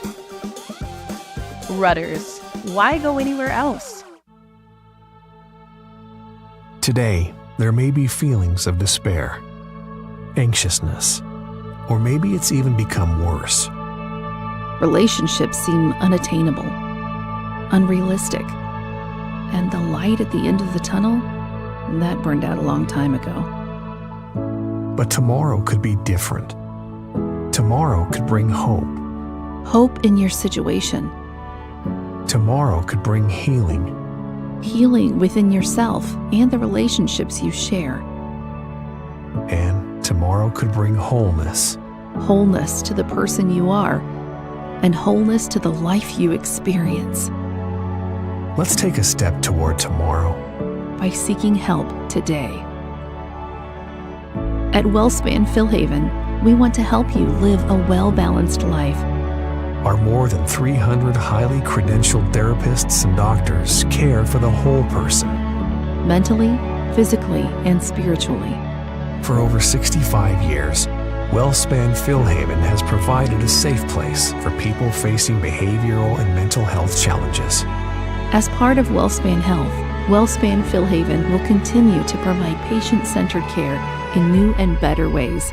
With more than 27 locations in Dauphin, Lancaster, Lebanon, York, and Adams counties, we're here to help you find hope, healing, and wholeness.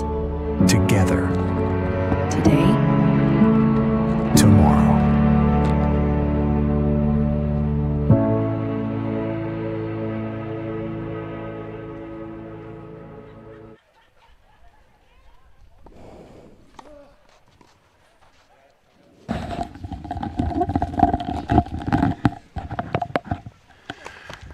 We're back here starting the second set.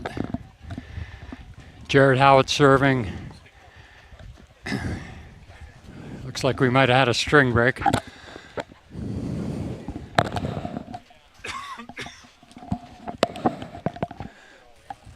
Again, a heck of a finish to that first set, Bill. You got a love 40 game against you.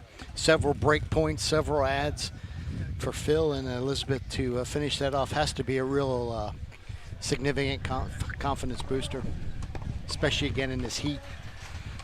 And I think it allows them at this point to play, you know, with a little more freedom. Yeah.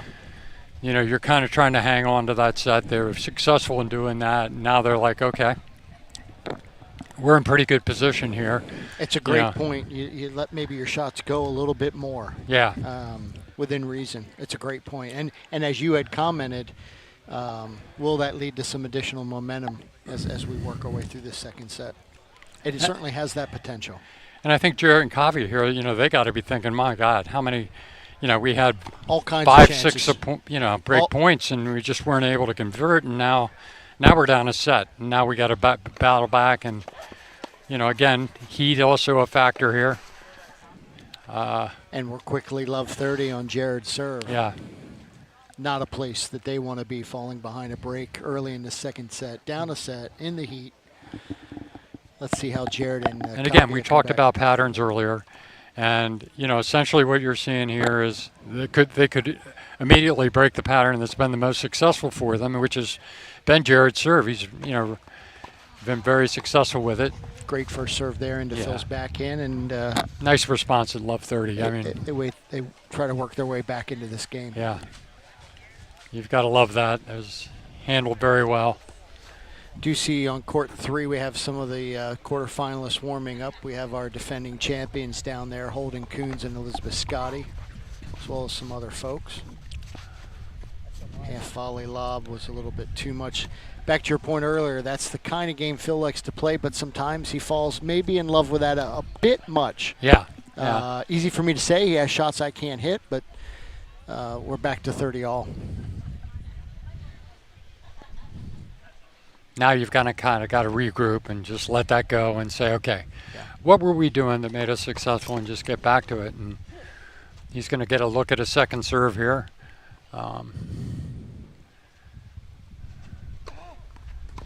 Jarrett with a really outstanding second serve there.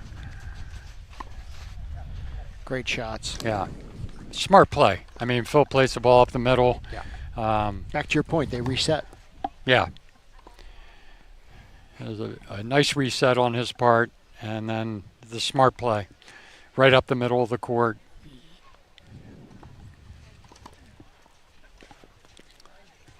He's got watching a little bit out of the corner of our eye on court 2, and looks like they're in the second set if I'm reading it right, Bill. Yeah. Not sure. Oh, Phil with an unbelievable shot.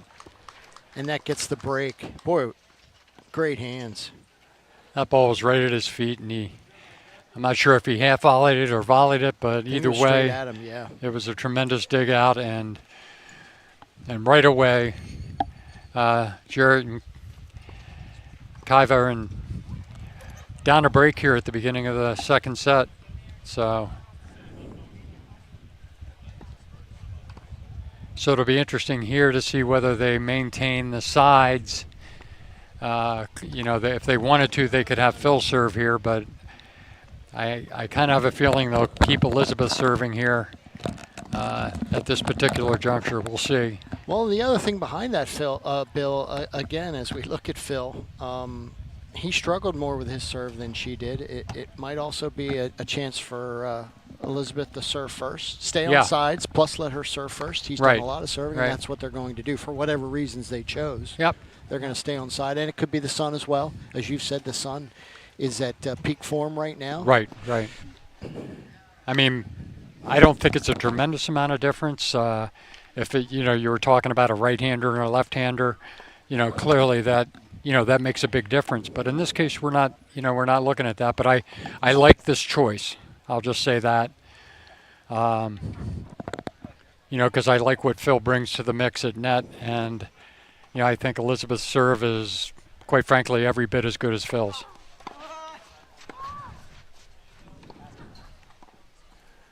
With that said, we go to love 15. So, but that's tennis, and as we said, at his peak, Roger Federer's winning 54% of the points, and he's one of the greatest in history. So.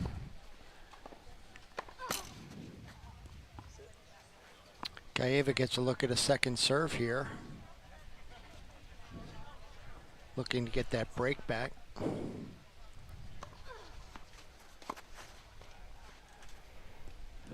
That's a great serve. I like that. A nice little spin serve deep in the box to the backhand. She kind of mixed up the speed, and she got caught sitting back and waiting for it, and the ball went up on her. And it got to be a very difficult return on what was not actually a serve that didn't have as much velocity.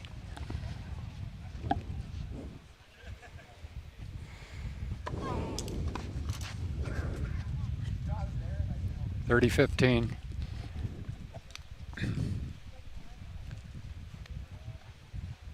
Again, showing a lot of success here with Elizabeth's serve, and we'll see if they can hang on here. If they can do so, it'll be a nice consolidation of the break and really put them in, I think, a really strong position here. Not Phil's best volley. I don't think he meant to hit it there, but he got away with it. A bit of a miss hit as he acknowledged, but all that matters, Bill, as we both know, is what's it look like in the scorebook. Yep. That looks like an unbelievable shot in the scorebook because it's a point win. Can't swear to it, but I think that had some frame involved. Yeah.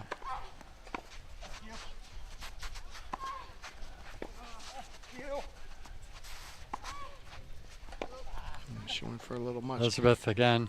Phil, I think, may have created a little bit of a distraction there for her. I think she thought he was going to hit it. You're always going after that ball, but when your a partner at the net is moving around a lot, sometimes that can create a distraction. You always loved when I moved around at the net a lot and we got into I formation. It created a lot of imbalance. A lot of open court. Great hands on the poach by Phil and Elizabeth. And Phil consolidate to break, Bill, for 2-0 here in the second set. Jared and Kaeva have to be a bit careful here of not letting this thing get a rolling ball downhill. Yeah, Kaeva here, you know, she has had some difficulty holding her serve, so this becomes a, you know, we keep talking about, well, that's a must game, but it's a very important game for them to get on the board here. Otherwise, they're going to be down 2 breaks, 3-0 in the second, and so we'll see what happens here.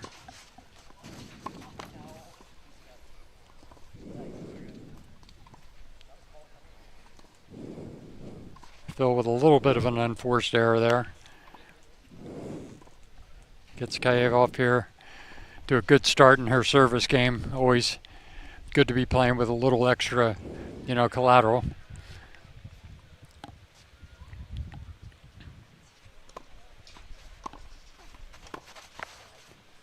Nice return there by Elizabeth. Good pace. It's been interesting over the years to watch Elizabeth and Phil play. You know, as Elizabeth was many years younger versus today, and her ability to more than hold her own on the court it's neat to see her development. Yeah.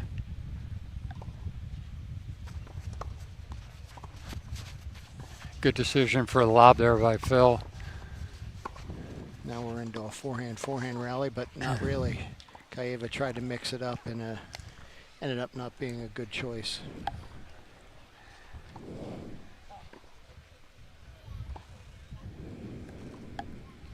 Elizabeth with a lovely 2-hand volley there. Came right at her, and she easily could handle that volley, even though it was driven at her with some pace. So we're at 15:30, correct? Correct. And Elizabeth gets a look at a second serve.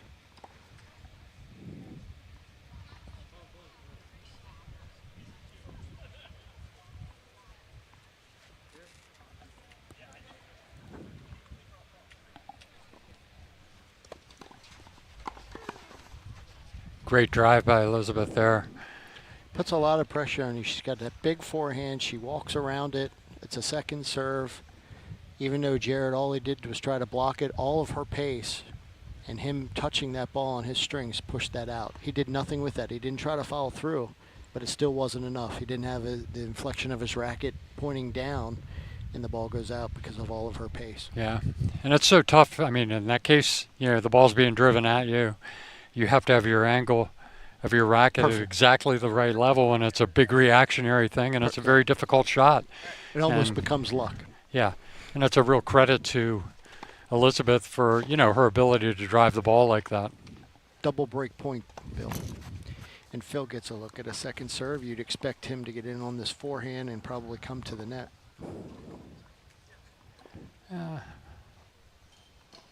I think he'll be content to get into a little bit of a forehand rally, but it won't matter. And now Phil and Elizabeth are definitely in control, and not quite cruise control, but 3-love. Yeah. Second set after finishing off that first set 6-4. Yeah. The first quarterfinal match, Bill, continues on court 2. We currently can't see the scorecard, but again, that match is in its second set and moving along. We'll have 3 more quarterfinal matches coming up for you here this afternoon, early evening. Really looking forward to the continued high level of tennis that's occurring. A great shot down the line there by the young man. Just really high quality mixed doubles tennis here at the Country Club of York. 10th annual Groft Charity Classic. All proceeds benefiting the York Opioid Collaborative as we look to fight that terrible addiction in our community as well as around the world. And those of you that wish to donate, again, can go to the Groft Charity Classic webpage and donate directly on the page. And we hope that many of you will do that.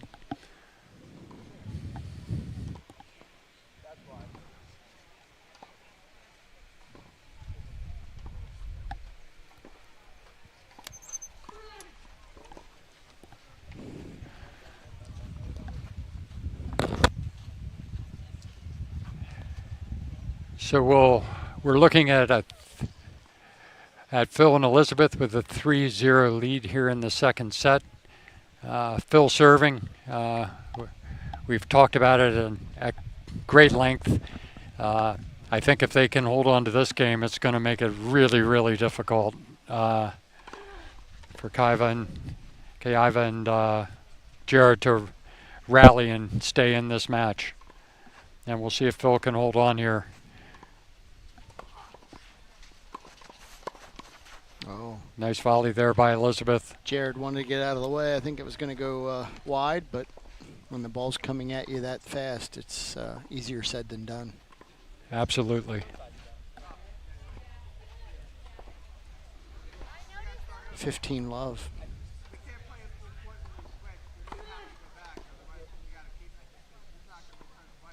Not sure what the discussion is here, Bill. Is it a replay of the point? Somebody maybe was not ready. I'm not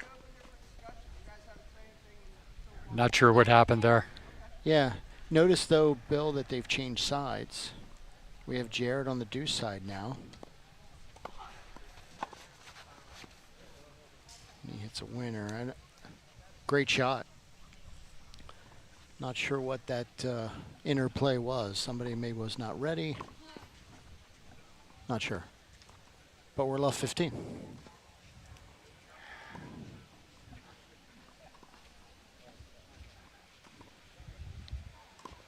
I'm not sure what happened there. And are they just making this change in this game? I don't remember him playing the deuce side in the earlier games of this set. I thought that you had to start the set that way. Yeah, as did I. Great movement there by Elizabeth. Come over, taking charge, taking that volley.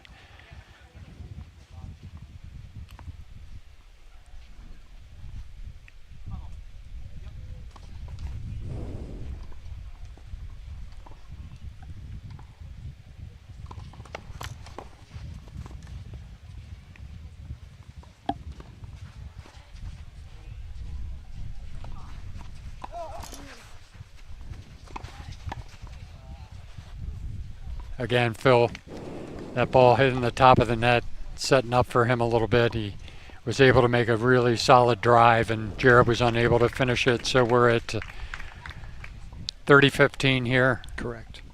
3 love. 3 love, 30-15. So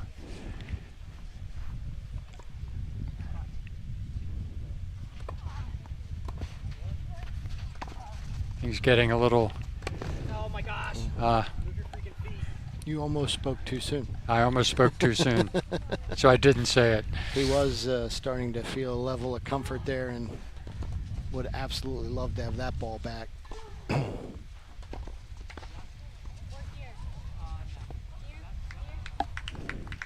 30 all. Again, Phil very content to try to spin that ball deep into the corners.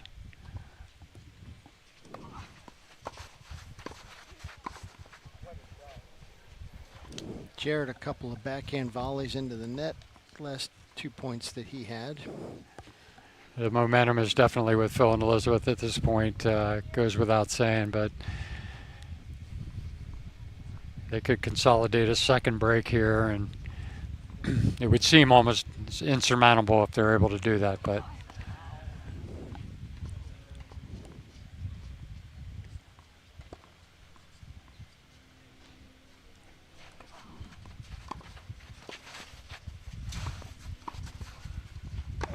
that one is not going over Jared's head. So. Went for the lob again, and he got a good look at that one. Again, we're looking at a long service game for Phil. Back to deuce. Yeah. We're back to deuce, and As Jared and Kaeva try to keep the door open on this set and match. A break here would be almost required, as you have said. yeah.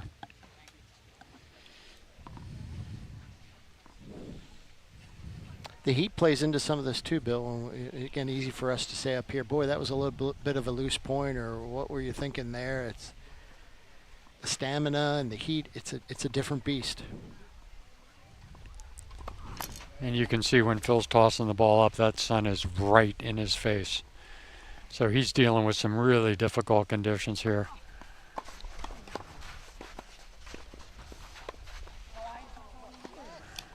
Now we've got a break point. Well, and to your point, if I'm looking directly into that sun to get my serve, and then I'm serving and volleying, my eyes have to clear and be ready to hit that next shot. That's easier said than done. Yeah.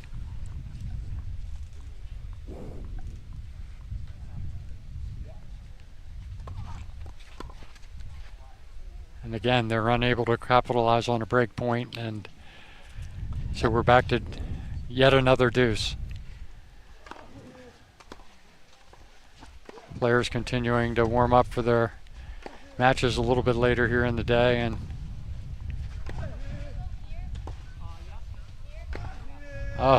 we're seeing some balls really being hit hard here on court two. Some really nice tennis. All right, we're back to deuce. Phil Myers serving.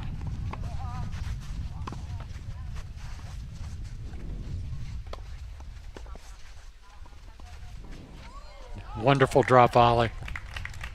And we've talked before about the array of shots that Phil Myers has, and there's an excellent example. One that's right in his repertoire, and it was a good opportunity to use it, actually. So it's at in again.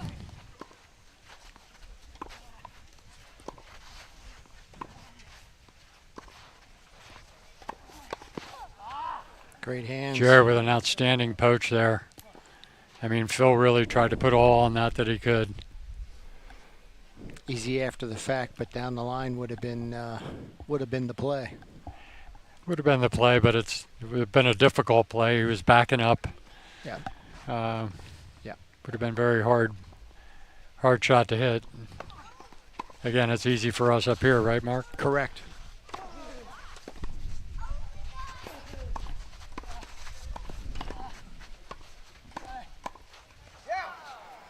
Very, very nice point there. Kieva with a great volley to finish it off. And now we're back to break point.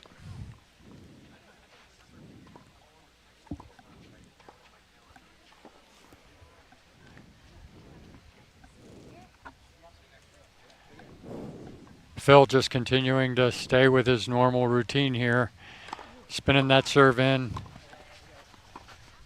Didn't quite follow that one the way he normally does, and as a result, that return fell at his feet, and we have another break. And Howard and Kara on the board. We are 1-3 second set. And can find their way back into this set and match.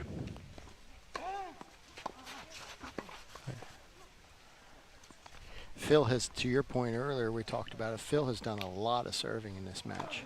If this match continues on and would get to a third set, that takes its toll. It takes its toll, and plus the winner of this match is going to play later in the day. And it's not going to get cooler, at least for 4 or 5 hours. Quite a few hours. Yeah, I mean, it's in the weather forecast showed temperatures mid to high 80s at 7, 8 o'clock tonight. So it's, they want to get off this court as quickly as they can. And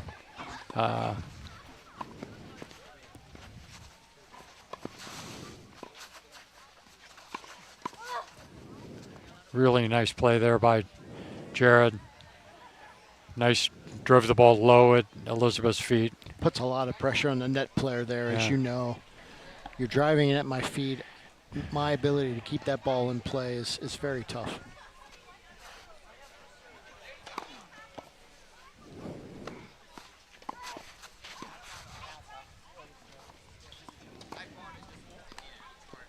Again, I think that Phil and Kieva have not been, or no, excuse me, Jared and Kieva have not been as consistent as they need to be. There seems to be a loose error or two that kind of creep in almost every game, and I think that's making it an uphill battle for them at this point. And we're at 30 all here, I believe.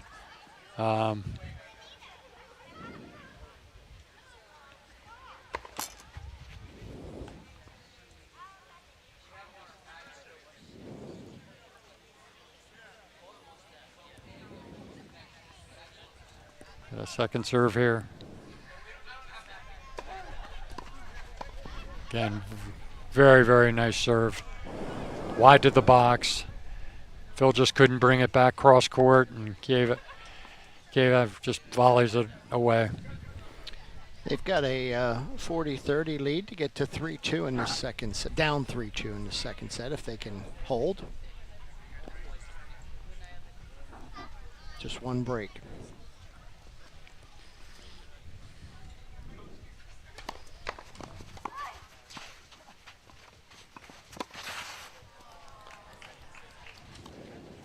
Beautiful touch volley there, but it was a great get by Phil, and played a great shot at her, played it up a little bit, just below her shoulders, and it's difficult to get your racket into a place to volley a ball like that.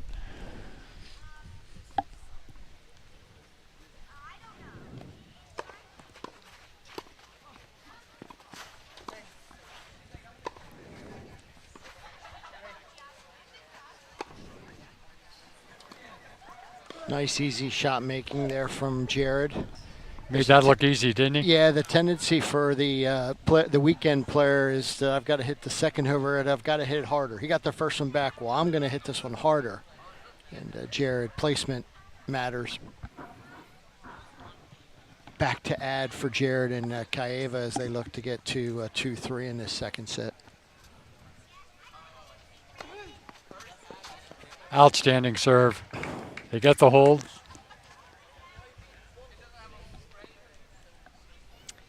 And we'll work on the crossover. Ionescu and Myers up 3-2 second set after winning the first set 6-4. Really good shot making on that second court as well. Bill, again, I can't see the score clearly. I think it might say 4-3, but I'm not sure who's up. But there's been some really terrific shot making over there on court 2 as well. So now we're back to Elizabeth's serve, which has been a pretty solid game for them in the 4-game rotation. We'll see whether they can make it happen again here. But interestingly, to your point, we were 3-0, and there was an opportunity to get fairly significant opportunity to get to 4-0. And not only didn't we get to 4-0, but now we're 3-2, and the momentum swings back and forth. So there is some pressure here on Elizabeth to maintain that break, hold serve, and get back control of the second set. Short of doing that, we're at 3-all, and now who knows? Who knows?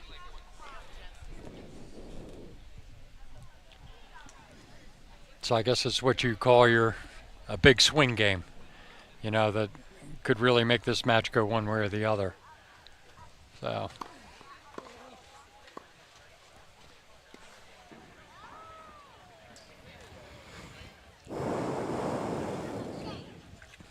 Seeing a lot of good lobbing here today.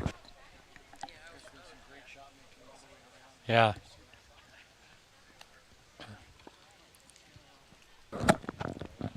Overall, terrific tennis.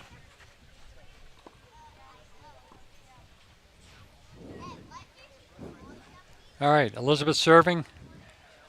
3-2, second set. Great serve. Great serve. Looked like it was right on the line. And as you know here, Mark, sometimes that ball hits the line, it skids. Makes it very difficult to hit. But Elizabeth with a great serve. So anytime you're getting it that deep in the box, it's a major plus. Quick update on court 2, Bill. It looks like they've split sets, so we got a heck of a match going on court 2, ready to go to their third set. Great shots by Jared. Great shots. Phil, I think, got a little too cute with one that he tried to play the very short ball. I'm sure he would like to have that one back.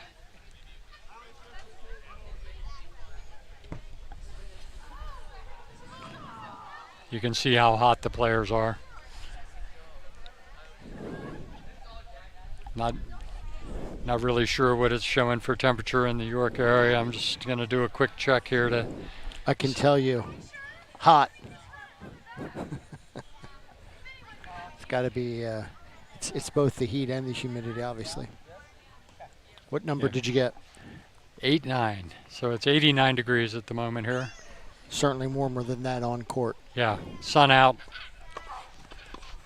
I mean, there's a hint of a breeze, but it's not much. Good serve by Elizabeth, 30-15.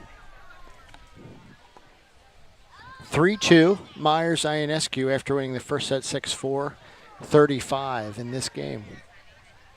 As Bill has said, Elizabeth has served very well, has not had difficulty holding to date, and up in this game 30-15.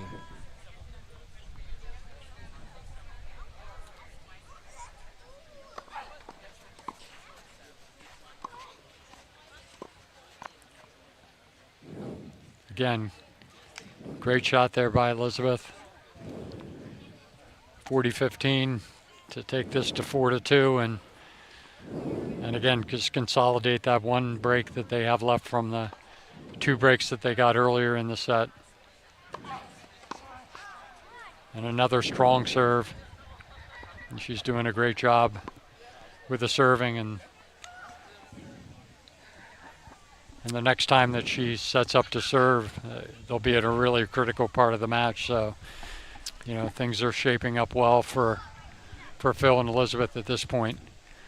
Kaeva serving 2-4 as Kara and Howard try to stay in this match. That sun again, Bill, with no visor and no hat. Let's see how she handles the serve on this side. Second serve, to your point earlier, she's looking right into that sun, Bill.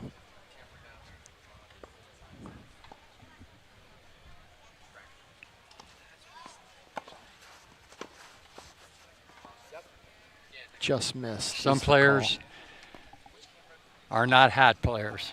When I was young, I never wore a hat. I've always been a hat guy. Yeah. I think more for sweat than certainly for the sun as well. But yeah.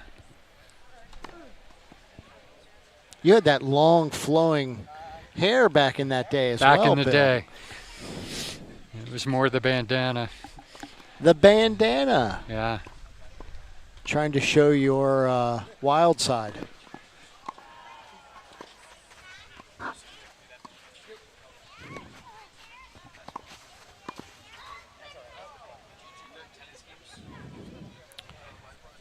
Elizabeth drove that backhand volley deep. Good shots by Kaeva there from the baseline. 15 Very all. nice. It's one of the first times we've seen Elizabeth really drive that ball and follow it. So.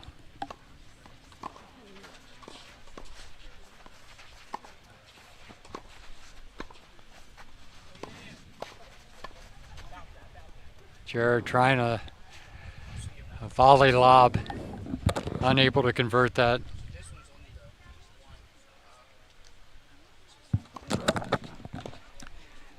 $15-30, Bill. A lot of pressure on Kaeva and Jared at this point.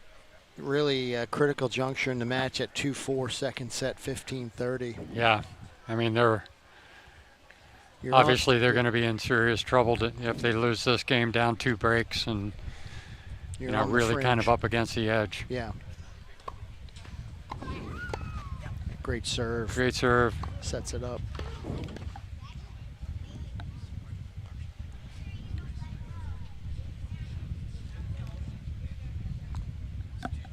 All right, we're at 30 all. It's kind of an unusual match in that I haven't seen any significant shifts in strategy. I mean, it's just kind of like these two teams are kind of going at each other. Yeah, this is what we have. This is what you have. Let's see who makes the shots. Yeah. Yeah. Yeah, good point. We have not seen the changes that we saw in the first match, good or bad.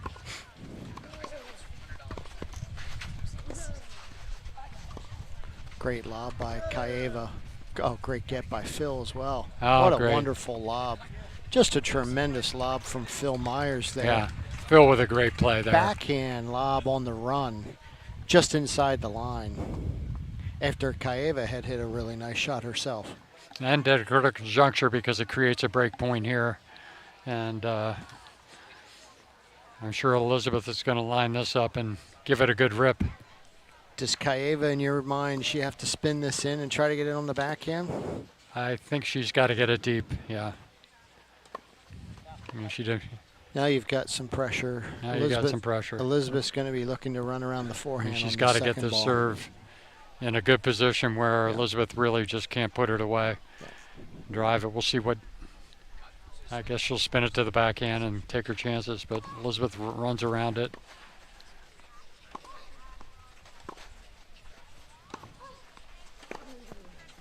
And there's your break. Not the rally that I think Kaeva and Jared wanted to be in with Elizabeth's forehand against Kaeva's backhand. Yeah. That became a difficult setup. Which again I think speaks to the quality of play from Elizabeth as a junior, playing against a young lady who's playing at Harvard. Yeah. Highly accomplished junior, shows you the level that Elizabeth already has attained. I don't think there's any question about that, Mark. And I'm not sure exactly how old Elizabeth is, but I think she's a year or two away from college. I believe she's 16, so yeah. I believe we're 2 years away. So, I mean, by the time she goes, she's going to be one of the most coveted recruits in the country. Yeah. There's no question about that. Yeah. And there's some really great coaching out there in the college ranks, you know, as Jenny talked about. And I just think it's great. I mean, she seems like all my interactions with her, she's been a very respectful, nice young lady. 100%.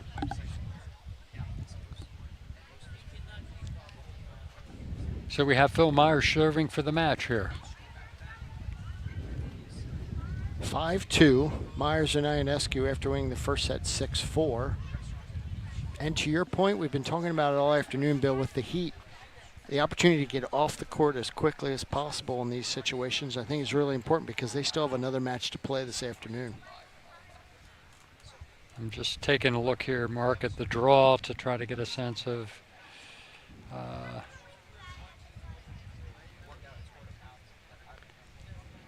so they're on the lower part of the top draw, and you know they'll be playing a team that hasn't hit the court yet, but a team we've seen before here in the Charity Classic, and we know they're very solid.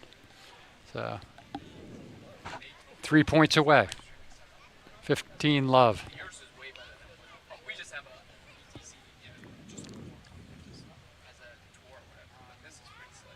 And since some difficulty in the first set, really, Phil and Elizabeth have, you know, I don't want to say been cruising, but they've been in control. Great There's serve. a very timely ace by Phil. Beautifully hit right up the middle on the, looked like it was on the line. Yeah, yeah. 30 love. Yeah. Yep.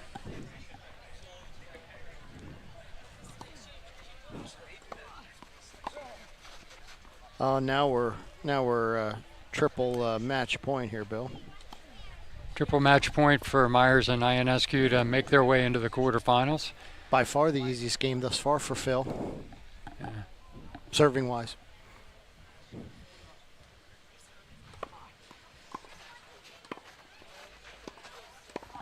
Yeah. Great Very shot nice by play. Kaeva. Keeps them in the match. Kaeva, great drive there. 40-15. Yeah. She's been terrific. It's been a very Actually, a very competitive match, probably more competitive than the score might even indicate here. I think that's fair. A lot of deuce games. It hasn't been a quick match by any stretch.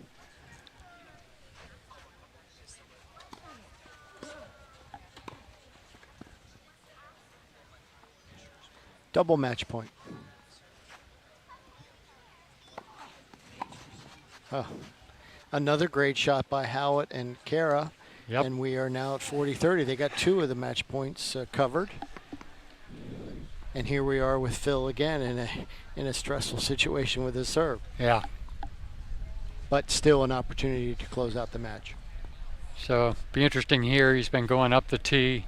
He got the ace. He's hit it twice. You know, the question is, you know, does he mix it up and go to that backhand a little bit? He does.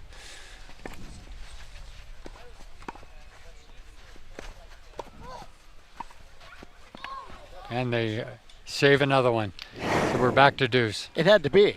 There was, you know, given Phil's serves earlier today, it had to go to some additional tennis. Great shot making again by Howitt and Kara. Absolutely.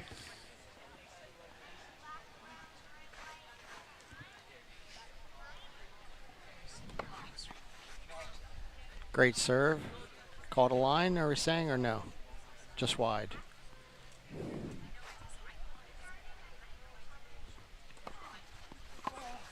I like that play, though. It's keeping that ball away from Jared's backhand, and now we have a break point, so. Topsy-turvy continues. As they say, not so fast.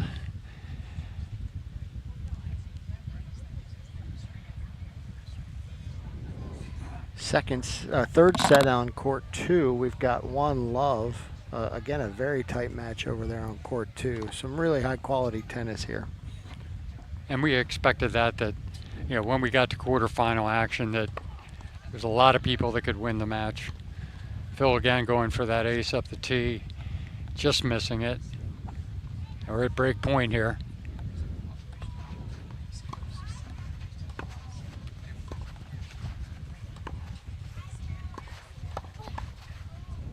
Good hands by Jared. Up, just deep. Back to deuce. Nice volley by Elizabeth. Handcuffed Jared. I thought he kept it in, just went deep. And again, more stress for Phil, but he stays in this game at deuce. I think the good thing, Mark, is I think he's pretty comfortable with that service pace and doesn't expend too much energy with it. Put a little extra on that one, I think.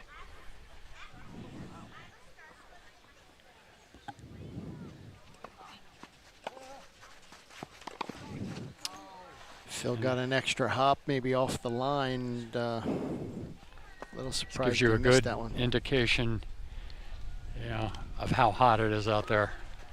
I mean, these players are really, there's a lot of heat. We had a guy on court 2, you missed it, just in between the legs winner. Cross court angle. At the net. At the net, that was unbelievable. Fortunately, we caught that out of the corner of our eyes. It's a shot you've hit a few times, Bill. Yeah. Oh, great hands by Phil. Yeah, it reminded me a lot of Bill Long on a Saturday morning. Right. Phenomenal shot. Yeah. I don't think I could even get my legs apart and hit it between there. I wouldn't even attempt it. It wouldn't come to my mind as an alternative. Yeah. All right. And he did it like it was nothing. We're back to deuce. Yeah, like we've said 100 times on Phil's serve, it seems like. Second serve, Jared gets a second look. I think Phil has been going to that backhand. See if Phil follows this in. He does not.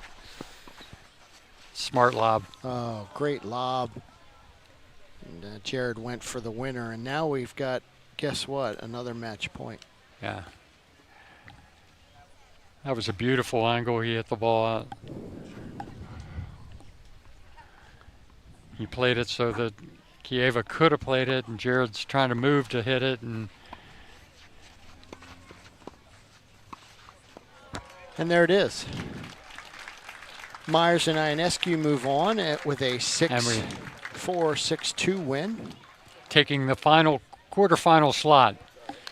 So we'll be taking a brief break here, and we'll be returning for our next match on court one. We're really not sure who will be playing there, but at this point, we'll be looking at a quarterfinal match, our second quarterfinal match of the day. I'm sure it's going to be some outstanding action. Hope everyone will hang with us. Thank you. I'm Rocky Bleier. You know, as a veteran and former NFL athlete, I know staying healthy and partnering with your doctor is important. That's why UPMC for Life offers 5-star Medicare Advantage plans that provide excellent dental, vision, hearing, and prescription benefits. The UPMC for Life Flex Spend Card gives you up to $1,000 additional dollars for your health care. Your healthcare dollars, your choice. Get in the game. Call today for free information. Rudders is made for you. Order ahead with our mobile app. We are your morning stop. Your quick lunch break. Your last-minute dinner plans. And your late-night snack. Rudders, why go anywhere else? Today, there may be feelings of despair, anxiousness, or maybe it's even become worse. Relationships seem unattainable, unrealistic, and the light at the end of the tunnel, that burned out a long time ago. But tomorrow could be different. Tomorrow could bring hope. Hope in your situation. Tomorrow could bring healing. Healing within yourself and the relationships you share. And tomorrow could bring wholeness. Wholeness to the person you are, and wholeness to the life you experience. Let's take a step toward tomorrow by seeking help today. At WellSpan Philhaven, we want to help you live a well-balanced life. Our more than 300 highly credentialed therapists and doctors care for the whole person. Mentally, physically, and spiritually. For over 65 years, WellSpan Philhaven has provided a safe place for people facing behavioral and mental health challenges. As part of WellSpan Health, WellSpan Philhaven will continue to provide patient-centered care in new and better ways. With more than 27 locations in Dauphin, Lancaster, Lebanon, York, and Adams counties, we're here to help you find hope, healing, and wholeness. Together. Today. Tomorrow.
You guys want to spin a while?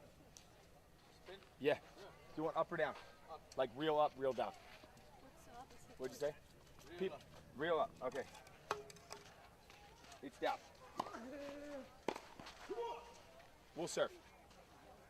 You guys have a preference of side? No. Okay. Take this side. Thanks, Nate. Oh, thank you.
Lisa, sorry. Yeah, thank you. Sorry.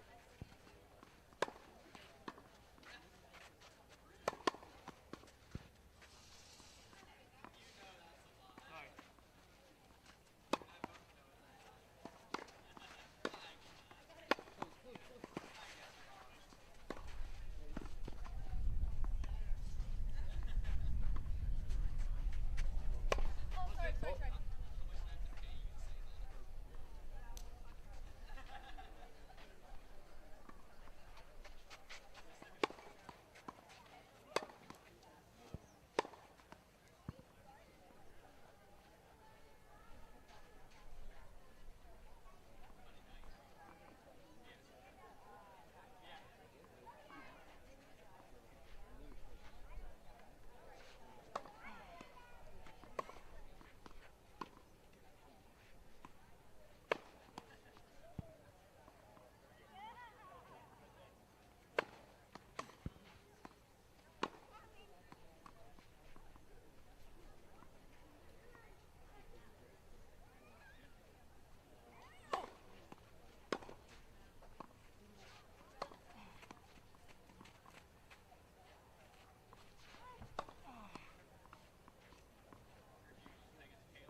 Good afternoon. We're back online here.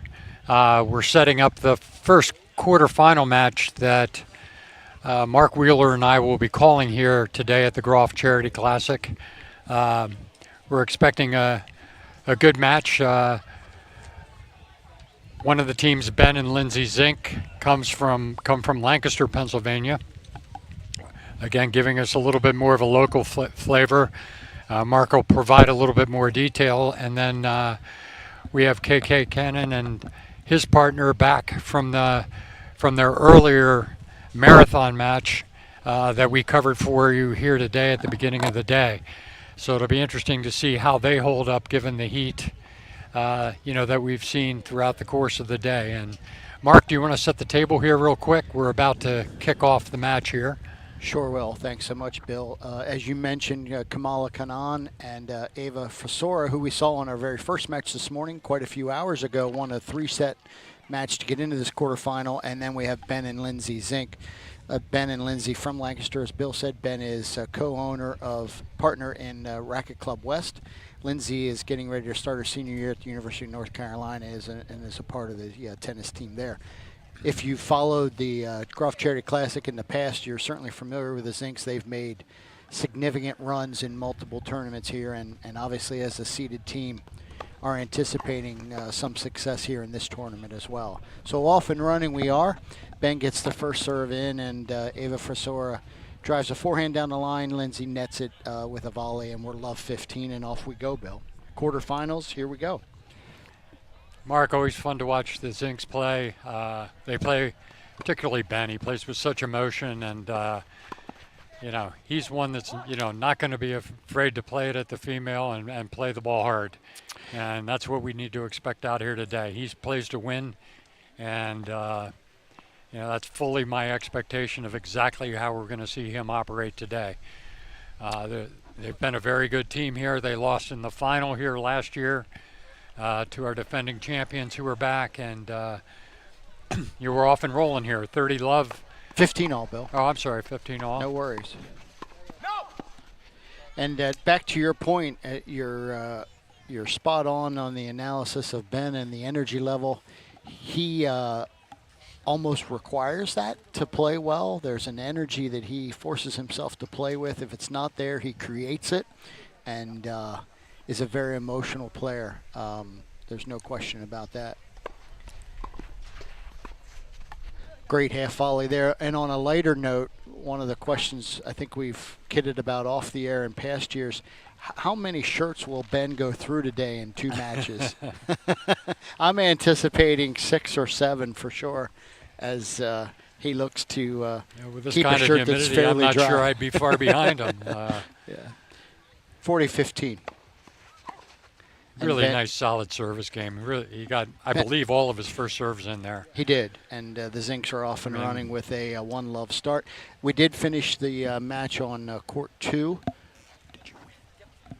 And we have our first team into the semifinals, a really good 3-set match. Christian Guevara and Paloma Escobedo were victorious over Carl Hochstedt and Eliza Askarova. So we do have our first semifinalist group into tomorrow's matches, and we'll look forward to seeing them tomorrow. Carl and Eliza played very, very well. Really close 3-set match in that second match after winning their first round match. Really appreciate their solid play, and thanks for them being here. Both of those folks are from Delaware. And we'll look forward to seeing Christian and his partner Paloma tomorrow. Back to this match, Bill. We'll have KK serving. Love 1 out of the gate as they get ready to prep. The staff here gets ready to prep court 2 for the next quarterfinal match coming on. This is kind of fun, Mark, because we're both somewhat familiar with the games of all of them. So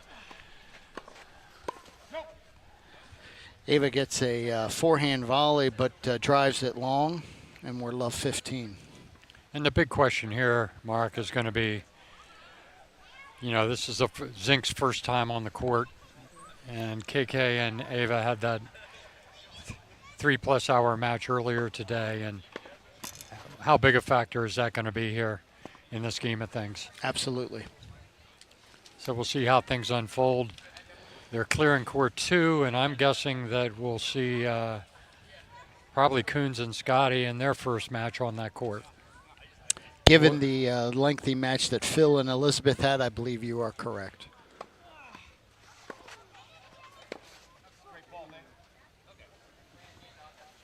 $15.30 here early, Bill. A little stress on KK and his serve, serving to Ben, 15.30.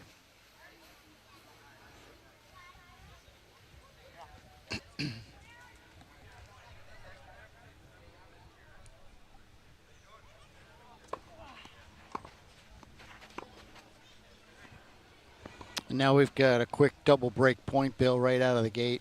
Pressure on KK and Eva right out of the gate. Slow start for them, but the Zincs look ready to go. As usual. There's been no hesitation. They're coming right out, and they're playing good quality tennis right out of the gate here.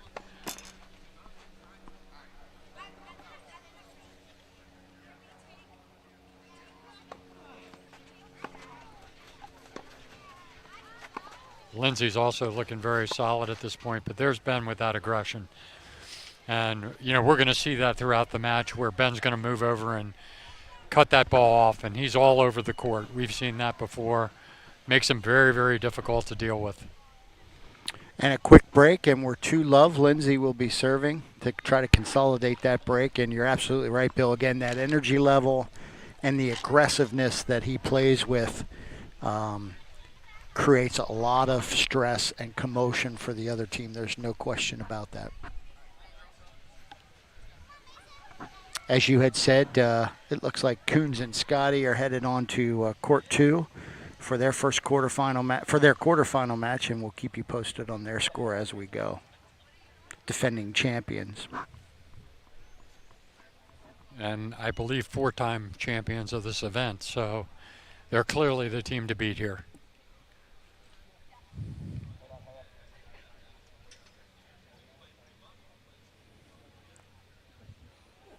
And here we are with Lindsay serving 2-love to Ava.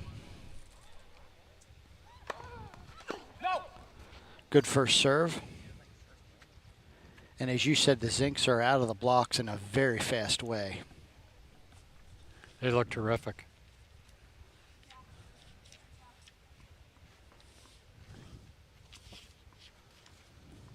And on courts 1 and 2 here, once Coons and Scotty, Colton Coons and Elizabeth Scotty get going, we'll have North Carolina teammates on court 1 and court 2. Scotty now, though, having graduated, will be moving on, but Lindsay's still with a year to go. We'll lay that court 2 match out as we get a little further along here on the next crossover.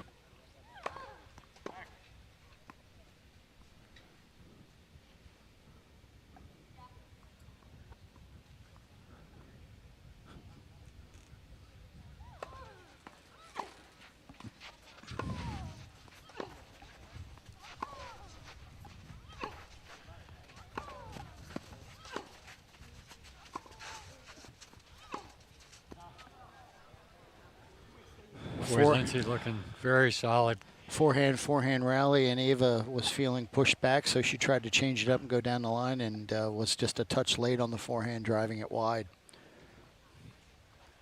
But I like the way Lindsay played that point. They were basically playing the ball cross court, but she was giving herself plenty of margin and keeping the ball in play. Looked very, very good. Great first serve.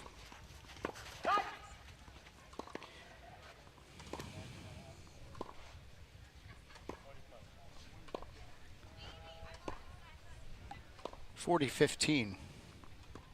2-love, the Zincs.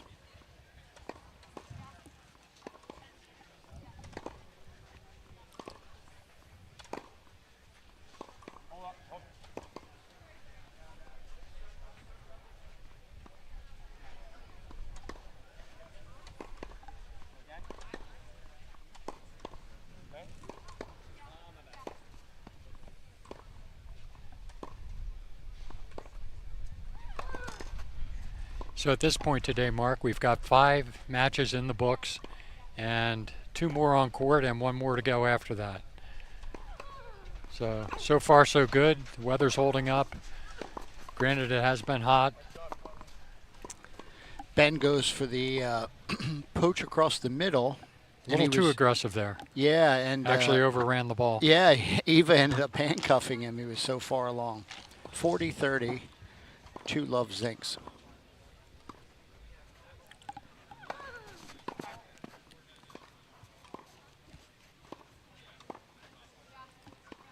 Second serve here. We'll see if they can hang on.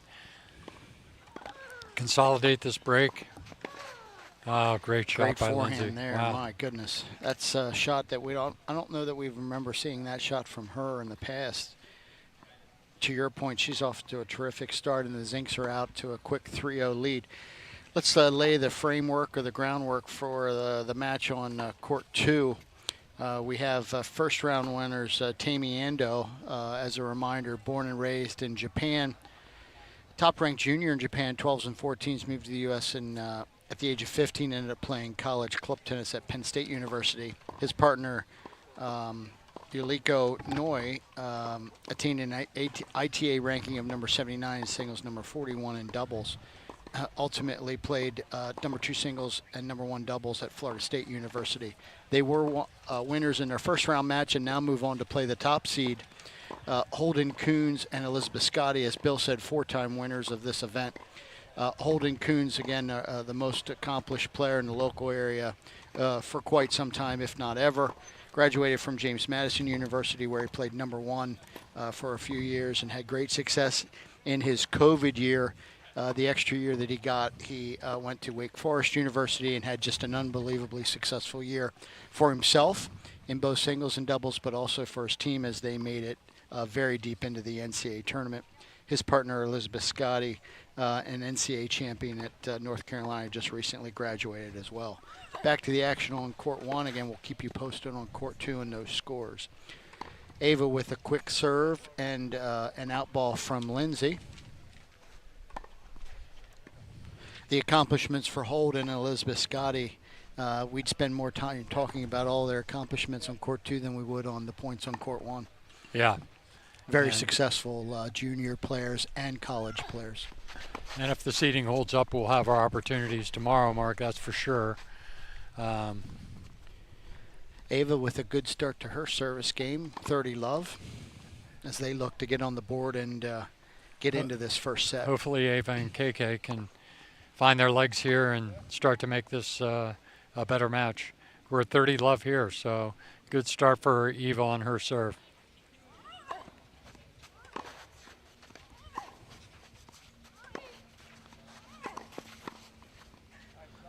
And now we're love 40. 40-love. Great start for Eva on her serve.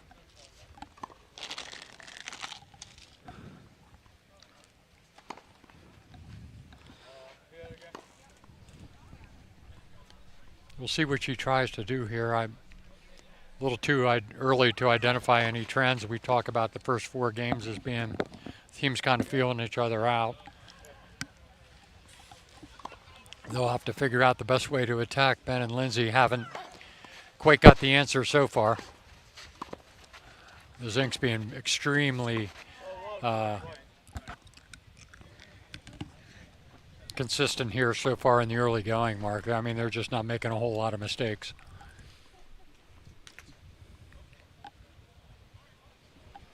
We had a ball come onto the court, so a let is called, and we'll replay that point. We're 40-love for Sora and Kanan.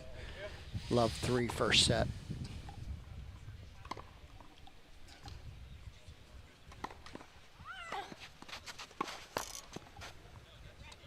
Ben missing the return. So we're 3 games to 1 here in the first set. Zink's still in control, up a break. And that was a much needed game there for Eva and KK. Doing a good job to get on the board. And now we'll see if they can try to make some inroads here on the Zinks, who are off to a really fine start. And Ben serving well in his first service game, Mark. Yeah, absolutely. There's his first miss. Yeah. With a first serve, so.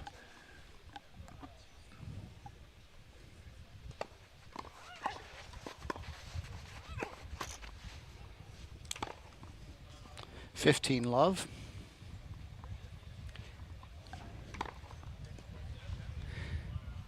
As we've seen in past years with Ben, he's not going to make a lot of mistakes. He's going to be very solid. He's going to be aggressive at times. And when he does make mistakes, it's because he's trying to make a shot. He doesn't try to do things he can't do, but very solid.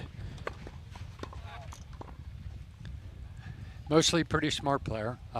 Holds himself to a very high standard, maybe to a fault sometimes. Yeah. I mean, he'll make some mistakes, I think, maybe being a little bit overly aggressive, but that's not going to happen often. And the aggression, I think, pays off, gives him a lot ways. more opportunities and success. So I think it's something that he needs to do in order for that team to be successful. Yeah. And that's not a slight to Lindsay at all, but I think his level of activity and some people actually find it intimidating to play against him. No question.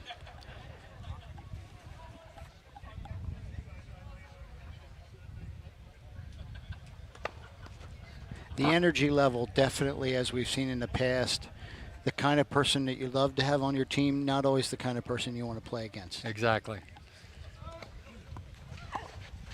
Great shot by Eva there. Really nice return there by Eva. 30-15.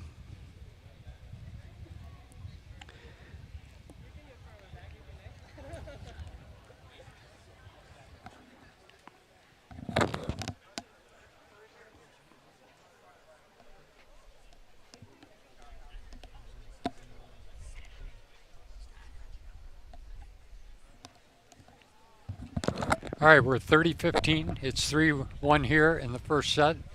Zink's in the lead. And Bill, just a quick heads up, we're going to have Mr. Reggie Hunter joining us in a moment, part of the York Opioid Collaborative Board. Okay. Give him a chance to sit in and share some thoughts on the collaborative. Great drop volley by Ben. We're 40-15 now. As I think we've mentioned throughout the morning, and we'll do it again tomorrow, we'll have different guests over to talk about different situations and different pieces of the tournament and play. So we'll look forward to Mr. Hunter.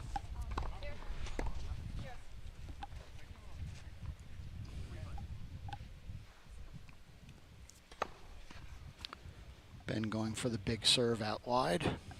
It'll be nice to, hear a little bit more about his view on the York Opioid Collaborative and help to educate our fan base here a little bit.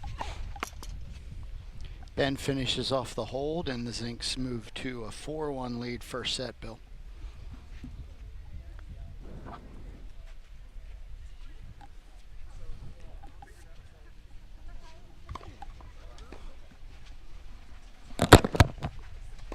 And we're underway here on court 2, Coons and Scotty and their initial appearance in this tournament.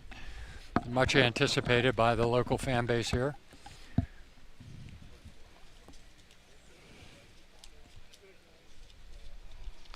One more match, as you had mentioned, Bill, one team we have not seen yet.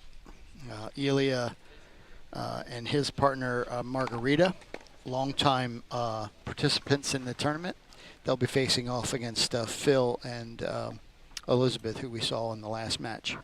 Look forward to that match. As you said this morning, all really solid play throughout, and certainly as we move further along in the tournament with the quarterfinals and beyond, we expect very competitive matches almost across the board.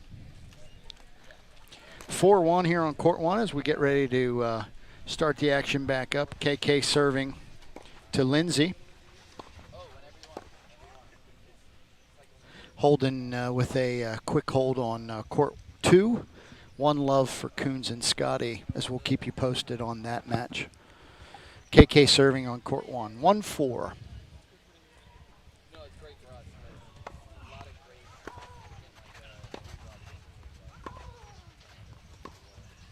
Again, Lindsay showing that consistent baseline game. She's really been very solid.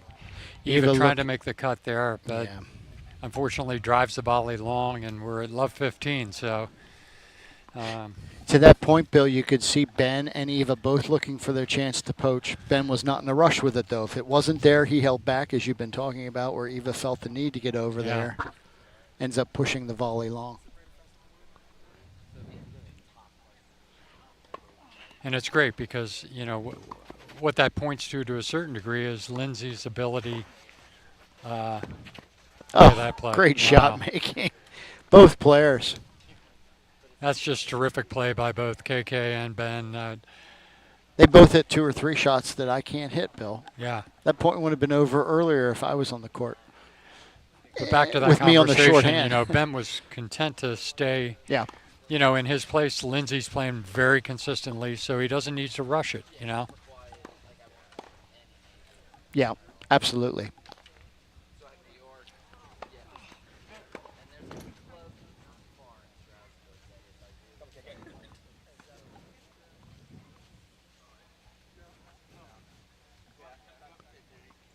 Back to the first serve, I believe.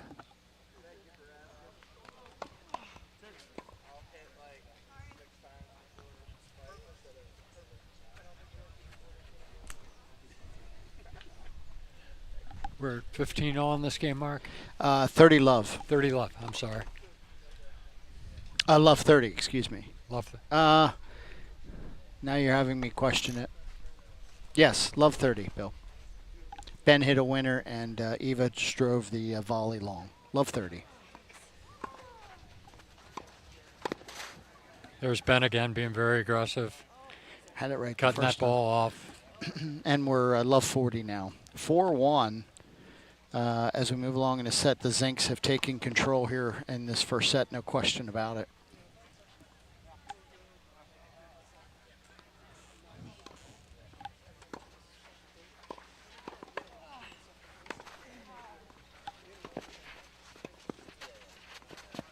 Just a great shot there by Yeah, Ben. What a volley. Yeah, terrific. And we're at 5-1 here, and this first set could be over very quickly here, Mark. Yeah, Lindsay serving to close out the first set. The Zincs have, right from point one, as you said, Bill, have been on their game. A very one-sided match so far, and you have to believe that, you know, the match earlier took its toll on even KK based on what we're seeing so far. Yeah, yeah.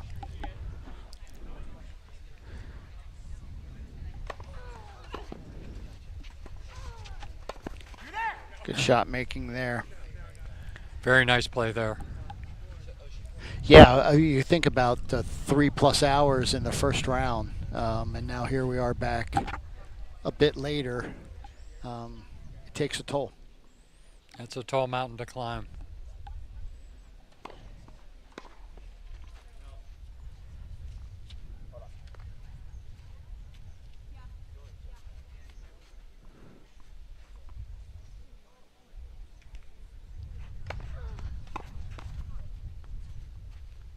All.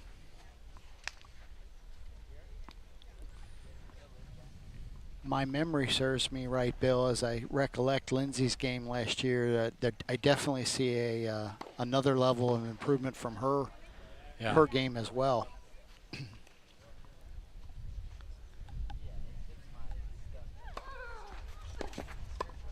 Yep. Again, that seems to be the only error we're seeing out of the Zincs has been overrunning some balls. There's one where if he just stayed put, he'd been able to put it away. But it was a great serve by Lindsay, and I'm not sure he needed a poach there. But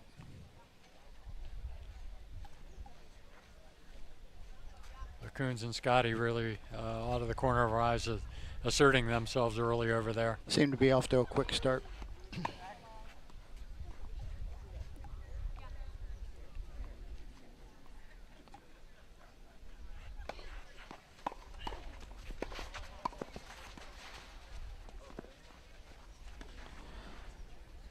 Ben with another error at the net. And we're 15-40 on Lindsay's serve. So we've got a double break point here. You know, even if Eva and KK would, you know, not win this set, to get some kind of momentum, get some kind of footing heading into the second set would seem to be pretty critical to me, Mark. It's a great comment. As soon as we say that, Ben gets a sitter at the net, and we're 30-40. Yeah. Scotty and Coons off to a quick 3-0 start on court 2. 2 holds and a break. you spoke to the advantage of those teams that had not played in that first round, as well as the caliber of the talent. But Yeah. both of the teams that are seated here that we're seeing right now are it's paying We see the dividends. Zincs going with an Australian look. That's the first that we've seen of that so far. And I would expect to see a lot of that out of the Zincs here, as this tournament progresses, assuming they would move on.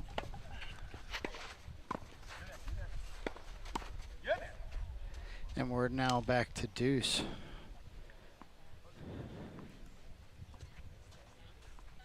That lead evaporated very quickly there, Mark. Good strategy from Lindsay. She didn't overthink it. Took the forehand down the line. She had Eva in a spot where she thought she had the advantage. Drove it right at her and won the point. And now we're at deuce.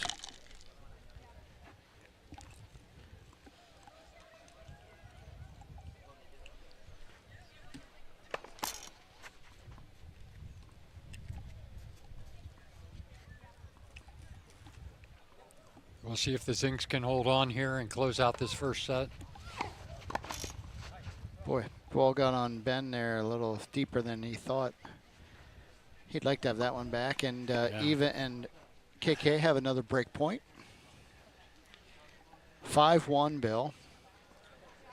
But break point for KK and Eva. Clearly, Eva not hesitating to play the ball back as Ben, trying to keep him, at bay a little bit, and there's your break. They get their break, and to your point, a little bit of momentum maybe as Fasor and Kanan get to 2-5, get one of the breaks back. Eva will be serving to stay in the first set.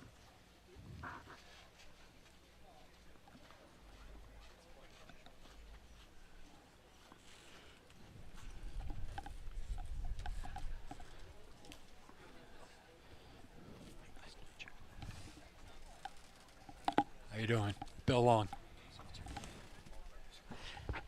Good afternoon, ladies and gentlemen who's tuning in. This is Reggie from the York Opioid Collaborative, and I want to thank you for participating with us today as we try to help the community stay away from addiction, get freedom from addiction, and get help because of their addictions. This match will help us to be able to continue the work that we do in the community for lives and families that are immediately affected because of the addictions. But we want to thank you for tuning in and thank you for your support. We really appreciate you watching. We really appreciate you being with us. And we would sure like it if you choose to come down tomorrow and fellowship with us as we watch some more mixed doubles here at the Country Club. God bless you. Thank you. Well, wow, Reggie, what a great start. It's great to meet you. Again, for those who are listening, Mr. Reggie Hunter joining us from the York Opioid Collaborative Board.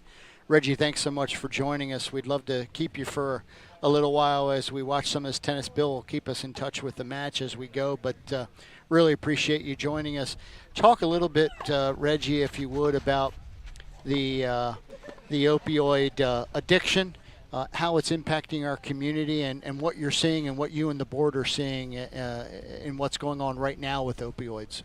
What we've seen is continued uptick in overdoses because of the opioid drug itself. We've also seen new people that are addicted to Percocets and opioids that are administered by their doctors, which creates a desire for the continuing use of the drug, which of course creates an addiction.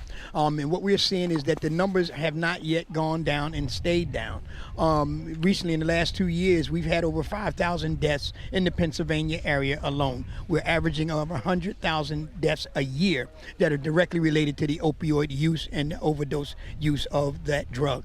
What we're doing as a collaborative is being informative. We're being out in the community and helping people get help. We're in collaborations with several different organizations to help people get to treatment, help people get information while they're in treatment, help people as well stay in their places while they go away to treatment. We're also helping them once they come out to get jobs. We have employment agencies that are willing to help us get the people into the workforce so that they can become productive members of society once again.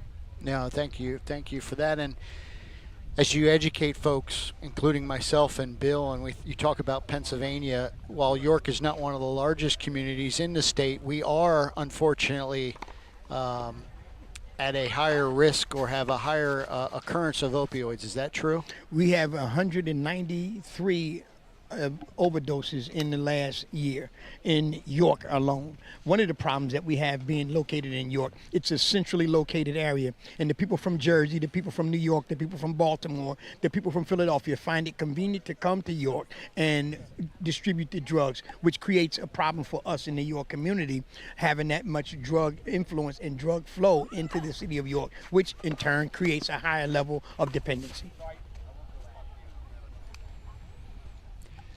So we're at 40-30 here in the service game.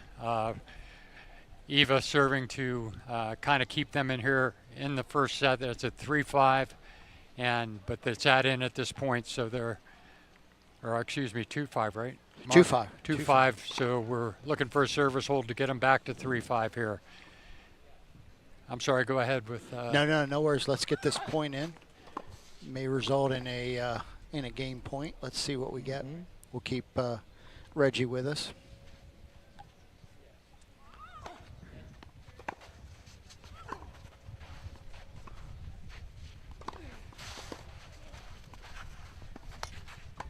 Oh, great hands. Great shot. Great playing right there. And that's a hold. So Eva and KK gets back to 3-5 here, Bill.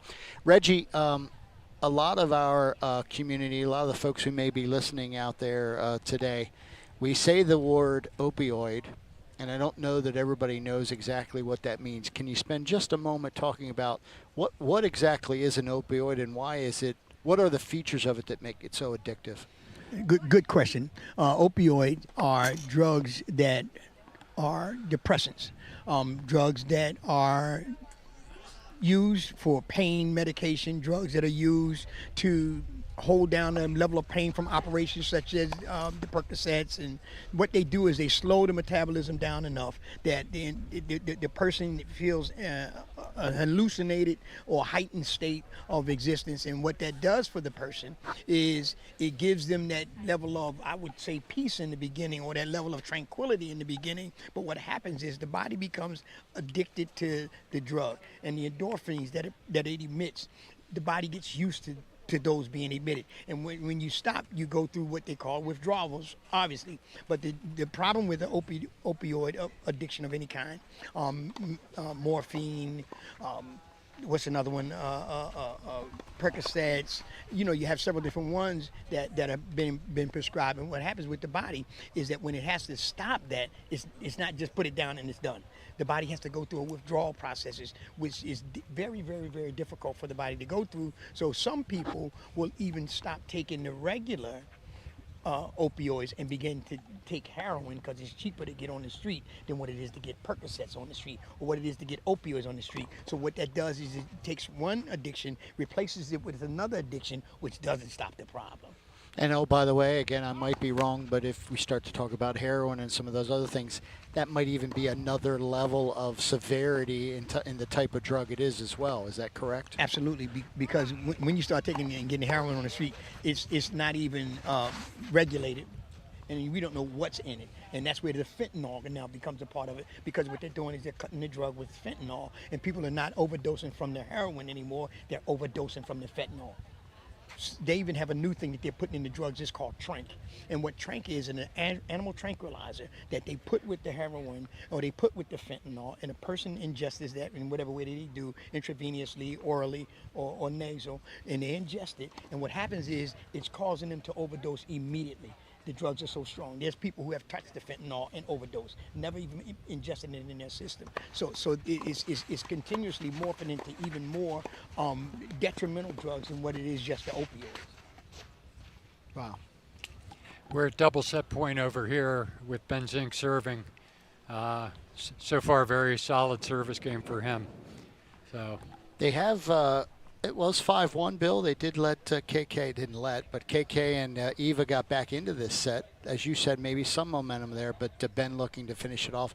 Let's watch this point, and we'll keep Reggie for a moment after this set and let him get some additional comments in, as we appreciate him sitting in with us on what we're trying to get done here this weekend.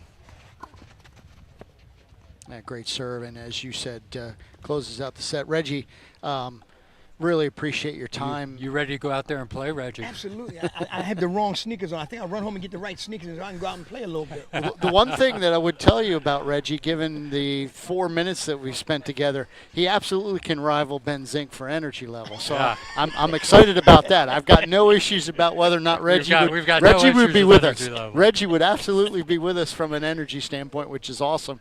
And for Bill and I sitting here for 6 or 7 hours talking, getting your energy level certainly raises ours up. So really appreciate that. You hit the ground running with that microphone. We Loved said, man, loved it. We can take a break here. Yeah. That was great. Reggie, one of the questions I always like to ask with whoever I'm talking about, somebody I don't know or I'm learning things, what questions haven't we asked? What are the 1 or 2 top level things other than what you've already told us that you'd like to communicate and emphasize around how our community can help benefit? Obviously, everybody wants the dollars. The treasure matters. You got to have the dollars to combat things. But what else can you tell us about how our community can help as we look to combat this this horrible addiction? I think we need to stop looking at it as a moral deficiency. And we need to begin to look at it as an illness. And how can we as a community effectively help people overcome their illness? How can we have platforms that will promote them having an opportunity to be in graft or brought back into the reality of society rather than being looked at as outcasts or castaways? How do we bring them back into right relationship with their families? How do we bring them in right relationship with their children? How do we bring them in right relationship so that we can have a productive member of society rather than somebody who's detracting from society? I think as a whole, there needs to be more people who are willing to give their time, their talent, and their treasure. There needs to be more people who are willing to sacrifice, not for just the sake of saying that I did it for whatever monetary gain or whatever gain that you get a flower in your hat, but to see lives transformed and changed from nothingness into something. I think one of the things that if you're listening, I can give you a shot of hope is that for 25 years I used drugs, and now for 33 years I've been away from drugs. I've been able to be delivered and set free from an active addiction for over 25 years. So I'm an example of what can happen if the community locks arms together and embrace the people and begin to help people rather than look down upon people. It's great. It's great feedback. Rather than ostracizing them or putting them off to the side, if you would, how do we help those folks? Yeah, how do we help them? How do we help them get into treatment? How do we help them get outpatient treatment? How do we help them get counseling? How do we help them learn financial literacy? How do we help them sustain their households? How do we help them sustain relationships that have been severed because of the addiction? How do we help them get back into the family of fatherhood, motherhood, and those things that addictions take away from the family fabric? Yeah, no, great feedback. And again, love your energy and congratulations on a personal level in the you being able to combat on a personal level your own addictions. Congratulations. It's an everyday thing, as you know. Talk briefly before we lose you. Talk one more thing, if you would. This idea of addiction, because again, you were kind enough to share that you've battled that yourself. Mm-hmm. How do you, as somebody who's a prior addict of whatever it was, how do you fight day to day, every day, stacking those good days and convincing yourself that that's the better course going forward? Good question. I'm going to give you the 3 A's. The first A is I have to be made aware that what I'm doing is a problem. And what I'm saying that for is in the beginning, it doesn't look like a problem. But then the euphoria of it wears off and it becomes a problem. I have to be aware that there is a problem. Because just because I'm an addict, somebody else might be able to use functionally and never have the problems that I have. It becomes a problem for me as an addict, me as an individual who has a disorder with substance use. So I have to be aware. Now that I'm aware, I have to admit that it is a problem. It's one thing to know about it. It's another thing to embrace it and admit that yes, this is a problem. Yes, it's causing problems in my family. Yes, it's causing problems with my employer. Yes, it's causing problems with my children. Yes, it's causing problems with my finances. It's a problem. So I have to admit that piece. The last piece is now that I've accepted it, which is the third A, I can do something about it because I'm no longer acting like it's not there. So what I believe as a recovering person is that once I came to that place where I was aware, I admitted, I became accepted, then help becomes available.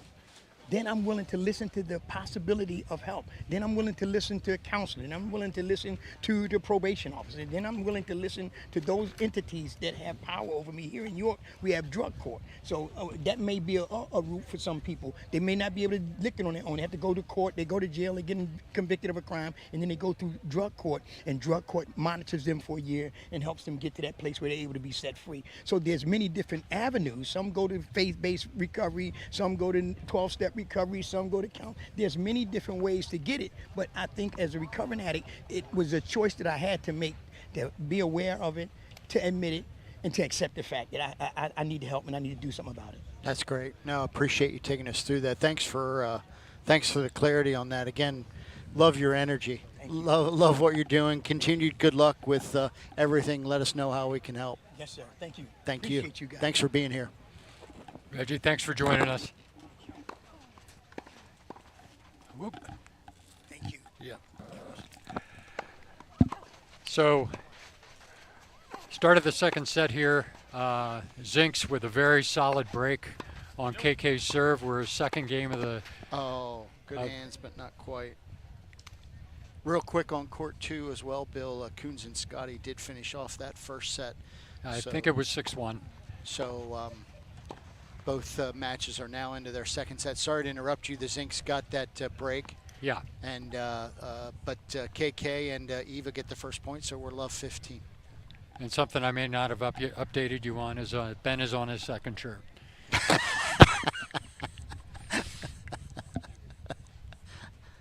You didn't count the warm-up shirt that I saw, so we'll say 3. Although, yeah.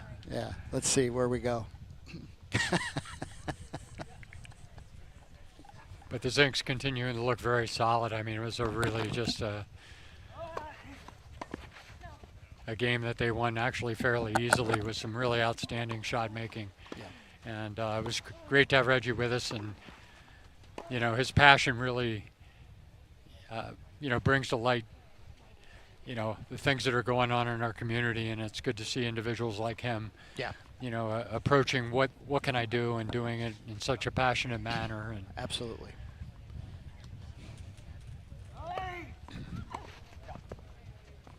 Great kick serve to the backhand of Eva, and we're 30-15 as the Zinks look to consolidate that break.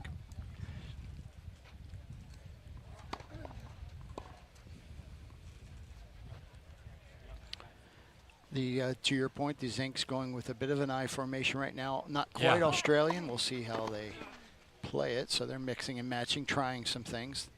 I believe they feel like they're in control of the match right now. So they're working on some different things.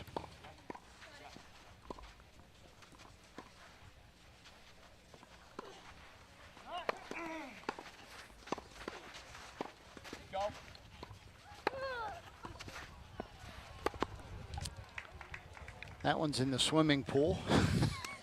Great shot by Ben on the put away. The Zinks at this point just look very solid. Yeah. I'm not sure. They're playing very well. Playing very well. KK and Eva are having a tough time staying with them. The same is true on the second court. Coons and Scotty really, with a dominating performance so far. And we knew all along that these would be two of the better teams out here. So to a certain extent, it's not a surprise, but some good tennis. Some really, really high quality tennis. Particularly, right now we're looking at two of our top seeded teams here who, possibly could meet each other again in the final.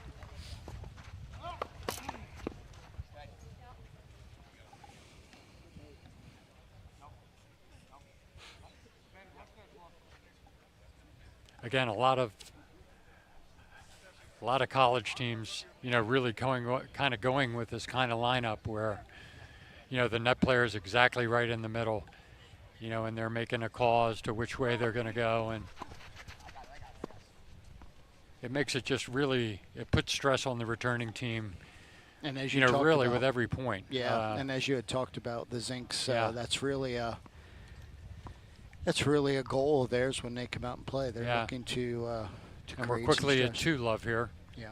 In this set, so they consolidate the break, and a lot of pressure on Eva here to to hold on, yeah. Maybe not must win, but we're certainly getting into a spot where the KK and Eva are up against it. Very important game here for them to hang on. They don't want to go down 2 breaks.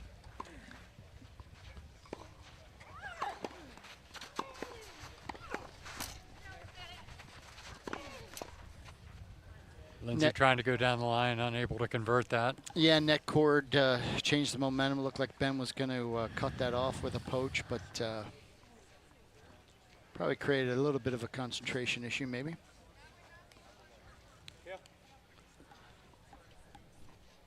As you had said, Bill, one more match to get on court yet today. Last quarterfinal. Ben Great with a shot great up the line backhand by down Ben. the line. So we're at 15-all here. Scotty and Coons on the scorecard shows 1-love. Second set. Holden is serving.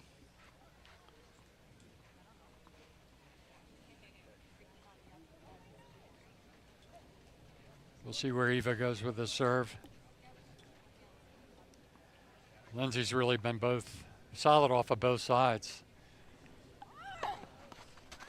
Particularly the forehand, I think, Mark. She's shown the ability to. Yes. Ben created as much confusion for her as he could there, and she still had the concentration levels that she needed. Very nice play on her part. 15-30. Great put-away by Elizabeth Scotty on the backhand overhead into the corner, as she and Holden continue to be in control of their match. 15-30 here, Bill.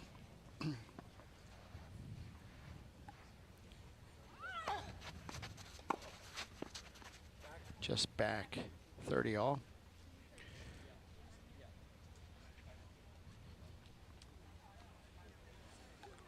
Weather holding up. Weather's been great, a little warm. Getting just a smidgen of cloud cover here, which is great. 30-all, Bill. Eva serving. Love 2. Again, must game for them.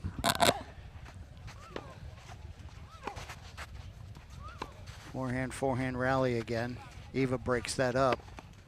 Ben with an unbelievable angle on that overhead. Angled that thing off about 2/3 of the way back through the service box. That's an unbelievable shot. And unbelievably difficult, but well done on his part.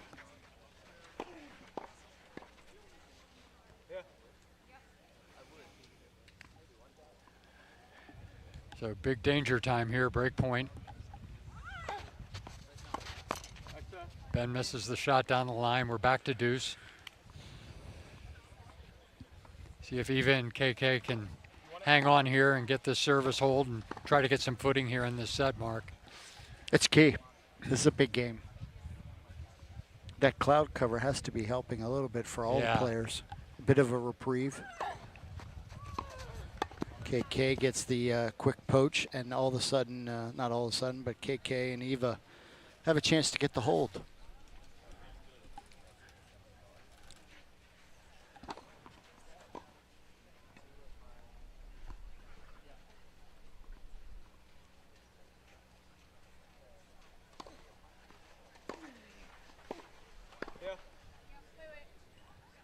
Just wonderful to watch all this quality tennis.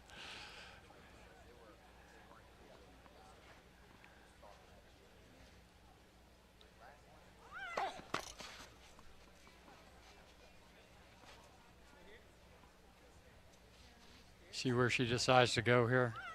Still trying to get into that backhand. And they get the hold.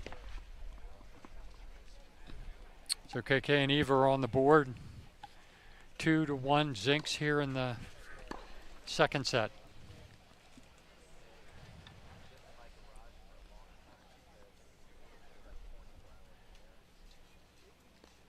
Meanwhile, Coons and Scotty over here appear to be pretty much in cruise mode here, Mark. Yeah, playing well. I think they're on the verge of maybe taking this second set to 3-love. Yeah.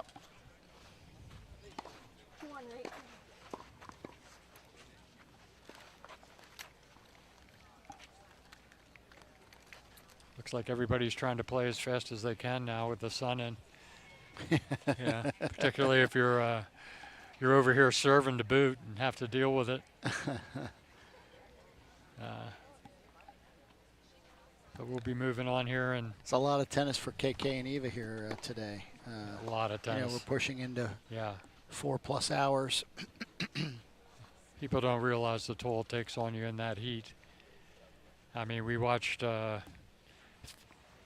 Phil Myers and Elizabeth Ionescu win their match and win it fairly handily, but when they came off the court, you know, had a brief conversation with Phil, and, you know, the heat was a factor and will continue to be so.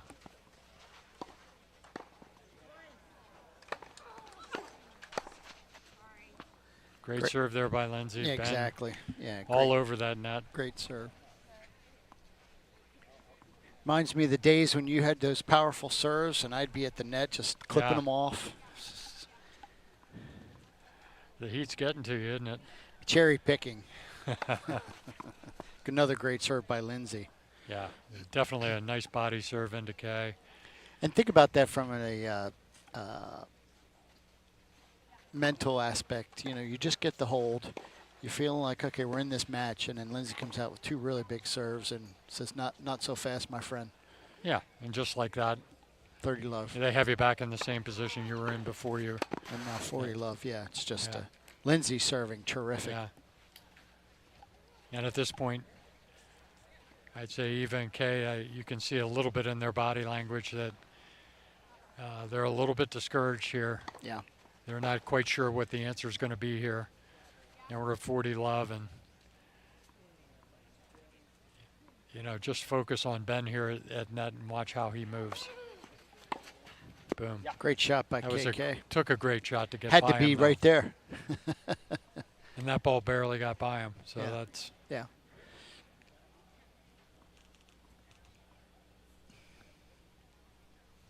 Pretty incredible.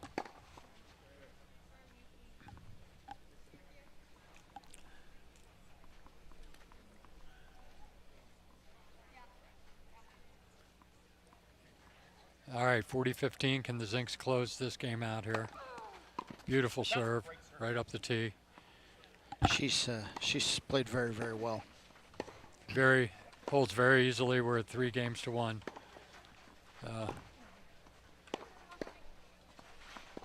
Oh, great hands by Elizabeth. Not sure what these matches are both moving along pretty quickly here on court 1 and court 2.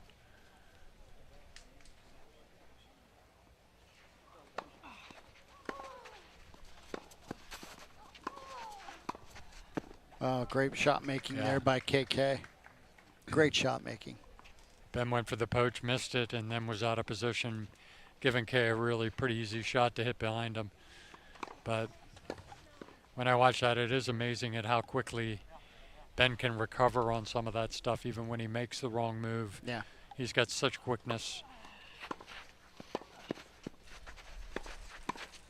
You know, smart play right up the middle of the court. 15 all. Yeah.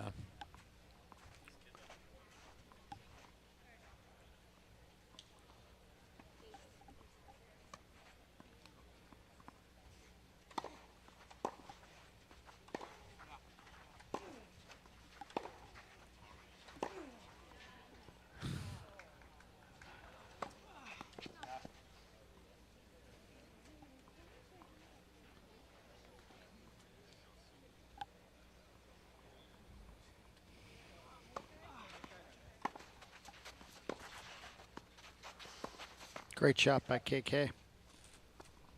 That's tough over there. He angled that ball over there, and I wish there was a little more room on these courts sometimes. I think Lindsay was like, I'm not going to run into a stone wall at this point.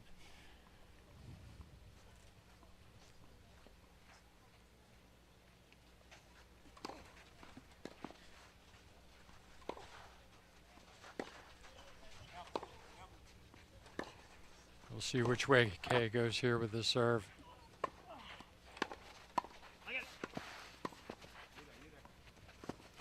Great shot. Great shot by Eva. Just caught the line there. Oh, she's calling out.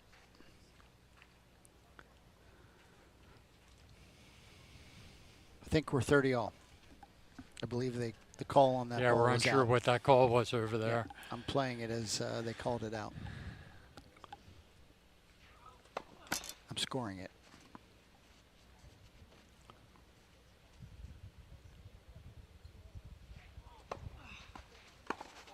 Oh, Lindsay, great shot up the line. Believe we're looking at a break point here. Yes. And this would really be a backbreaker for KK and Eva. Yeah. They would be down 4-1 in the second, down 2 breaks. We're definitely in danger zone. Yeah. Very, very tough to come back on.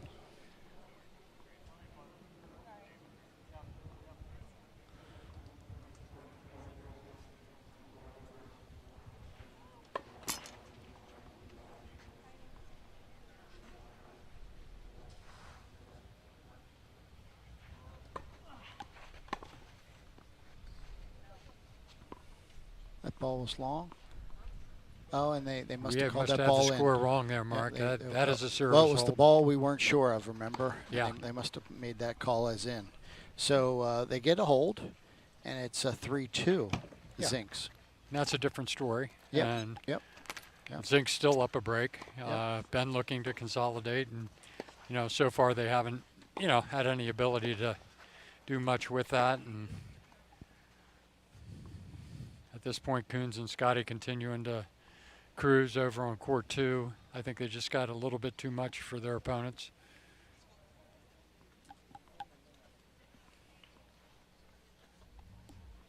Again, we're thankful for this little bit of cloud cover that we're getting here for the moment. Slight breeze, so it's taking a little bit of the edge off the heat. Here in York, Pennsylvania, we're still looking at... As I glance down at court 1, Bill, I see shirt number 4. Yeah.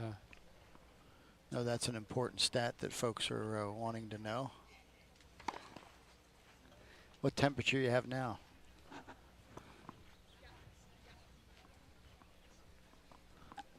Eight, 9 still?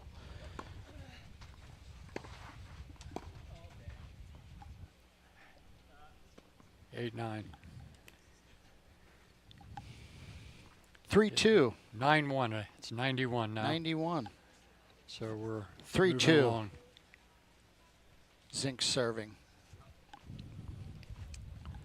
CKK has dropped back.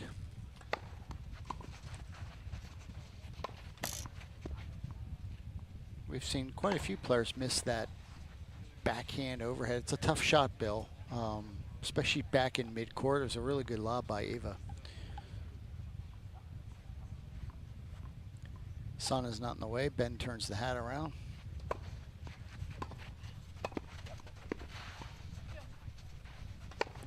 Great overhead. Didn't miss that one.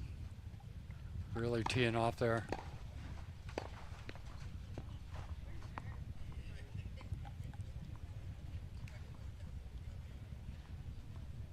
Zink's continuing to look very solid here. 15-all. Yeah. 3-2. Second set.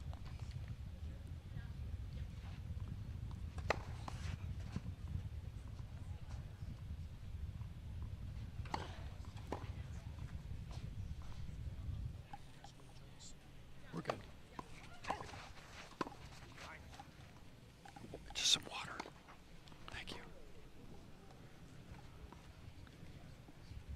Ben drives the volley out. 15-30. The door a bit open for KK and Eva at this point. This is their chance to get back in it, Mark. Really important point here. A break here would be huge. Be huge. So we'll see what happens and whether or not they can pull it off here.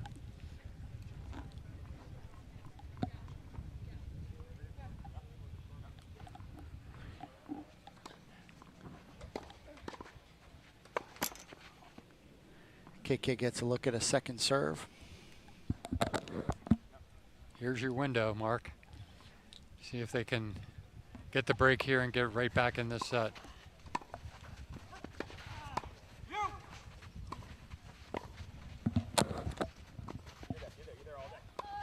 Great lob. Oh, great play by the Zinks here. That was a nice point all the way around. Yeah. And we're 30 all. Really liked how the Zincs were, made sure they didn't make an error on any of those plays and did so very nicely. So we're back to 30 all here, I believe. Yes.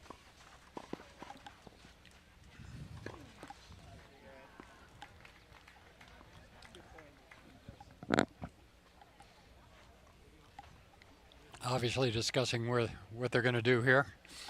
Yeah, lengthier discussion at 30 all. Want to make sure they're on the same page.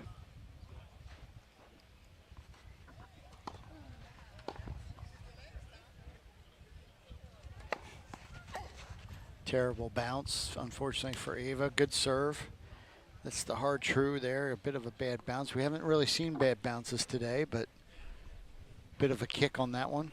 And we're at game point.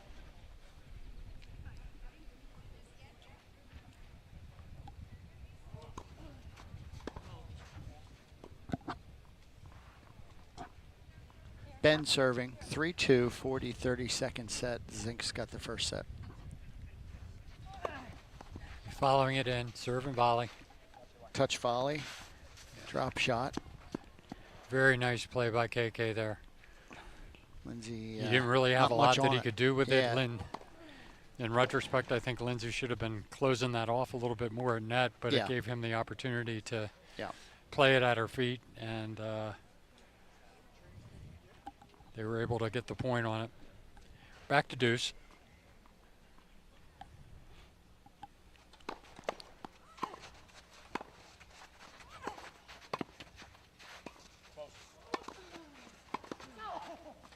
KK missing the drive.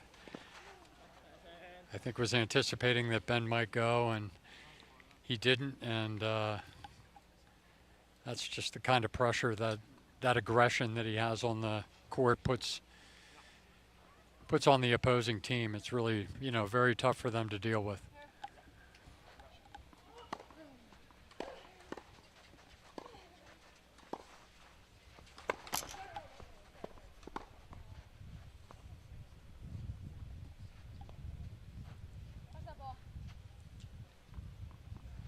Second serve here.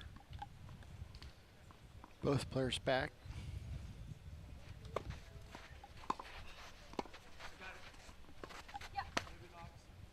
Oh. Ben gets the hold. We're at 4-2. And we're 4-2. 2-4 for Sora and Kanan serving. Must have game here, Bill. 2-5 would be a pretty heavy hill to climb. Lindsay's been serving great. So Eva's serving 2-4. Second set, Zink's got the first set. Still a little bit of cloud cover up there. Beautiful day here. Another bad bounce. Oh, another bad bounce. Tough one all the way around there. The Zinks to get the advantage and get the point. Couple of rough bounces. Again, we're looking here at a must hold. I don't think there's any question about that at this point, Mark. Eva needs to hang on here.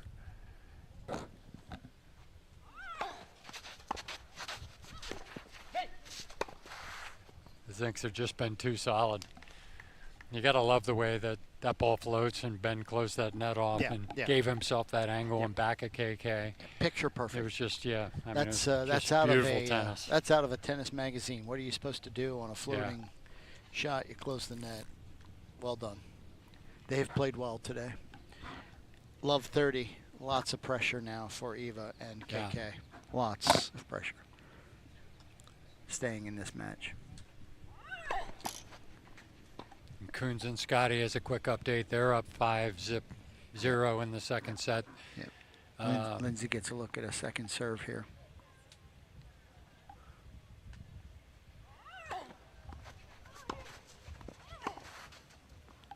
Eva got a look at a down the line. Ben poached early, but she drove the forehand deep, and now it's a love 40. Triple break point to get to 5-2, and would be a very significant lead.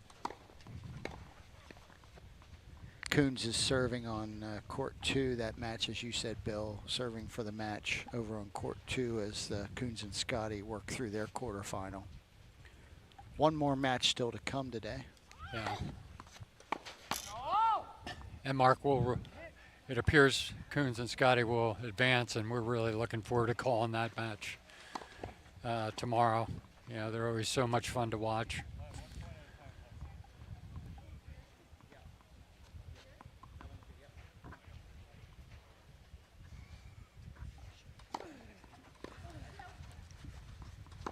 And we'll see if the Zincs can close this game out and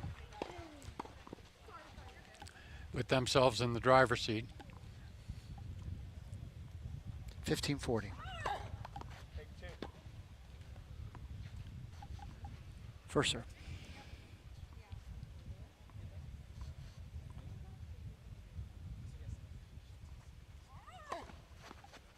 Great serve. Wow, Ben did a great job getting that by. Just missed. And that's the break, and now we're 5-2. 5-2 in the second with Lindsay Zink serving for the match.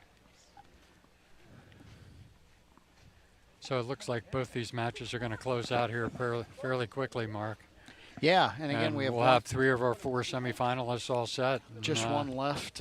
Margarita and Elia against Phil and Elizabeth should be a good match coming in at that last quarterfinal. Should be a very good match. And then we'll be set for semis and finals tomorrow, Bill. Should be, again, another great day of tennis.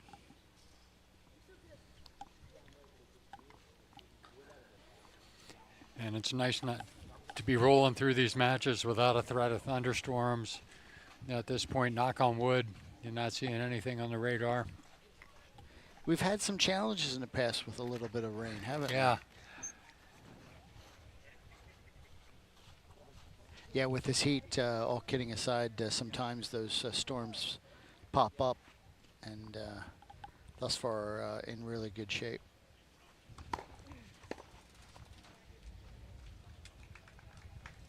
All right, the stage is set. See Coons and Scotty close it out with I believe, a 1-0 victory. Very dominating performance for our defending champions. And the Zincs, last year's finalists, are serving for the match here at 5-2 in the second set.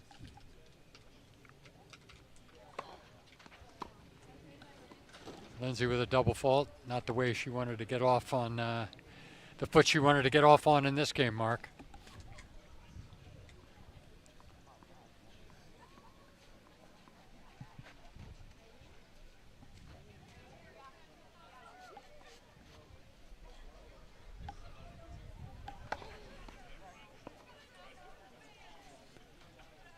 Just a little bit long with that first serve, so second serve coming up here.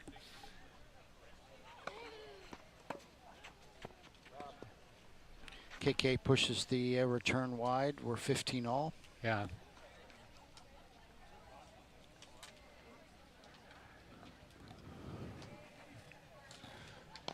We'll see whether or not KK and Eva can make a final push here. They look a little tired to me. I'm not sure that that's going to happen. We'll see. That's a great return. That's an outstanding return. Fantastic backhand by Eva.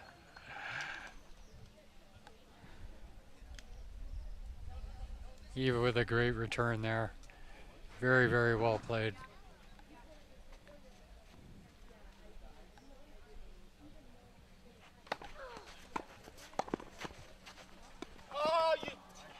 Great hands by Eva there. Yeah.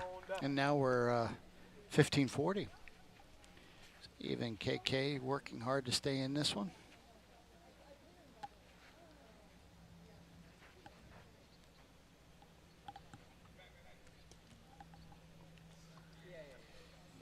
I think the tallest of mountains for them to climb to get back into the set would be they would have to hold and then break Ben, which they haven't even been able to threaten doing. Yep. Got it. You're there all day.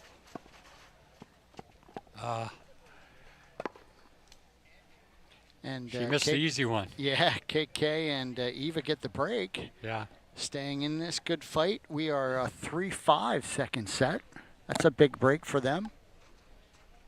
They've played really good tennis here today, Bill.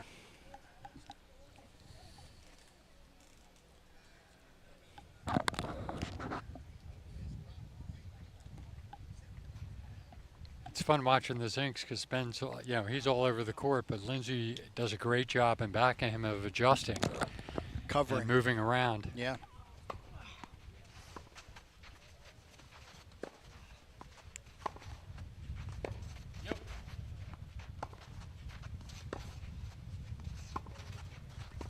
Oh, great hands by KK. Great job by KK.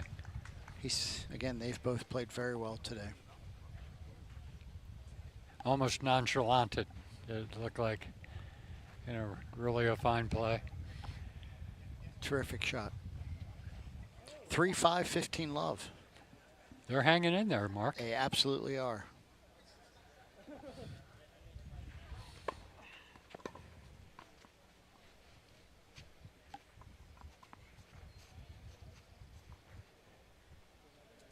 See what Kay can do with his serve here. Nice deep serve. Well done. 30, with an error. 30 love. 30 love. So trying to hold to get to 4-5. Second set.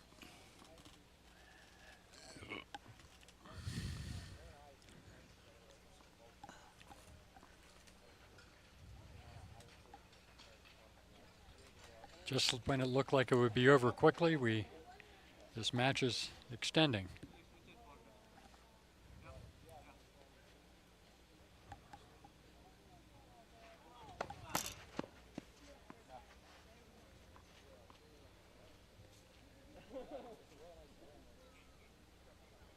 Sometimes I think you have a tendency to take your foot off the gas pedal a little bit, but that's a great return there by Lindsay.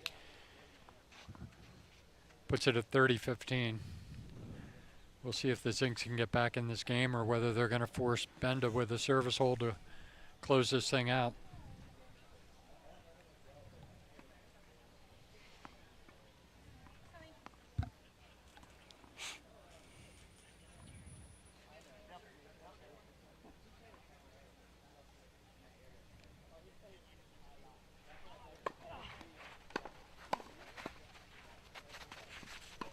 Oh, great shot by KK. Just a well-played point by their team. 40-15.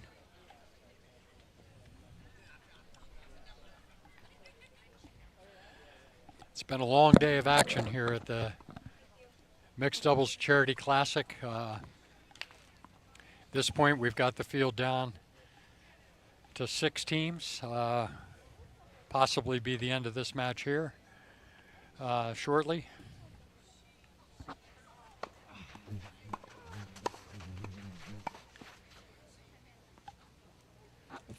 40-30 here. Yep, 40-30. Big point. Just to recap, Zinks leading 5-3 in the second set after winning the first set. If they can close this set out, they'll advance and become our third semifinal team that has advanced today.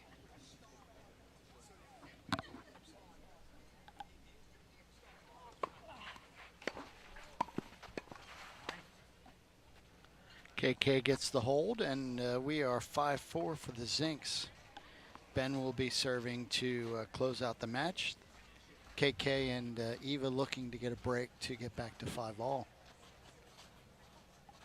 It's been a great day of tennis here, Mark. We've really seen some really good players, some quality mixed doubles play. We started with such a great match. The first one about a 3-hour match. And since then, the matches have gone a little bit more quickly. But some really great shot making throughout. Yeah, yeah. Some teams we've only been able to see a little bit out of the corner of our eye, not everybody in action. But, certainly tomorrow, we'll get a look at all the top teams that we have here. And so far the two that have reached the semifinals, both are really high quality teams, and look forward to seeing them in action tomorrow.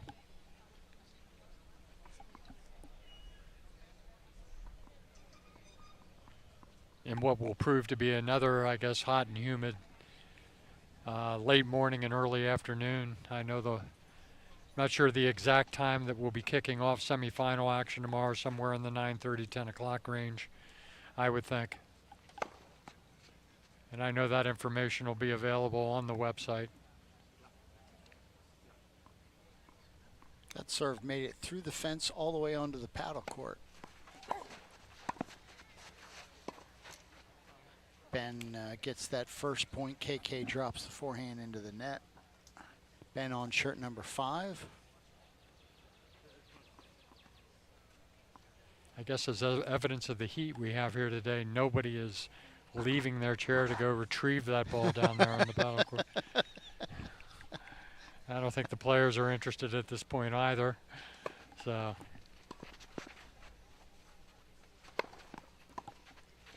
it's a great overhead. Great return by Eva. 30 love, the Zincs in control here.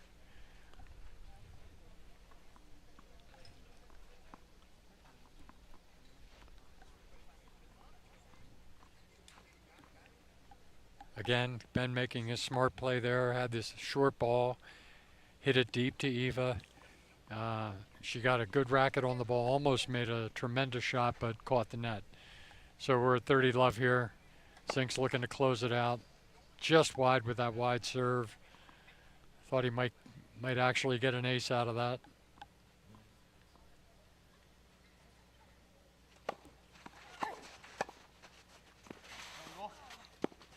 Great volley by Lindsay. And we're at triple match point. Triple match point. So after this match, we'll be taking another quick break as they prepare for the final quarterfinal match of the night, and that will conclude that final match will conclude our activity today, and at the conclusion of that, we'll have our 4 semifinal teams set. And the there we Zincs go. just clinching the 3rd spot with a very solid victory mark. 6-4, 6-2, they look very solid start to finish, or 6-4, 6-3 rather. Zincs looking very impressive in their debut match here at the Charity Classic. So with that said, we're going to take a quick break here, and we'll be back in about 15 minutes or so once they drag the court and prepare for our final match here of the day. Again, thanks to all you tuning in. If you get an opportunity, you can go to the Groft Charity Classic webpage to make a donation to the York Opioid Collaborative. We hope you will do so and continue to support this great event here in the York County area. Thanks very much. Today, there may be feelings of despair, anxiousness, or maybe it's even become worse.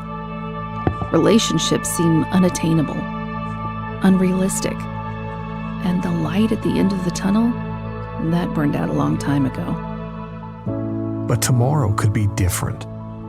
Tomorrow could bring hope. Hope in your situation. Tomorrow could bring healing. Healing within yourself and the relationships you share. And tomorrow could bring wholeness. Wholeness to the person you are, and wholeness to the life you experience. Let's take a step toward tomorrow by seeking help today.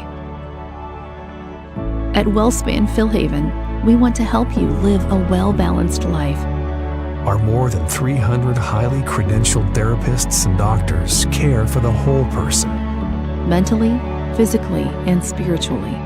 For over 65 years, WellSpan Philhaven has provided a safe place for people facing behavioral and mental health challenges. As part of WellSpan Health, WellSpan Philhaven will continue to provide patient-centered care in new and better ways. With more than 27 locations in Dauphin, Lancaster, Lebanon, York, and Adams counties, we're here to help you find hope, healing, and wholeness. Together. Today. Tomorrow.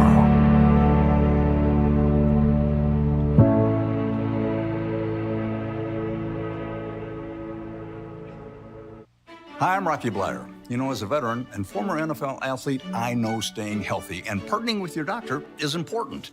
That's why UPMC for Life offers 5-star Medicare Advantage plans that provide excellent dental, vision, hearing, and prescription benefits. The UPMC for Life Flex Spend Card gives you up to $1,000 additional dollars for your health care.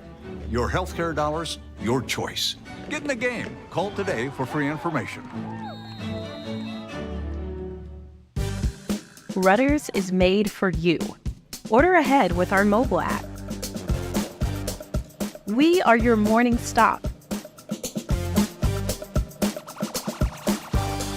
Your quick lunch break. Your last-minute dinner plans.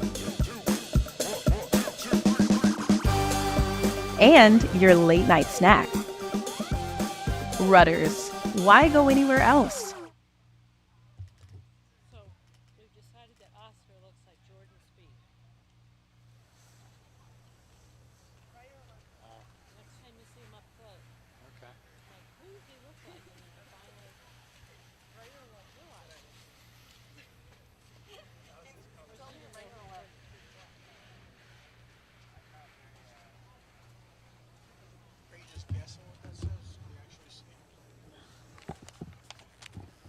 Wait a minute. Somebody wants just send him a phone number and it's in my email. It's Howie with the travel agent. Doesn't know if he's doing something right and he's like having a meltdown over it. Howie? Yeah. He just wants to get it right, you know, Howie.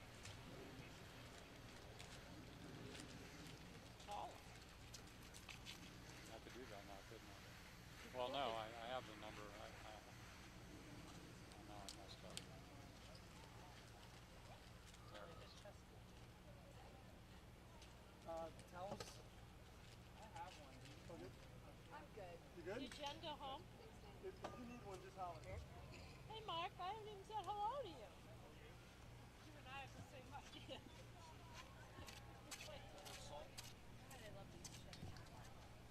Did you get it? Get what? I'm The working. information. I'm working on it. Hurry up. Your friend's with you. It's not there. It's not there.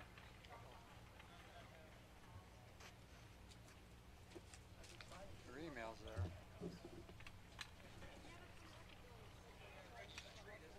Oh my. You That's can't. an energetic dude. That was a riot. The mic and it was like, I'm off He had the mic in there. I thought he was gonna just like we'll be back in about 15 minutes. Reggie, hey, I'm here and we're here watching some real fine tennis action and he just took off. He's a guy with the York Collaborative. He's on their board. It's just one of those guys bubbling with enthusiasm, you know.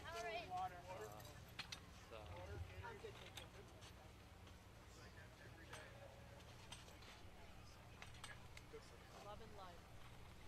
It's the kind of guys you want to be around.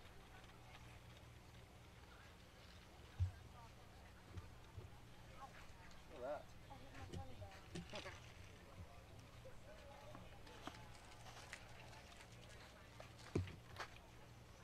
How you guys doing, Phil?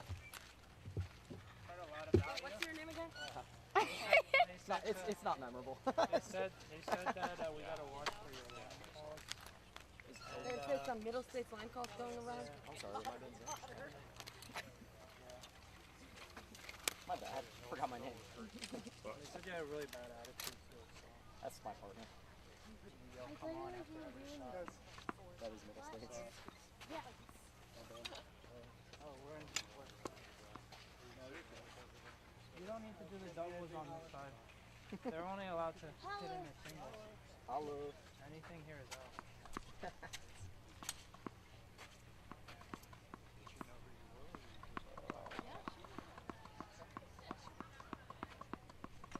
think I found my massage therapist now too. She's mobile. She'll come, the woman down on the phone, she'll come to my house and massage me. Oh, that's where you just were? Yeah, down in the paddle hut around the corner. That's where I've been. I'm drinking a ton of liquid. Come on, Phil. It's one doubles match. Guys, it's Come two. on, buddy. It's two doubles matches. Well, we played one. After this one, you can get the.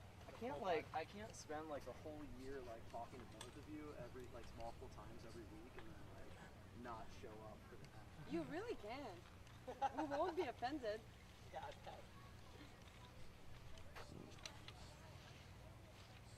Alright, I'm good.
say the quality of our calling that last match was limited.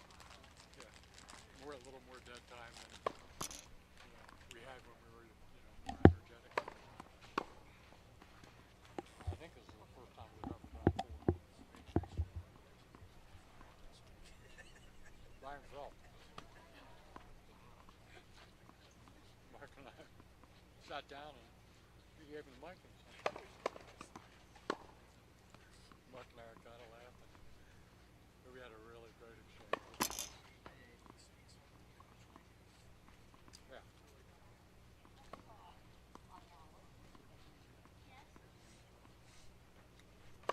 He's exactly the kind of guy you need to have, involved. Yeah. Former addict.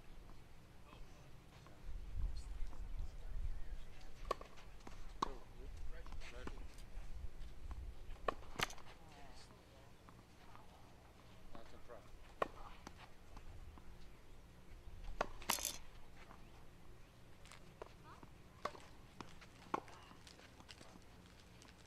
I don't know. Phil was hurting after his first match. Yeah. I said he was going to go down there.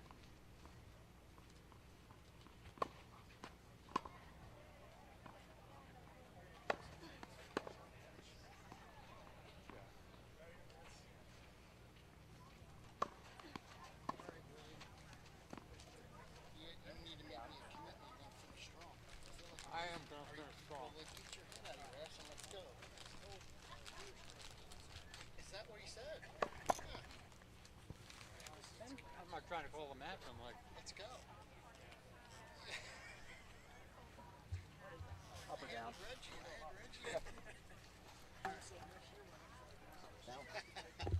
It's like, what else, Reg? Yeah. Tell us about. What do you have for lunch? We'll serve lunch. All right, William. Let's get this show on the road. Last match. Let's make it a good one.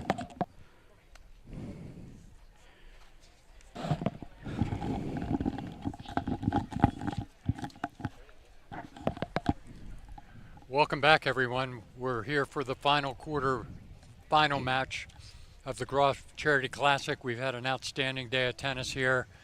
We've just seen some great players, a lot of great action. So far, it's living up to expectations, which were very high coming in. So I'm going to turn it here to Mark Wheeler. He's going to set the stage. Those of you that have been watching all day have seen Elizabeth Ionescu and Phil Myers play. They're going to be starting off this match with the service. And as we move through here, Mark will give you some background on some of the players here, particularly their opponents who are taking the court here for the first time in this quarterfinal match.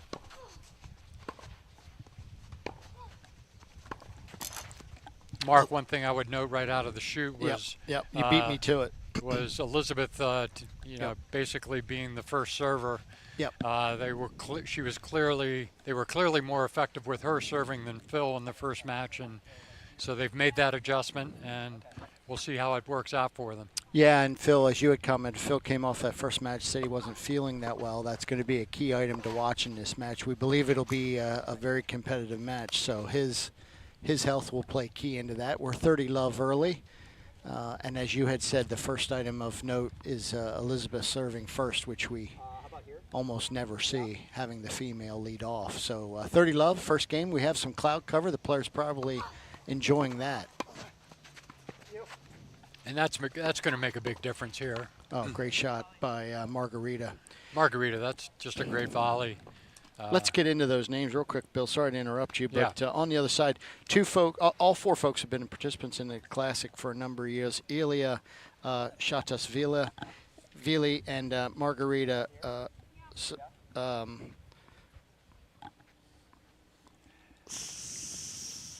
Sadovnikova. That, yes.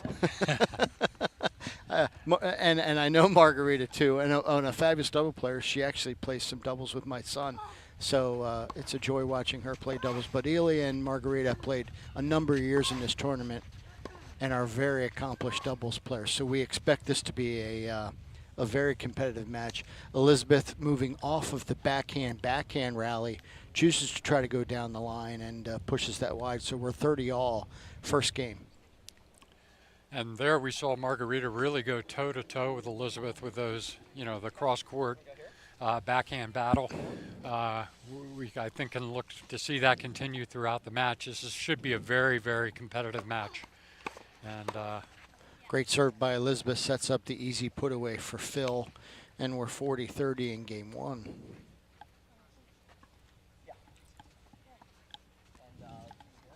Again, I noted earlier, seeing Elizabeth year to year, I think her serve has really improved, and she looks very, very strong here in this first game with her serve as well. So we'll see if she can hang on and get them off to a good start.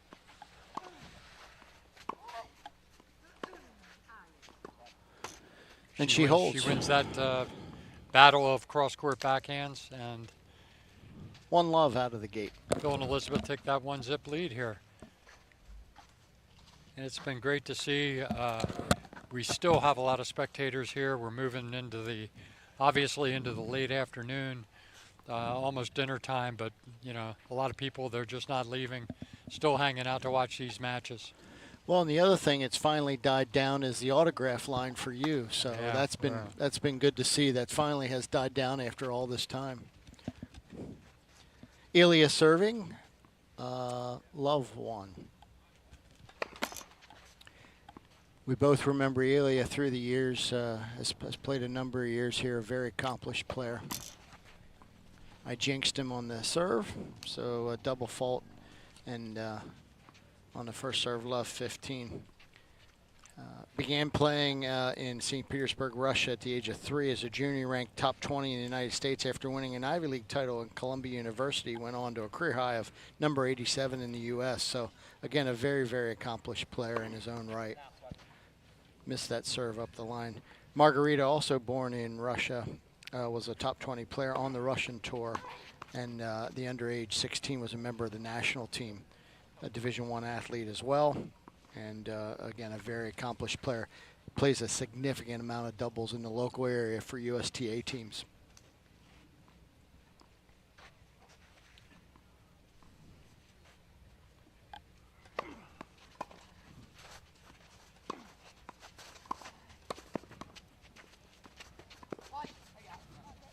Great hands by Elizabeth.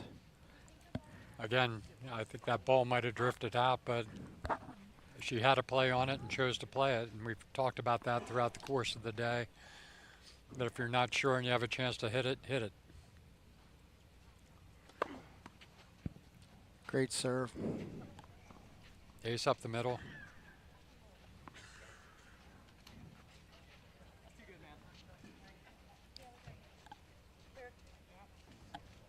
We'll see if he can hang on here with his serve. Great serve up the middle.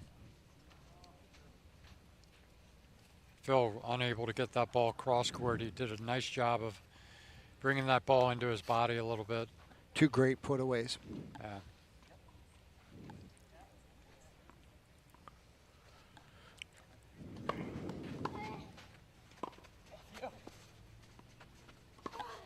Wow, that was some volley hit back there. Elizabeth with a great job. Brought that ball in and back of Margarita a little bit there, and we're at deuce. Yeah. Back to deuce here in Ilya's first service game.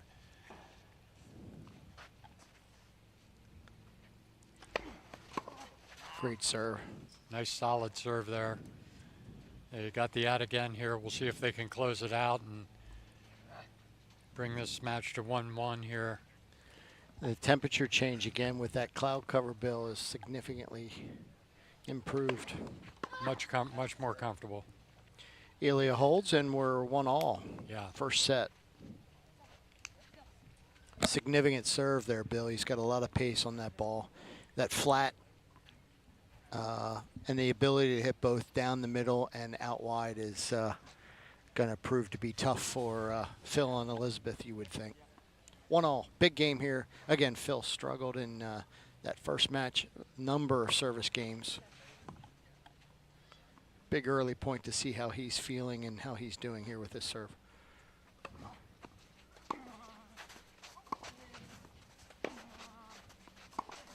It's interesting that he took that first ball wide, Mark. Haven't seen a lot of that. Really solid point there by Phil. Some nice baseline strokes. Ilya came in, he put the ball right at his feet. He just couldn't handle it. Very well done on his part. So they're off to the start they would like here. 15-love. 1-1. First set. Last quarterfinal match of the day.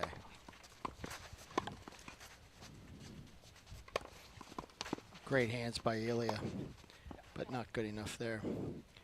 Winner of this match will play the defending champs Holden Coons and Elizabeth Scotty in one of the semifinals tomorrow morning.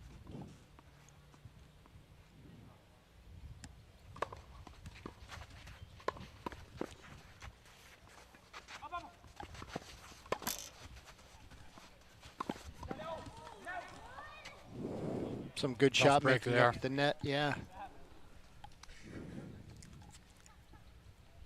Margarita staying with 2 net balls. A good concentration on her part.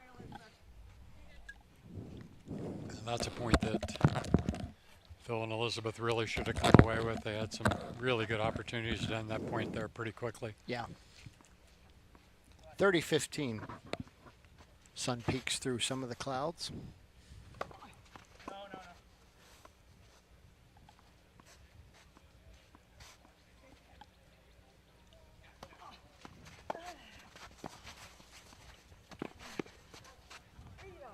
Great shot. Dig there by Phil. Yeah. And Margarita had a really nice shot there off of his serve. And the other thing you're seeing, Bill, on the bottom right-hand part of the court where Ilya is standing, the shade of the end of the day, one of the larger trees here on the campus, starting to add some shade to the court. Phil pushes the volley long, 40-30.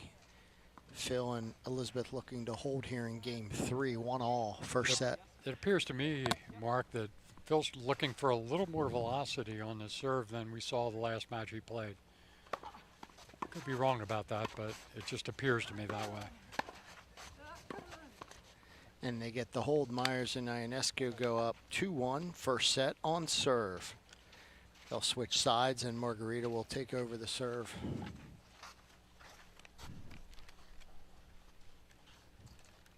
Sun back out, Mark. Yeah, and brought the heat with it. It's a picturesque view up here, Bill, as you look out over. It's almost a photo as you look at the rolling hills behind us. Quite beautiful. Great day here at the Country Club of York, 10th Annual Groft Charity Classic. All funds raised to support the Opioid Collaborative here in York County. And again, we thank all of our corporate and personal sponsors who have gotten us off to a great start from a fundraising perspective. We're still looking to drive that number up to the extent that we can. Again, donations can be made on the Groft Charity Classic website. We encourage you to go there and make your contribution to a most worthy cause. And throughout the day, tomorrow, we'll also be talking to some York Opioid Collaborative board members, about their mission and what they're trying to accomplish and why it's important in our local community. Margarita getting ready to serve. Again, we're at that feeling out stage, Mark. It's at this point 1 serving 2. Teams trying to figure out how they're going to play each other. Great hands by Ilya. Phil would love to get into a forehand rally here. Margarita took him too far off the court. Great shot by her. Yeah, tremendous play. And other thing of note, Bill, here we're moving into late afternoon, and we started play this morning at 9:30. The first time that Margarita and Ilya are hitting the court as the last match of the day. Yeah. Just the way the schedule worked as they get going.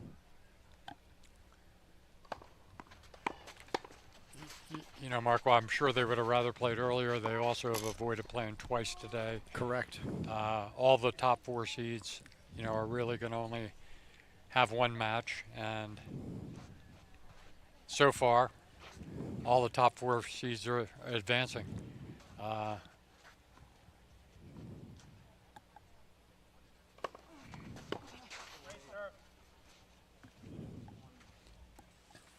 Phil unable to make the return there. Margarita out to a quick 40-love start on her service game, looking to tie the score at 2-all.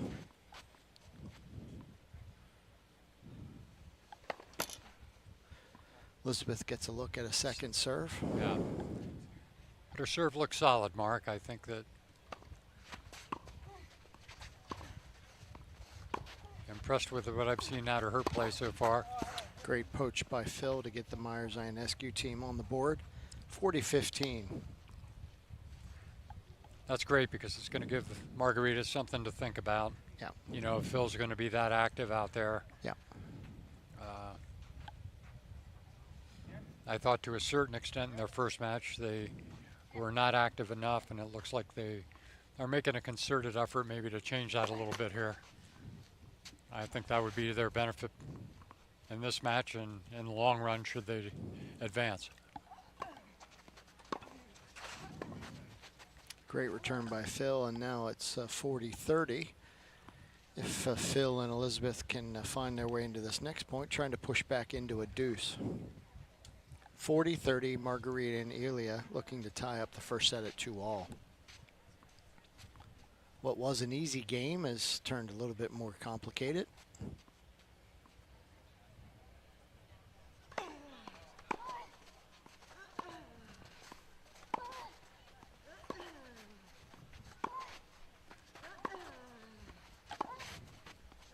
Great rally by the ladies. Oh, great shot making. Phenomenal shot. Great shot. And And Elizabeth, obviously looking to, would prefer to drive that forehand as opposed to the backhand. And the one backhand she got there, though, in the rally, she did more than enough with. Absolutely. Back to deuce.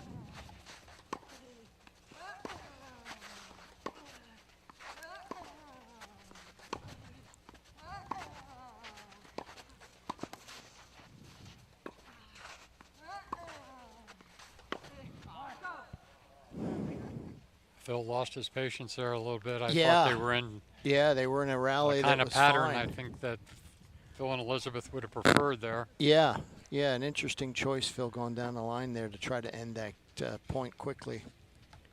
Didn't come together. Margarita gets back to an ad.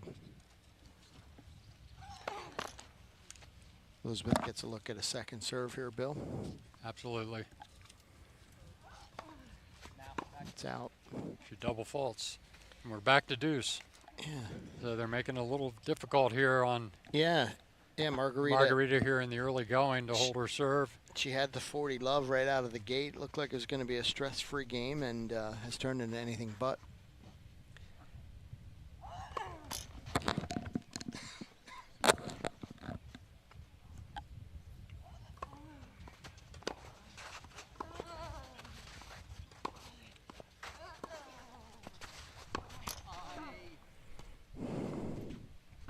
Margarita again able to win the forehand rally with Phil.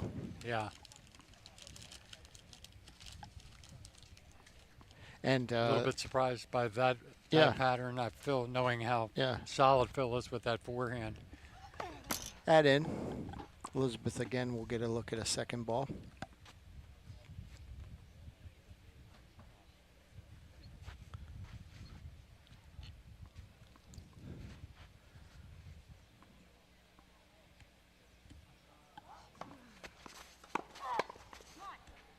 Elizabeth gets the shot down the line to keep them in it at deuce. Losing track of how many deuces we've had here. And again, started off the game at 40 love.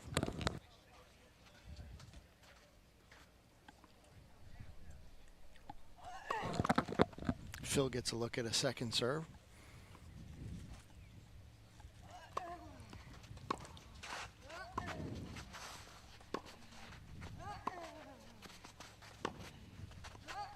You're looking to get in that action a little bit. Yeah, I was wondering if Phil might look to get on Margarita's backhand there. That cuts both ways. It might present Elia with an opportunity, but Margarita drives the forehand wide.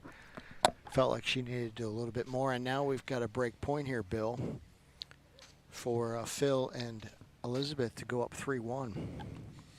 We basically have two teams going kind of right at each other, Mark. We haven't seen a lot of lobs. You know, they're just driving the ball. Yeah. You know, very hard.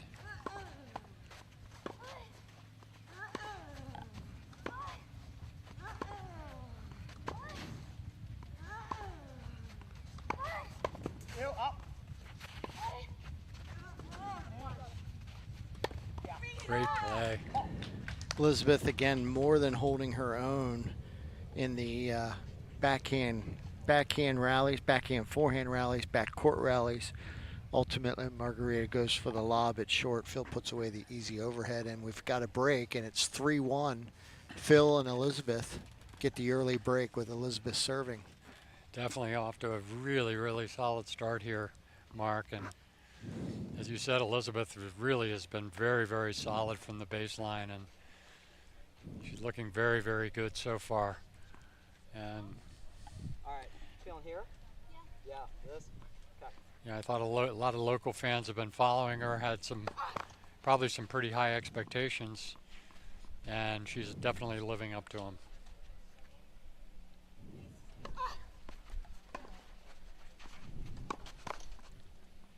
No sooner than that, I guess I jinxed her. The jinx. She nets a forehand. Love 15. 3-1, Myers Ionescu. First set, last quarterfinal of the day, 10th annual Groft Charity Classic. And Love we'll see 15. if they can consolidate this break they have here, Mark. We're at 15 love, or love 15 rather. Love 15.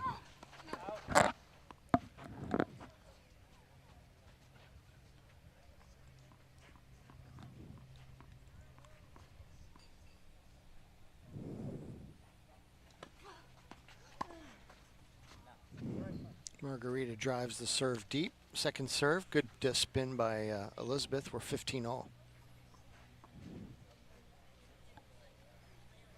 So that's an easy stress-free point for Phil and Elizabeth there.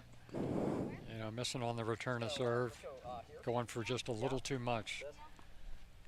3-1, 15 all.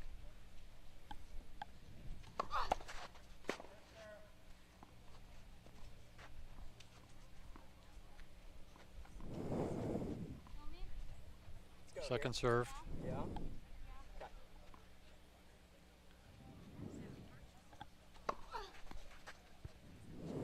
Yeah. First serve was Alette. Now we got a second. Stand corrected. 15 all.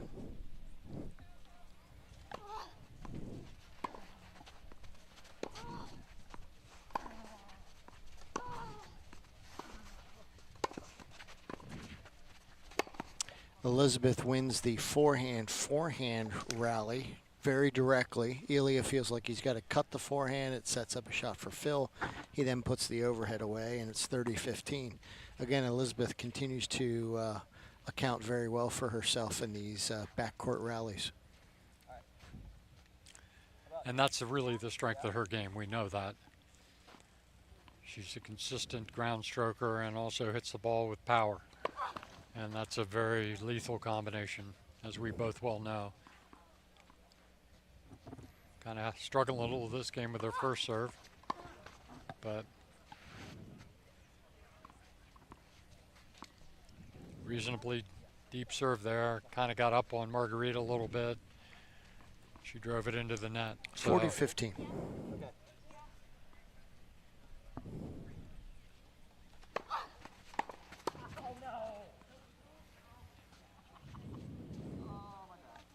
40-30. Phil looking for a quick poach to finish off the game. Drives his volley well wide. Yeah, that's one he would definitely like to have back, I'm sure. A ball that, really should have been volleyed away there.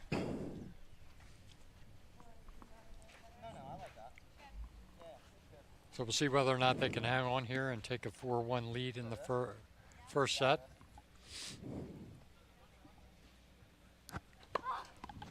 Great serve. And we're into that pattern. I think that Elizabeth went for the down the line that time. Yeah. Caught the tape. Deuce. I think she was a little impatient there. Margarita and I think Elia. she thought Elia was on the move, and he may well have been. But yeah. A little bit of a door opener here for Elia and Margarita.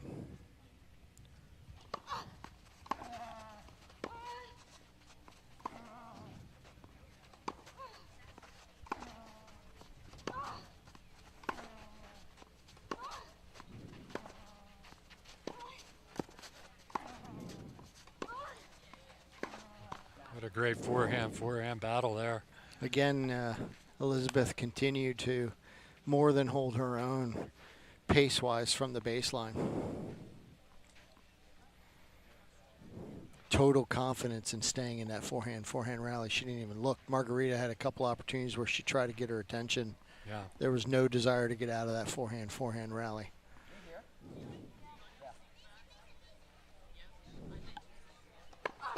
Something I'm sure that in her workout she works on quite frequently.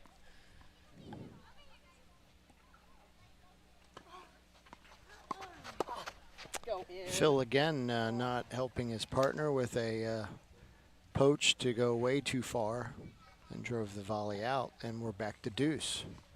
Keeping the door open for Elia and Margarita. 3-1 Myers-Ionescu. Deuce first set. It's 3-1, but certainly hasn't been easy by any stretch. No. We've had a lot of deuce games, a lot of long games here. Very competitive.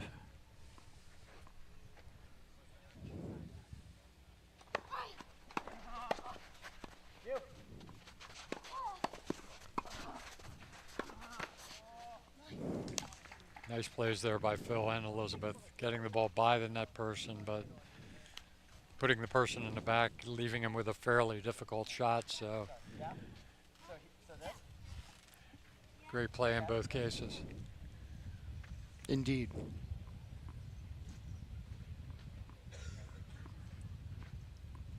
Add in again.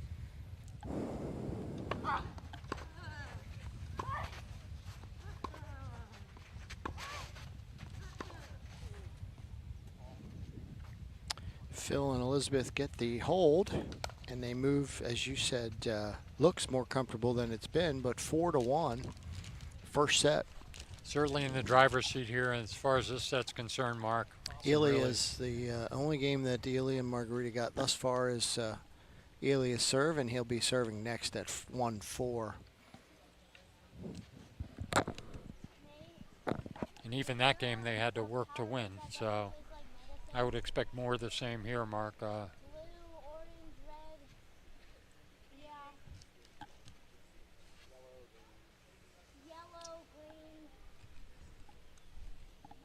still a good crowd here.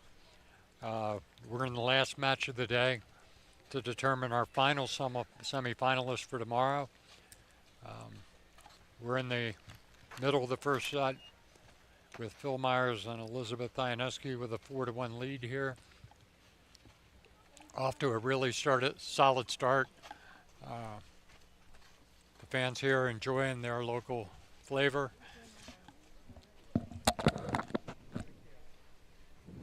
Sun back out, Mark, so it's got to be hot out there for the players. Yeah. On this side, though, again, Bill, at least at the baseline, both players have a bit of shade. So the server will be in the shade. Should not be an impact to the serve and the toss. Let's see how this game goes with Ilya. Again, he's got a little more leverage there given his height. And I think as this match rolls on, Mark, we're going to have... Oh, great shot there, cross court. We're going to see more shade creep across that court. Yeah. From experience, and it'll probably be a little while till the entire court is covered in shade, but I think by the end of this match we'll be close to that. The question I would have is that, will it create some visibility issues as balls move out of the shadows into the sunlight? Yeah. And vice versa. Great serve, great return. Oh, phenomenal shots. Great shot by Phil Myers there. Great shots all the way around. Great serve. Elizabeth with a great return. Margarita, good point. But Phil with the put-away, just really terrific shot making. 15 all. Back to our must-haves. This would seem to be a must-have game for Ilya and Margarita down 1-4. Clearly. I mean, to go down 1-5, be down 2 breaks. I mean, I think from what we've seen so far, Ilya really needs to be the one who really holds his serve, the strength and the, the accuracy of his serve. I think he's going to be very difficult to break.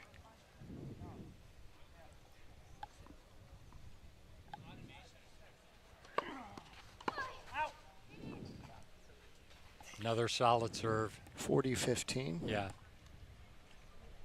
It would appear at this juncture like, he's going to roll through this service game pretty quickly. Serving very strong.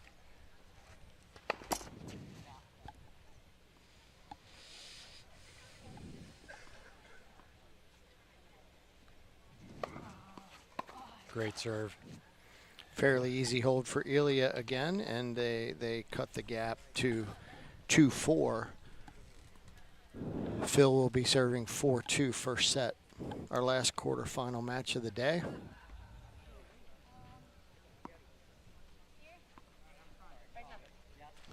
So we're back to Phil serving. Held his first time he's served in this match. As we noted at that time, hitting the ball with what we saw as a little more velocity. It looked like with that serve, he's going to try to continue that a little bit here.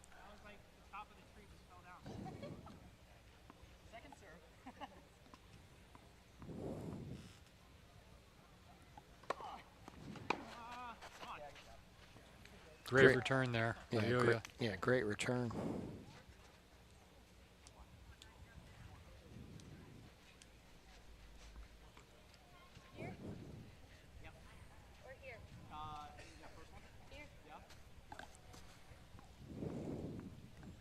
See if Phil follows this in.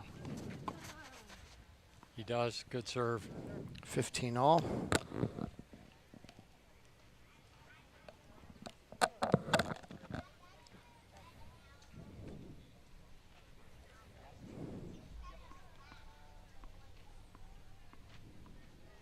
I'm watching his serve and volleys here. Mark, I don't even know that, came in there, it came in strong. Margarita just missing that volley. Like to have that one back. Absolutely.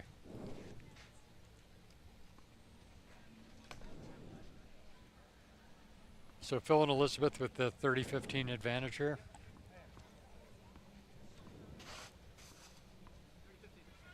See if they can maintain their position here in this first set and stretches lead out to 5-2. Just back as well. 40-15 after the first point. Elia hitting a winner. Phil and Elizabeth get the next three. 40-15, 4-2. Again, a couple of service return misses, which you really don't want to have here. I mean, Phil's not showing you, that much. That's a good serve there. Nice. Another out ball. Elia and Margarita with some unforced errors allow Phil and Elizabeth to jump out to a 5-2 lead as Phil holds. We'll switch sides. Margarita looking to keep Elia and Margarita in the match.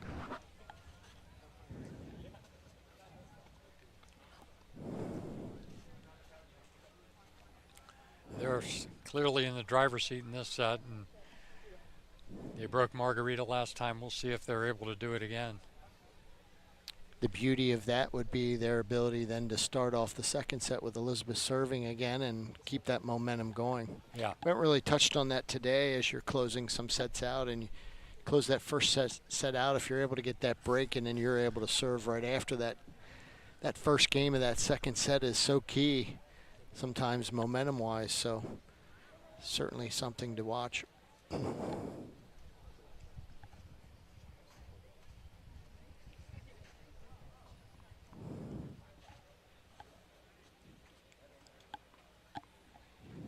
Looks like we're going to have some bright sunshine here pretty much the rest of the way, Mark. I don't see a few clouds floating around there, but not much. Been a great day. Been a glorious weather day, actually. Other than some high heat, it's been a nice day. Margarita serving 2-5. First set, looking to keep her team in this set. Phil will get a look at a second serve here right out of the gate.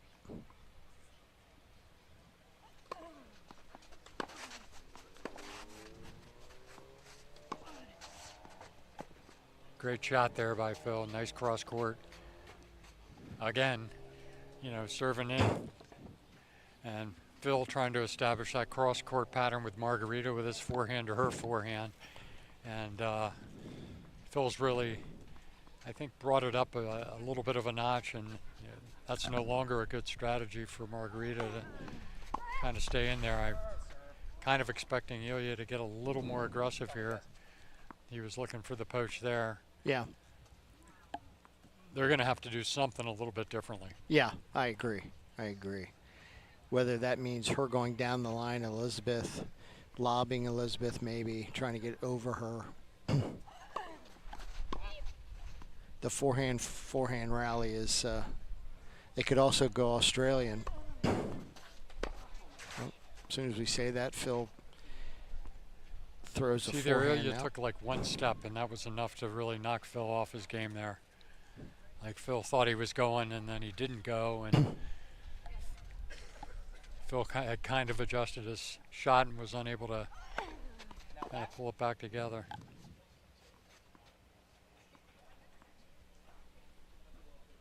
Again, both seeming to want to get into that cross-court baseline battle with Margarita. That time, of course, Elizabeth no opportunity with a double fault, but we're 15 all here. 30 all, and so 30 deuce all. Yeah, key points here.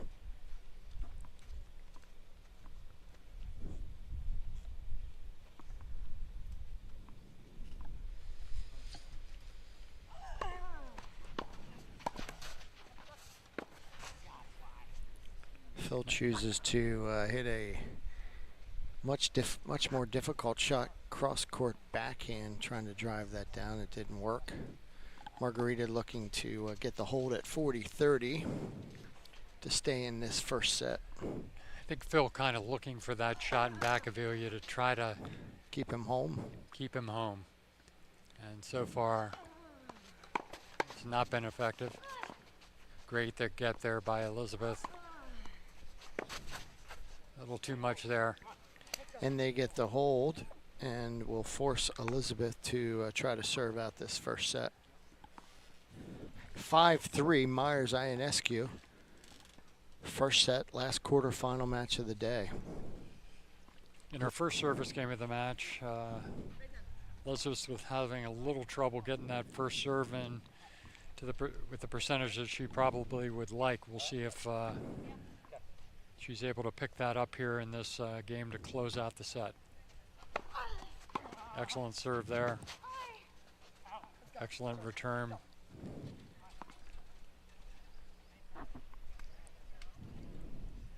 Probably a serve that she's going to win a lot of points with, and yeah, she looked a little bit off balance when the shot came back. She may have thought that it was going to be good enough. Nice deep. Some great baseline stuff there. Elizabeth continues to win those baseline rallies, both against Elia and Margarita. That beautiful footwork to get herself out in the alley and continue to drive that forehand of hers, which has been so effective, Mark. Yep. Margarita's trying to, she's forcing Margarita into a smaller spot to actually get it into her backhand. Margarita continues to try. In that case, it forced her to hit the ball wide.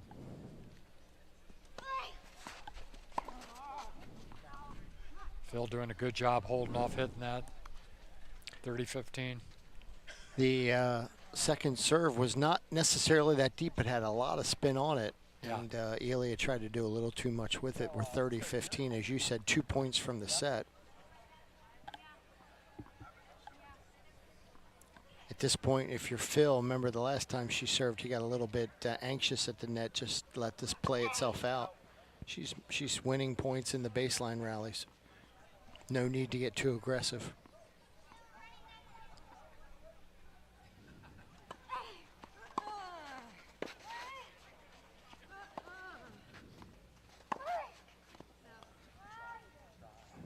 Time went for a little too much, 30 all. Definitely went for the winner there. She sure did. And that shot there requires a lot of touch to hit it the velocity that she hit it. Just missed it wide. I would like her chances on the next one. Her success rate's been very high. Critical juncture here that, this is one of those huge points that of a match. See if they can get back in it.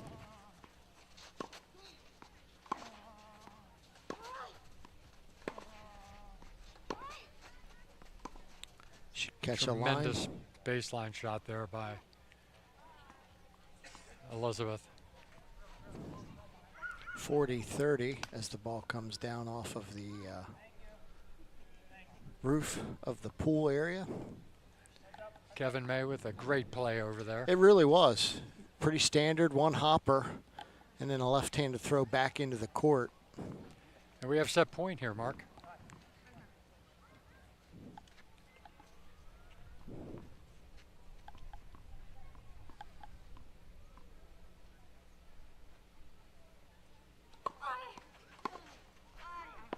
And there it is. Nice serve up the tee. I think Margarita thought Phil would be poaching. Phil stayed home, and she drove that ball long. So we have our first set complete here.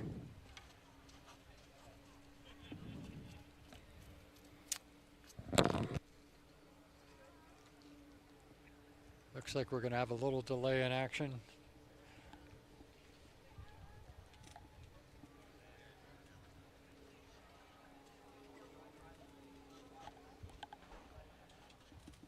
Still very warm, still a lot of people here taking in the final match of the day.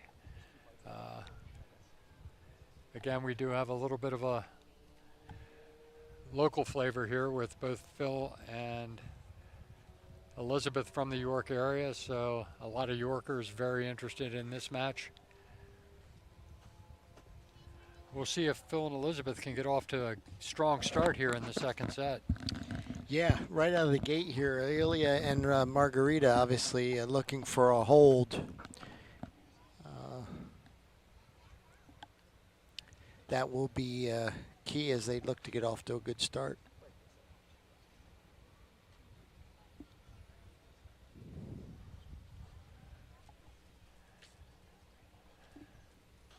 As we said, a long day of action here at the Groft Charity Classic. We kicked off things here at 9:30 this morning with 4 matches to set our quarterfinals, and now the 4 final matches have all been quarterfinal matches.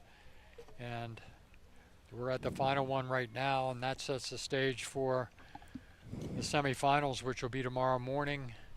We're thinking they'll probably start somewhere in the 10 a.m. range, but you can either check the Facebook page or the website, and there we'll provide an update on results and match times for tomorrow morning.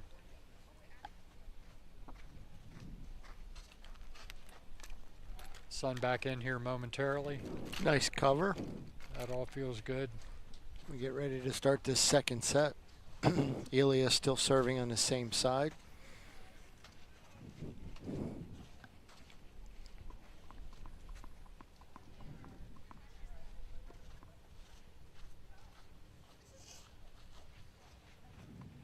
Ilya to kick it off here again.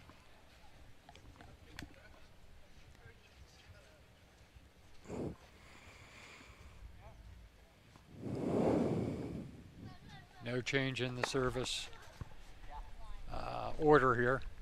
Great start to the second set with an ace up the middle. Really has a great serve, doesn't he, Mark? He really does. That's a nice smooth motion, lots of power again coming off that leverage. That one just a bit deep.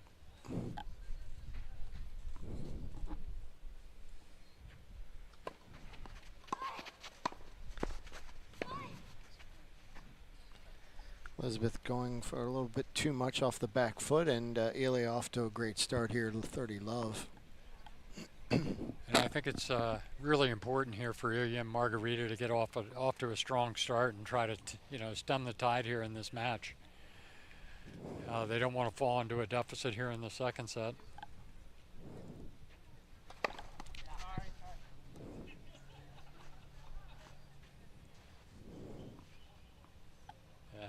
I wish we had a gun to see how hard he's really hitting that. Another quick point for a 40 love lead. Seems like a little bit of a loose point here for Phil and Elizabeth. They not off to a very strong start here. A couple of, I think, errors that they typically wouldn't make. They're making here in the early going. So perhaps the tide of the match will change. We'll see. Again, we know that this is probably the game that Ilya and Margarita have the best chance to win is his serve, given the strength of it. Nice drive there by Elizabeth. That's Margarita unable to handle it. Phil and Elizabeth into the first game, 40-15.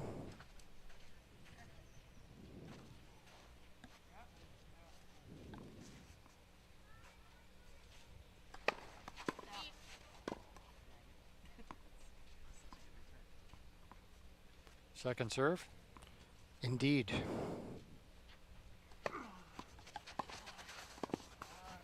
And all of a sudden, Phil and Elizabeth are in this game at 40-30.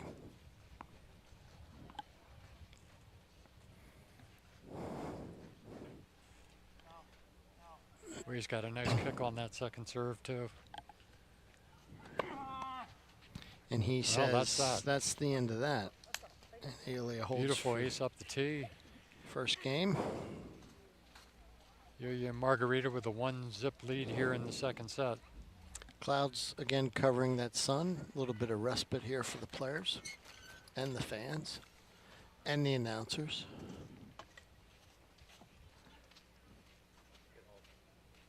So we'll see what they do here as far as service order in this set. You have to, I would have to assume that Elizabeth would kick it off again, given the success, but we'll see.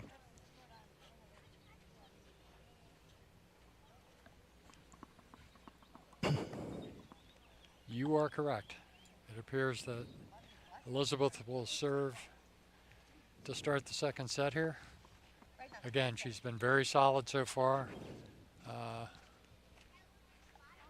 Really, both Phil and Elizabeth have been very solid with their serves. I don't think we have a service break on them so far in this match. Great Nice wide serve. serve. And one for the fans. Great serve. Nate Gambino, our director of rackets, going to go chase that one down all the way down the hill, I would think. Nope, it held up. Ball back in play. 15-love. Great serve. Set up an easy overhead for Phil. And we should mention Nate. He has done a great job in organizing a lot of aspects of this tournament, making sure the courts were in absolutely great condition, and they have been so far. You know, we would expect the same tomorrow, that we'll show up and the courts will be in mint condition. And it's great to see. There's a lot that goes into these tournaments behind the scenes, and there are many people that should be recognized and thanked for their efforts. And we'll try to get into some of that tomorrow. No, I'm standing right there for it. Great shot by Yoya. Phil caught off the net. Just very easy for him to drive the ball at Phil's feet. Very low, and Phil was unable to handle it. 30-15.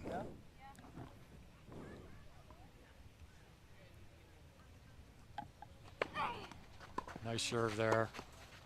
Easy volley for Phil. Well done by Elizabeth. Took that ball wide on Margarita. Again, continuing to be impressed with the improvement in her serve, Mark. Yeah, she's had an easy time throughout thus far. Took a little off of that one. But again, more than happy to stay in the back and rally, and Elizabeth gets another quick hold as the first server on their team. 1-all, second set, Bill. Really big moment here, I think, as we get into the second set. Margarita has had some challenges holding serve. This would seem to be a key point in the second set right out of the gate. And we'll see if Ilya gets a little more active up there.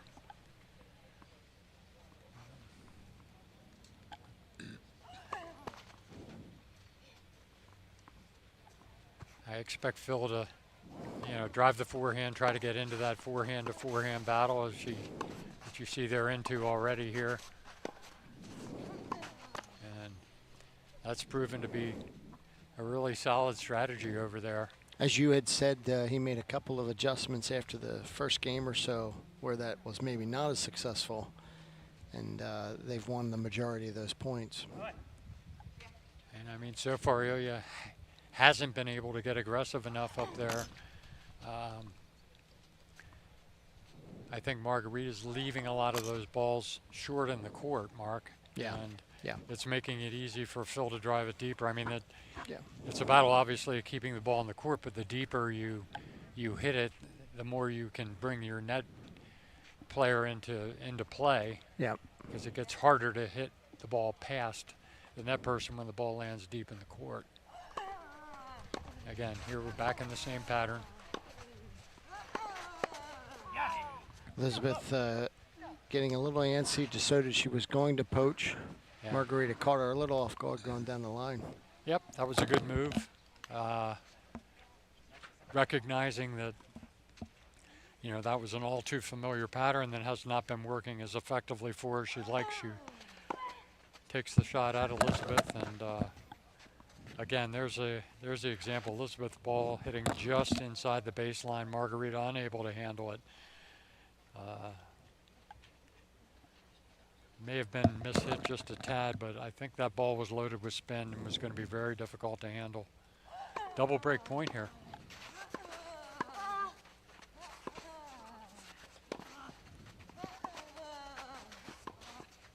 Phil missing that one. She was able to get Phil onto Phil's backhand there.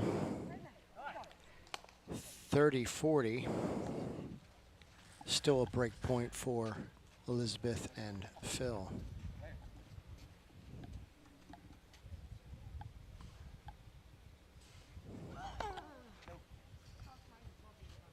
Elizabeth will get a nice look at a second serve here. It's going to be very difficult for Yulia to move. Again, nice and deep in the court.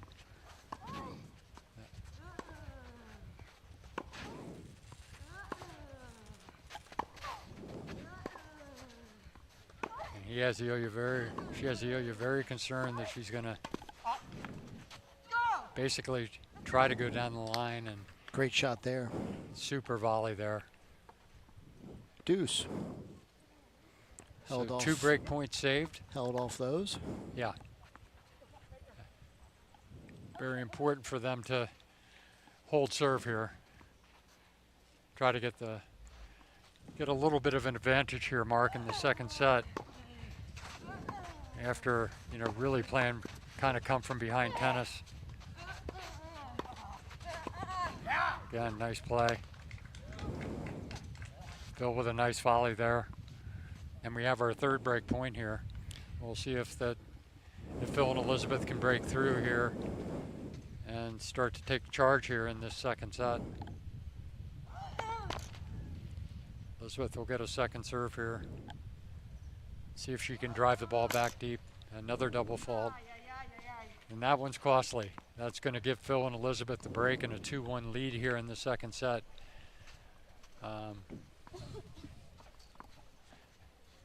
Next up, we'll get to see if Phil can consolidate this break, Mark. Yeah, a key moment in this set, as we had talked about when Margarita went over to start the serve. We thought that would be a key game, and it proved to be potentially the start of the momentum change for set 2. The set, in a lot of cases, doesn't really start until somebody's broken, one might argue. And we've got that break early here in the second set. Pressure on Ilya and Margarita to break Phil. Again, continue to be very impressed with Elizabeth and her level of play. More than comfortable in playing with all the players she's played with in those backcourt baseline rallies. Not in any way trying to get out of any of those rallies and winning a majority of those points.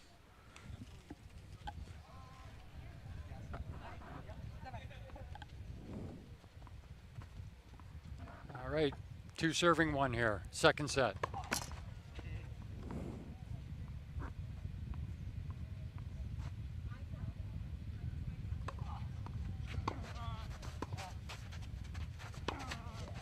Great shot there by Ilya down the middle.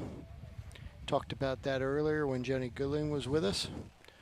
Yeah, I think that Phil and Elizabeth got a little out of position there, leaving the center of the court open. Ilya took full advantage of it just to drive up there. Neither player could get their rackets on that, which is really kind of a no-no in doubles, Mark.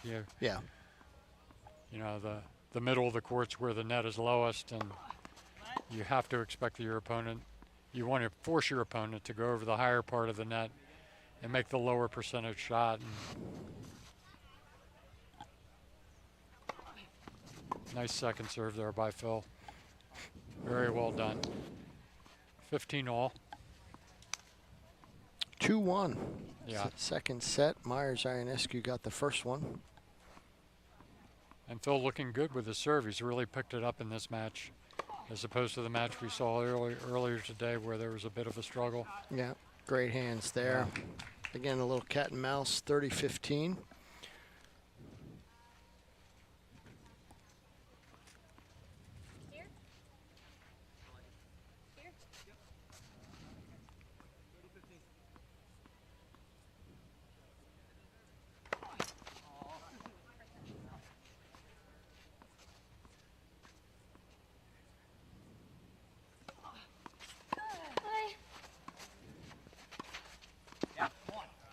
Another great volley by Phil Myers. That he's getting a lot of the opportunity to use that touch volley of his that he's so effective with. Yeah. 40-15 now as they We've start seen to him use again. a lot of that type of volley on the platform tennis court as well. Yeah. Obviously something that he's very good at. Chance here to extend this lead, Mark. Yeah, consolidate to break at 3-1 if they can get this point.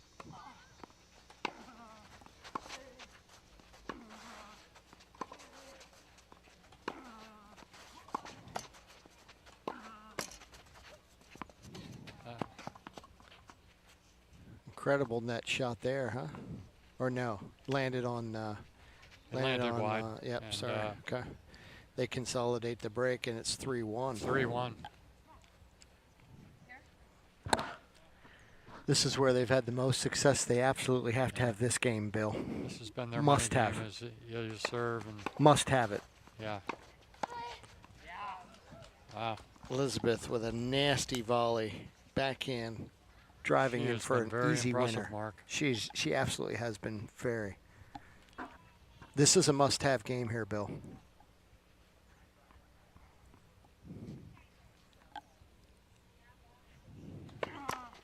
Ilya may be getting a little frustrated looking at his body language. Yeah. Boy, Elizabeth had a look at a forehand to get to love 30. Puts all kinds of pressure on, but we're back to 15 all. Yeah. She clearly thought she was going to have that one.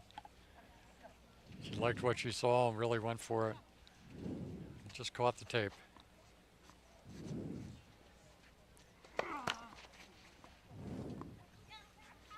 Had she converted that, that definitely, as you said, would have put tremendous amount of pressure on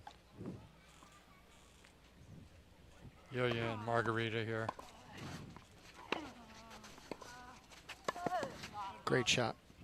Margarita, very solid poach. Puts the volley away. 30-15.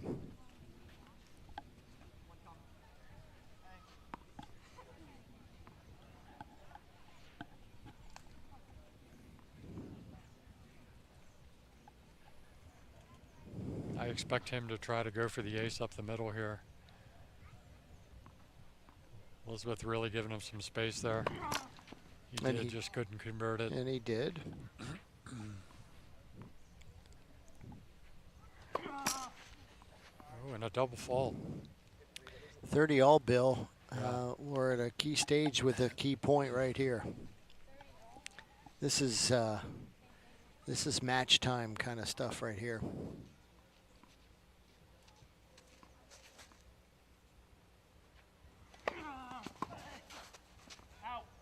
Just missed. Just missing.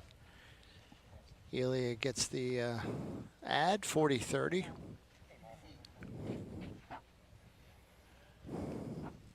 We'll see where he decides to go here. She's still giving Elizabeth him the took middle. Another step over there toward the middle. Just missed that. He still went for it, but missed his spot. Second serve. And he gets the hold. And we are 3-2, Myers Ionescu. Second set, Myers and Ionescu got that first set. They're up 3-2 with a break. As you had said, Bill, the shadows from the trees here at CCY covering almost half the court on court 1, 3/4 of the court on court 2. As we know, as it drops back there, you know, the court will be fully shaded soon. I'd rather almost see the clouds come in and, you know, take away those shadows and forcing the players to deal with balls coming in and out of the darkness. I know that when I played, that sometimes would not be my favorite thing at this time of night. It's something that will pass very quickly, though. Probably another 20, 25 minutes or so, and you know, they'll be completely in the shade, which will be a real bonus for the players. It'll cool down conditions considerably. You know, Phil and Elizabeth playing their second match here. It has to be exhausting in this heat, I would think. Yeah, great point. Even though, again, they had on the scoreboard, a fairly easy match in that first match that was tighter, as you had said, than it probably appeared score-wise. And they've been in control of this match, but again, you get a lot of court time. You're on court a fair amount. Let's see how that plays out here as we go deeper into the second set. Elizabeth serving, she has not had trouble yet today. Serving 3-2, second set.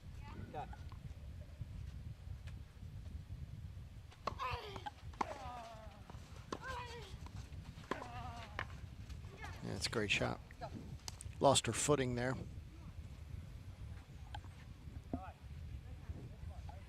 Yeah, I think if Ilya and Margarita can get back in, find a way to get this second set, you know, that could make things really very difficult for Phil and Elizabeth, having played that first match. Yeah. We'll see what happens here.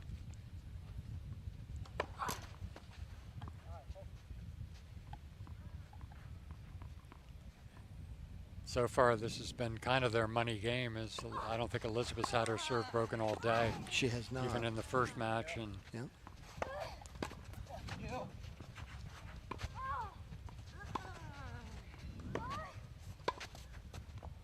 Caught a line there. Phil pulling away there. Great shot by Ilya, and we're love 30, so some stress here on Elizabeth's serve for the first time today that I can remember. Caught a back line. Back to your point, we talked about it a couple times today. If you're there and can make the shot, should you? And we've seen players let that ball go, and it hasn't worked out. Love 30. But as we both know, it's a snap decision. It's tough. Very difficult. It's tough. That ball's flying out.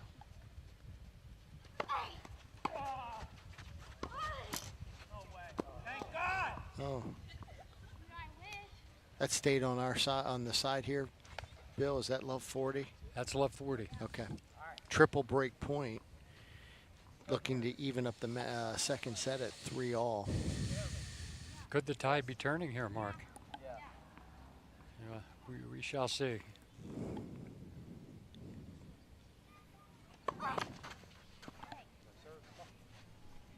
Margarita putting pressure on by standing 2 steps inside the baseline.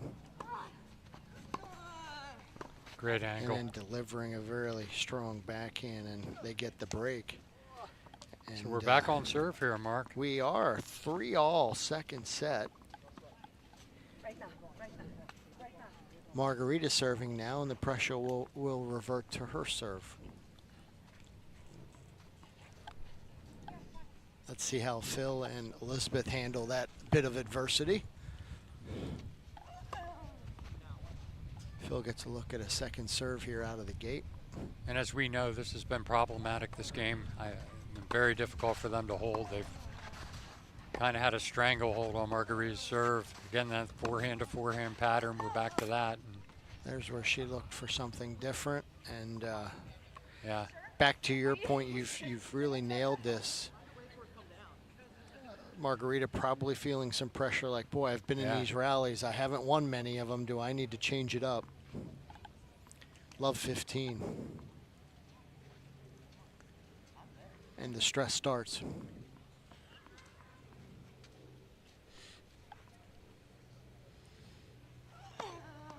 Again, Ilya really hasn't been able to get involved here, you know, on the net. I mean, they've been very successful getting up. In this case, they got the net again. Great play there by Elizabeth.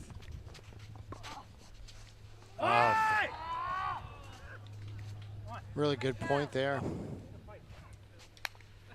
To your point, though, Bill, he did get involved there, not because he was moving around or poaching, but he did get involved, and they end up winning the point. So we're 15-all. That might make him want to be a little more engaged and do a little bit more. Should they try some Australian or something different? This particular setup has not worked for them.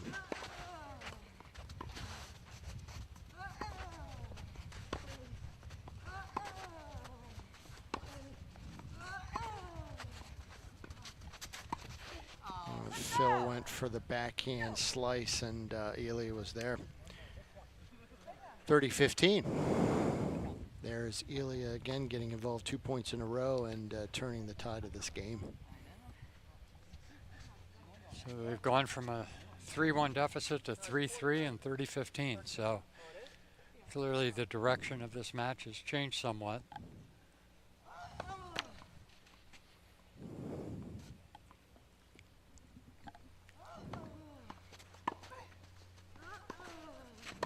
Again, nice deep return by Elizabeth, and that's causing a lot of problems for Margarita.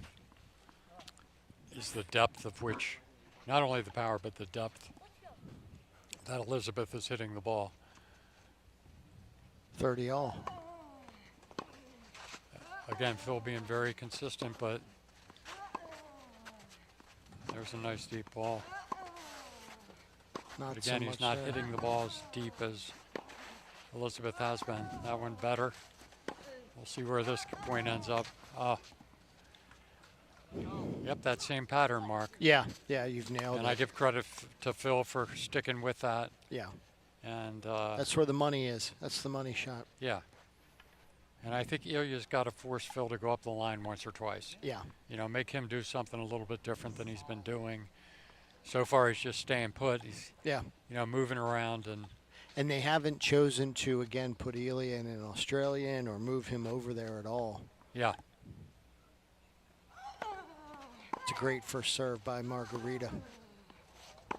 But we're back in that pattern again. Yeah. Oh. Phil coughs that one up. Phil going for too much again. No need to do that, Bill. Easy for me to say from here, but there's no need to do that. Elizabeth's winning those baseline rallies, as is Phil. Be patient and stay in them. Yeah. Again, undefeated up here. We're undefeated. Absolutely undefeated.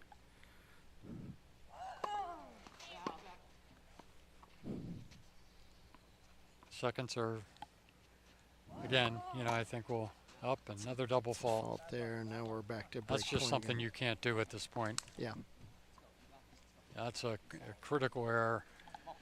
And now sets up another break point. And if, you know, they can get the break here and a hold, then they're going to have them up. They're going to have them against the wall. Just back on that serve. Elizabeth gets another look at a second serve here, She's Bill. stepping in. She's a step inside the baseline here, Mark.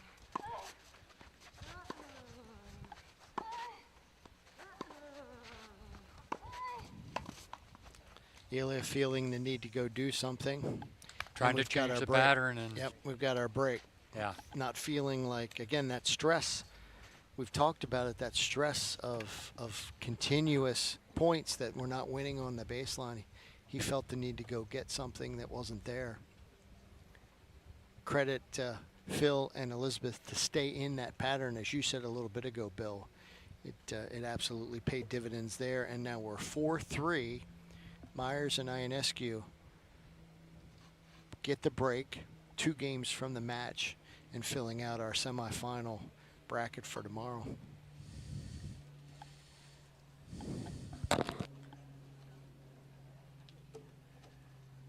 And I'm impressed with the crowd that we continue to have hanging around here. You know, dinner time on a Saturday night, and a lot of the crowd hanging and think a watching the action here. It's very entertaining tennis. And a lot of them have come to see you. I mean, right. there's no two ways around that. You know, it's always a thrill for the fans. As they're looking around, you see them drawing eye contact with you. There's no question. Yeah. You're a big piece of the draw here. Yeah. The lines again for the autographs throughout the day have been endless. 4-3, Myers Ionescu. Phil serving, second set. They got the first set. Looking to consolidate that break, and to your point, Bill, would put Ilya and Margarita on the brink from a match standpoint. 2 holds, and they're on to the semifinal. And again, playing in total shade, which is awesome. Not what Phil wanted to do there to give away the first point. Ilya and Margarita will certainly take it. They'll pocket the first point. Looking for 3 more. Yeah. You don't want to give them any chance to get back in this match. That's a good serve there. Oh, great shot by Margarita there. Phenomenal ball. Phil hit that slice, but the ball did not go past the service line, so yeah, he bad just gave approach. her like a free drive there, and she took full advantage of it. Yeah, yeah. I'm sure Phil wanted to get that ball a little bit deeper. If he had the chance again, I don't know that he's coming to the net on that.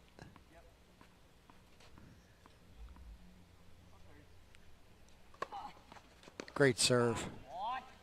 Very timely. No question. You know, they definitely needed that point to get back in the game. So. Indeed. 15-30. Still chasing it a bit uphill here.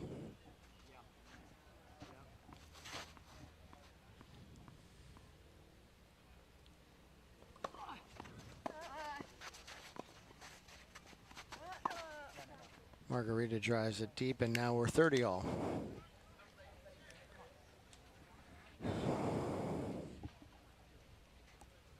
Myers and Phil and Elizabeth doing a good job of getting back in this game. We're back to deuce. Obviously, it'll be a very critical hold for them, and really Ilya and Margarita, you know, it's time Great for serve. them to make a break. And another good serve by Phil Myers. Fantastic. Probably his best serve of the day Yeah. in a key spot. Again, those good players taking that step up in a key spot. Phenomenal up the line, up the middle. Another big serve. Yeah. Followed by a great volley. Oh, phenomenal shot. Absolutely phenomenal ball. That was the shot of the match there. Wow. I think they were looking for the lob, and He consolidates the break, and we're 5-3. Of absolutely phenomenal ball. great play by Phil. Super, super shot. 5-3, Bill. 3-5, Ilya serving to stay in the match. Great serve, nice points. Oh, great shot. That's just too good there. Yeah.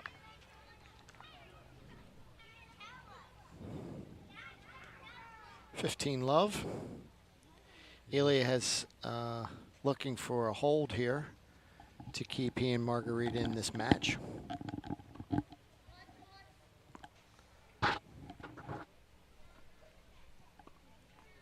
Phil stretching at the back fence. Back to your indicators of the amount of tennis being played in this heat.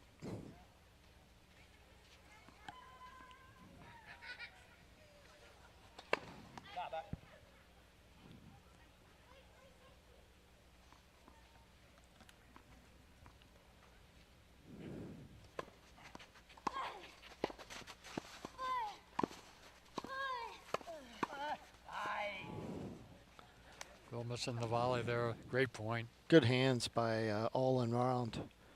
It's really a good play by all the players involved in that point. Yeah, yeah. 30 Very love. well played. Yeah.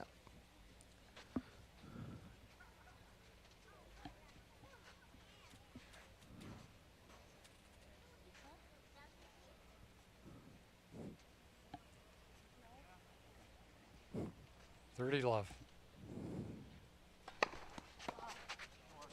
Great serve. Yeah. Oh, she missed it. She missed the easy overhead. Wow. You can't get an easier one than that, Mark. And No. We've no. all been there. I have absolutely been there.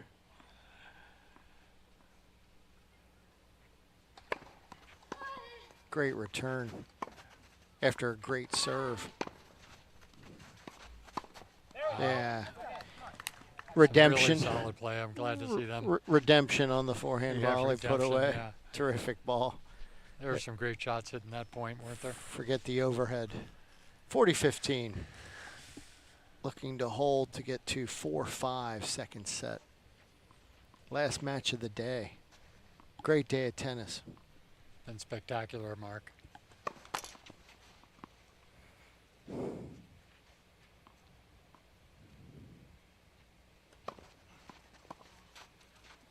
See if you can close out the service hold. That's and too he does. good. Very nice cross-court forehand. Phil had no chance. Great shot making. We're going to switch sides. And Elizabeth is going to serve for the match. Her and Phil up 5-4 second set. And you wonder, Mark, how much last time she served, she got broken. You know, how much of that's going to be hanging out in her head. Yeah. So. Well, key in a lot of ways as you and I are players is that those first couple points. You get off to a good start, you get a little more, you get your confidence back. That last game fades quickly. You lose a point or two, and now you're overthinking maybe some other things.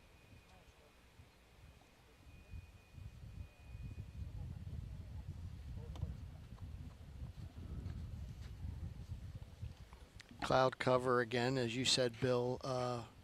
Fully covering the court. No issues on that.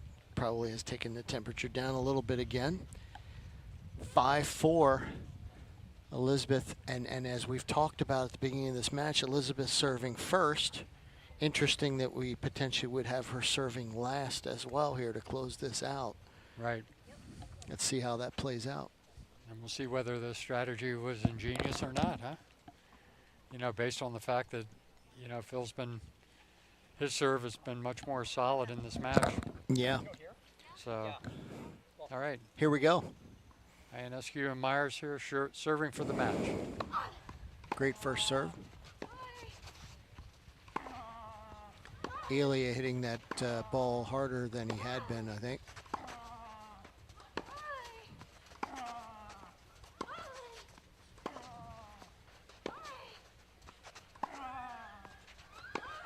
What a point, huh? Unbelievable. Oh, wow. Unbelievable point. Elia wins the forehand battle, and we're love 15. She had no issues at all staying in that rally. No, that was a outstanding rally. Love 15. Certainly, you had to play his best tennis there to survive it. Margarita standing inside the baseline on the first serve. And it worked as she gets a forehand down the line. Phil out of position, and we're love 30 here, Bill. We're the door's open for a break to get to 5-all.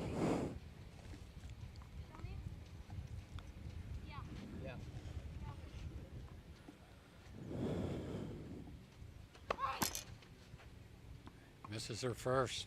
So he's going to get a look at this second serve. Fully expect us to get into that cross-court forehand battle again. Margarita. Great poach there. We have 3 break points, Bill, to get to 5-all. Yeah. Well played by Elia and Margarita.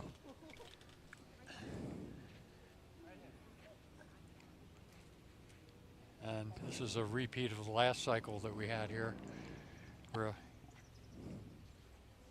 you know, they had the lead, and then Yo-Yo held. They broke Elizabeth, and then should this go to 5-all, the question will be, can Margarita hold her serve? Right.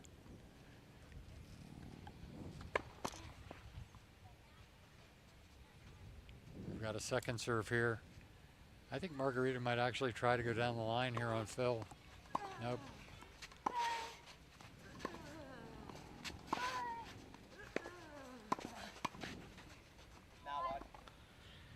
Elia pushes that backhand volley wide. 15-40.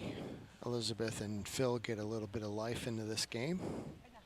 This is a big point here with Elia looking to finish this off.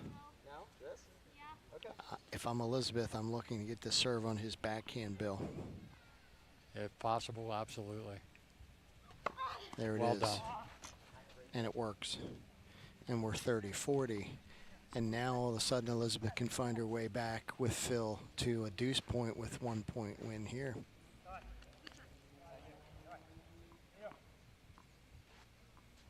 And now Bill sitting up top here, being undefeated. I'm taking this one down the middle. Okay. I don't know that Elizabeth will. She did.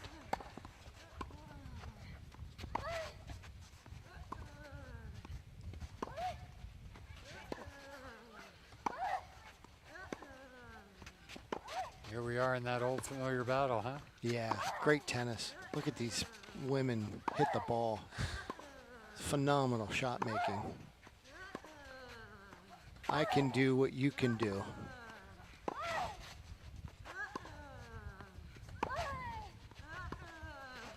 And then Elizabeth wore her down on that point. Yeah. And provided the opportunity. The break gets eliminated and we're at deuce. Phenomenal baseline rally by both ladies. Terrific tennis. And a nice finish there by Phil.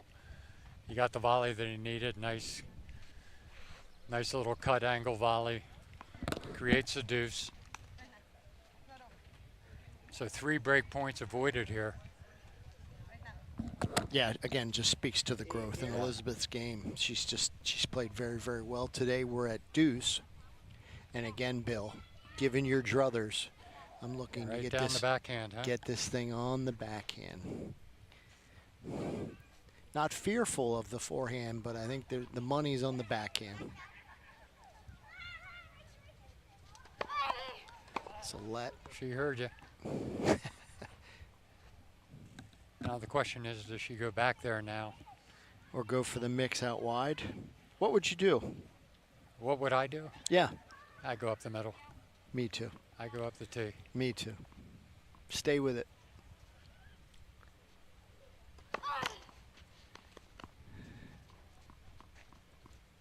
Now it becomes problematic because he's going to hit his forehand no matter what. And she double faults it off. She knew that. Maybe did try to do a bit much. And we're out. Another break point opportunity for Elia and Margarita to stay in this match and get it to 5-all.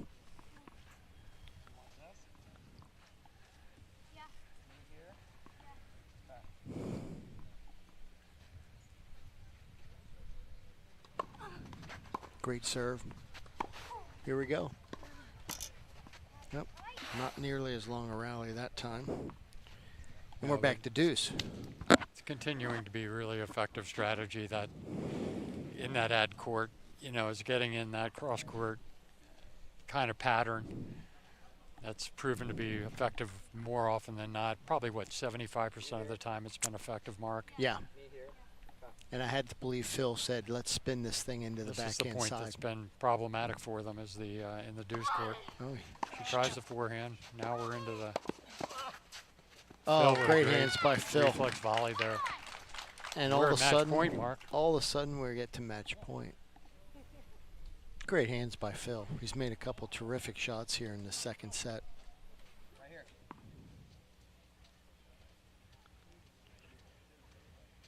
Here we are.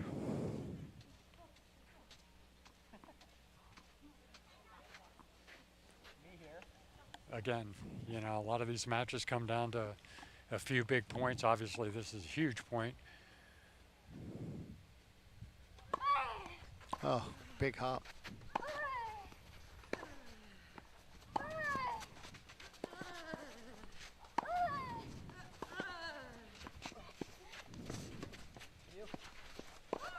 We're in this pattern now. Let's go over here. Oh, great shot. Great shot. Back to deuce. Great shot making. Yeah.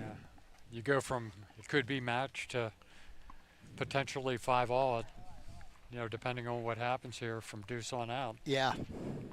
When you're in a close match like that.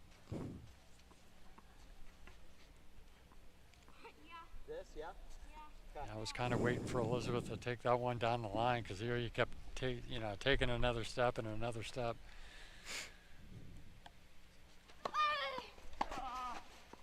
Oh, good ball. There's middle there.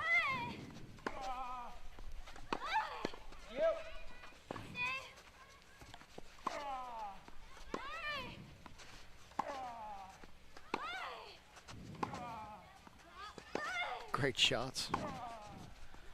This is phenomenal tennis, Bill.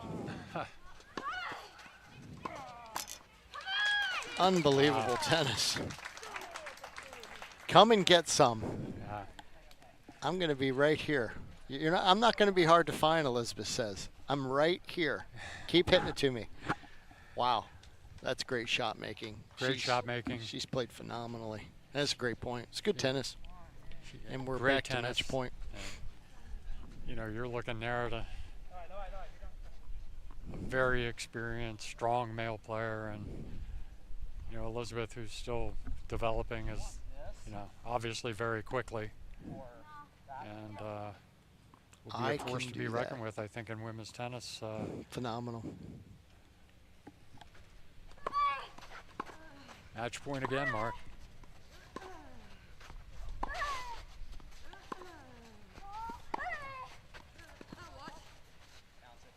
There it is. There it is. Great match. Well played. Myers Ionescu with the win. They advance to tomorrow's semifinals to play the #1 seed. Look forward to that match tomorrow, Mark. That'll be a great one. Yeah. Terrific tennis today, Bill. Yeah. Well done. We all enjoyed it. Thanks to all of you that were tuned in and following the action here today. We'll look forward to seeing you tomorrow morning. We think the semifinal will start somewhere in the range of 10 a.m. So tune in tomorrow. There's going to be some really phenomenal tennis action here tomorrow, and we hope you all can join us. Thanks very much for your support. Again, donations can be made on the Groft Charity Classic webpage. We encourage you to go and make a donation that will support the York Opioid Collaborative. Thanks to our technician over there today, did a phenomenal job for us, and we'll see you in the morning. Thanks to all. Good night.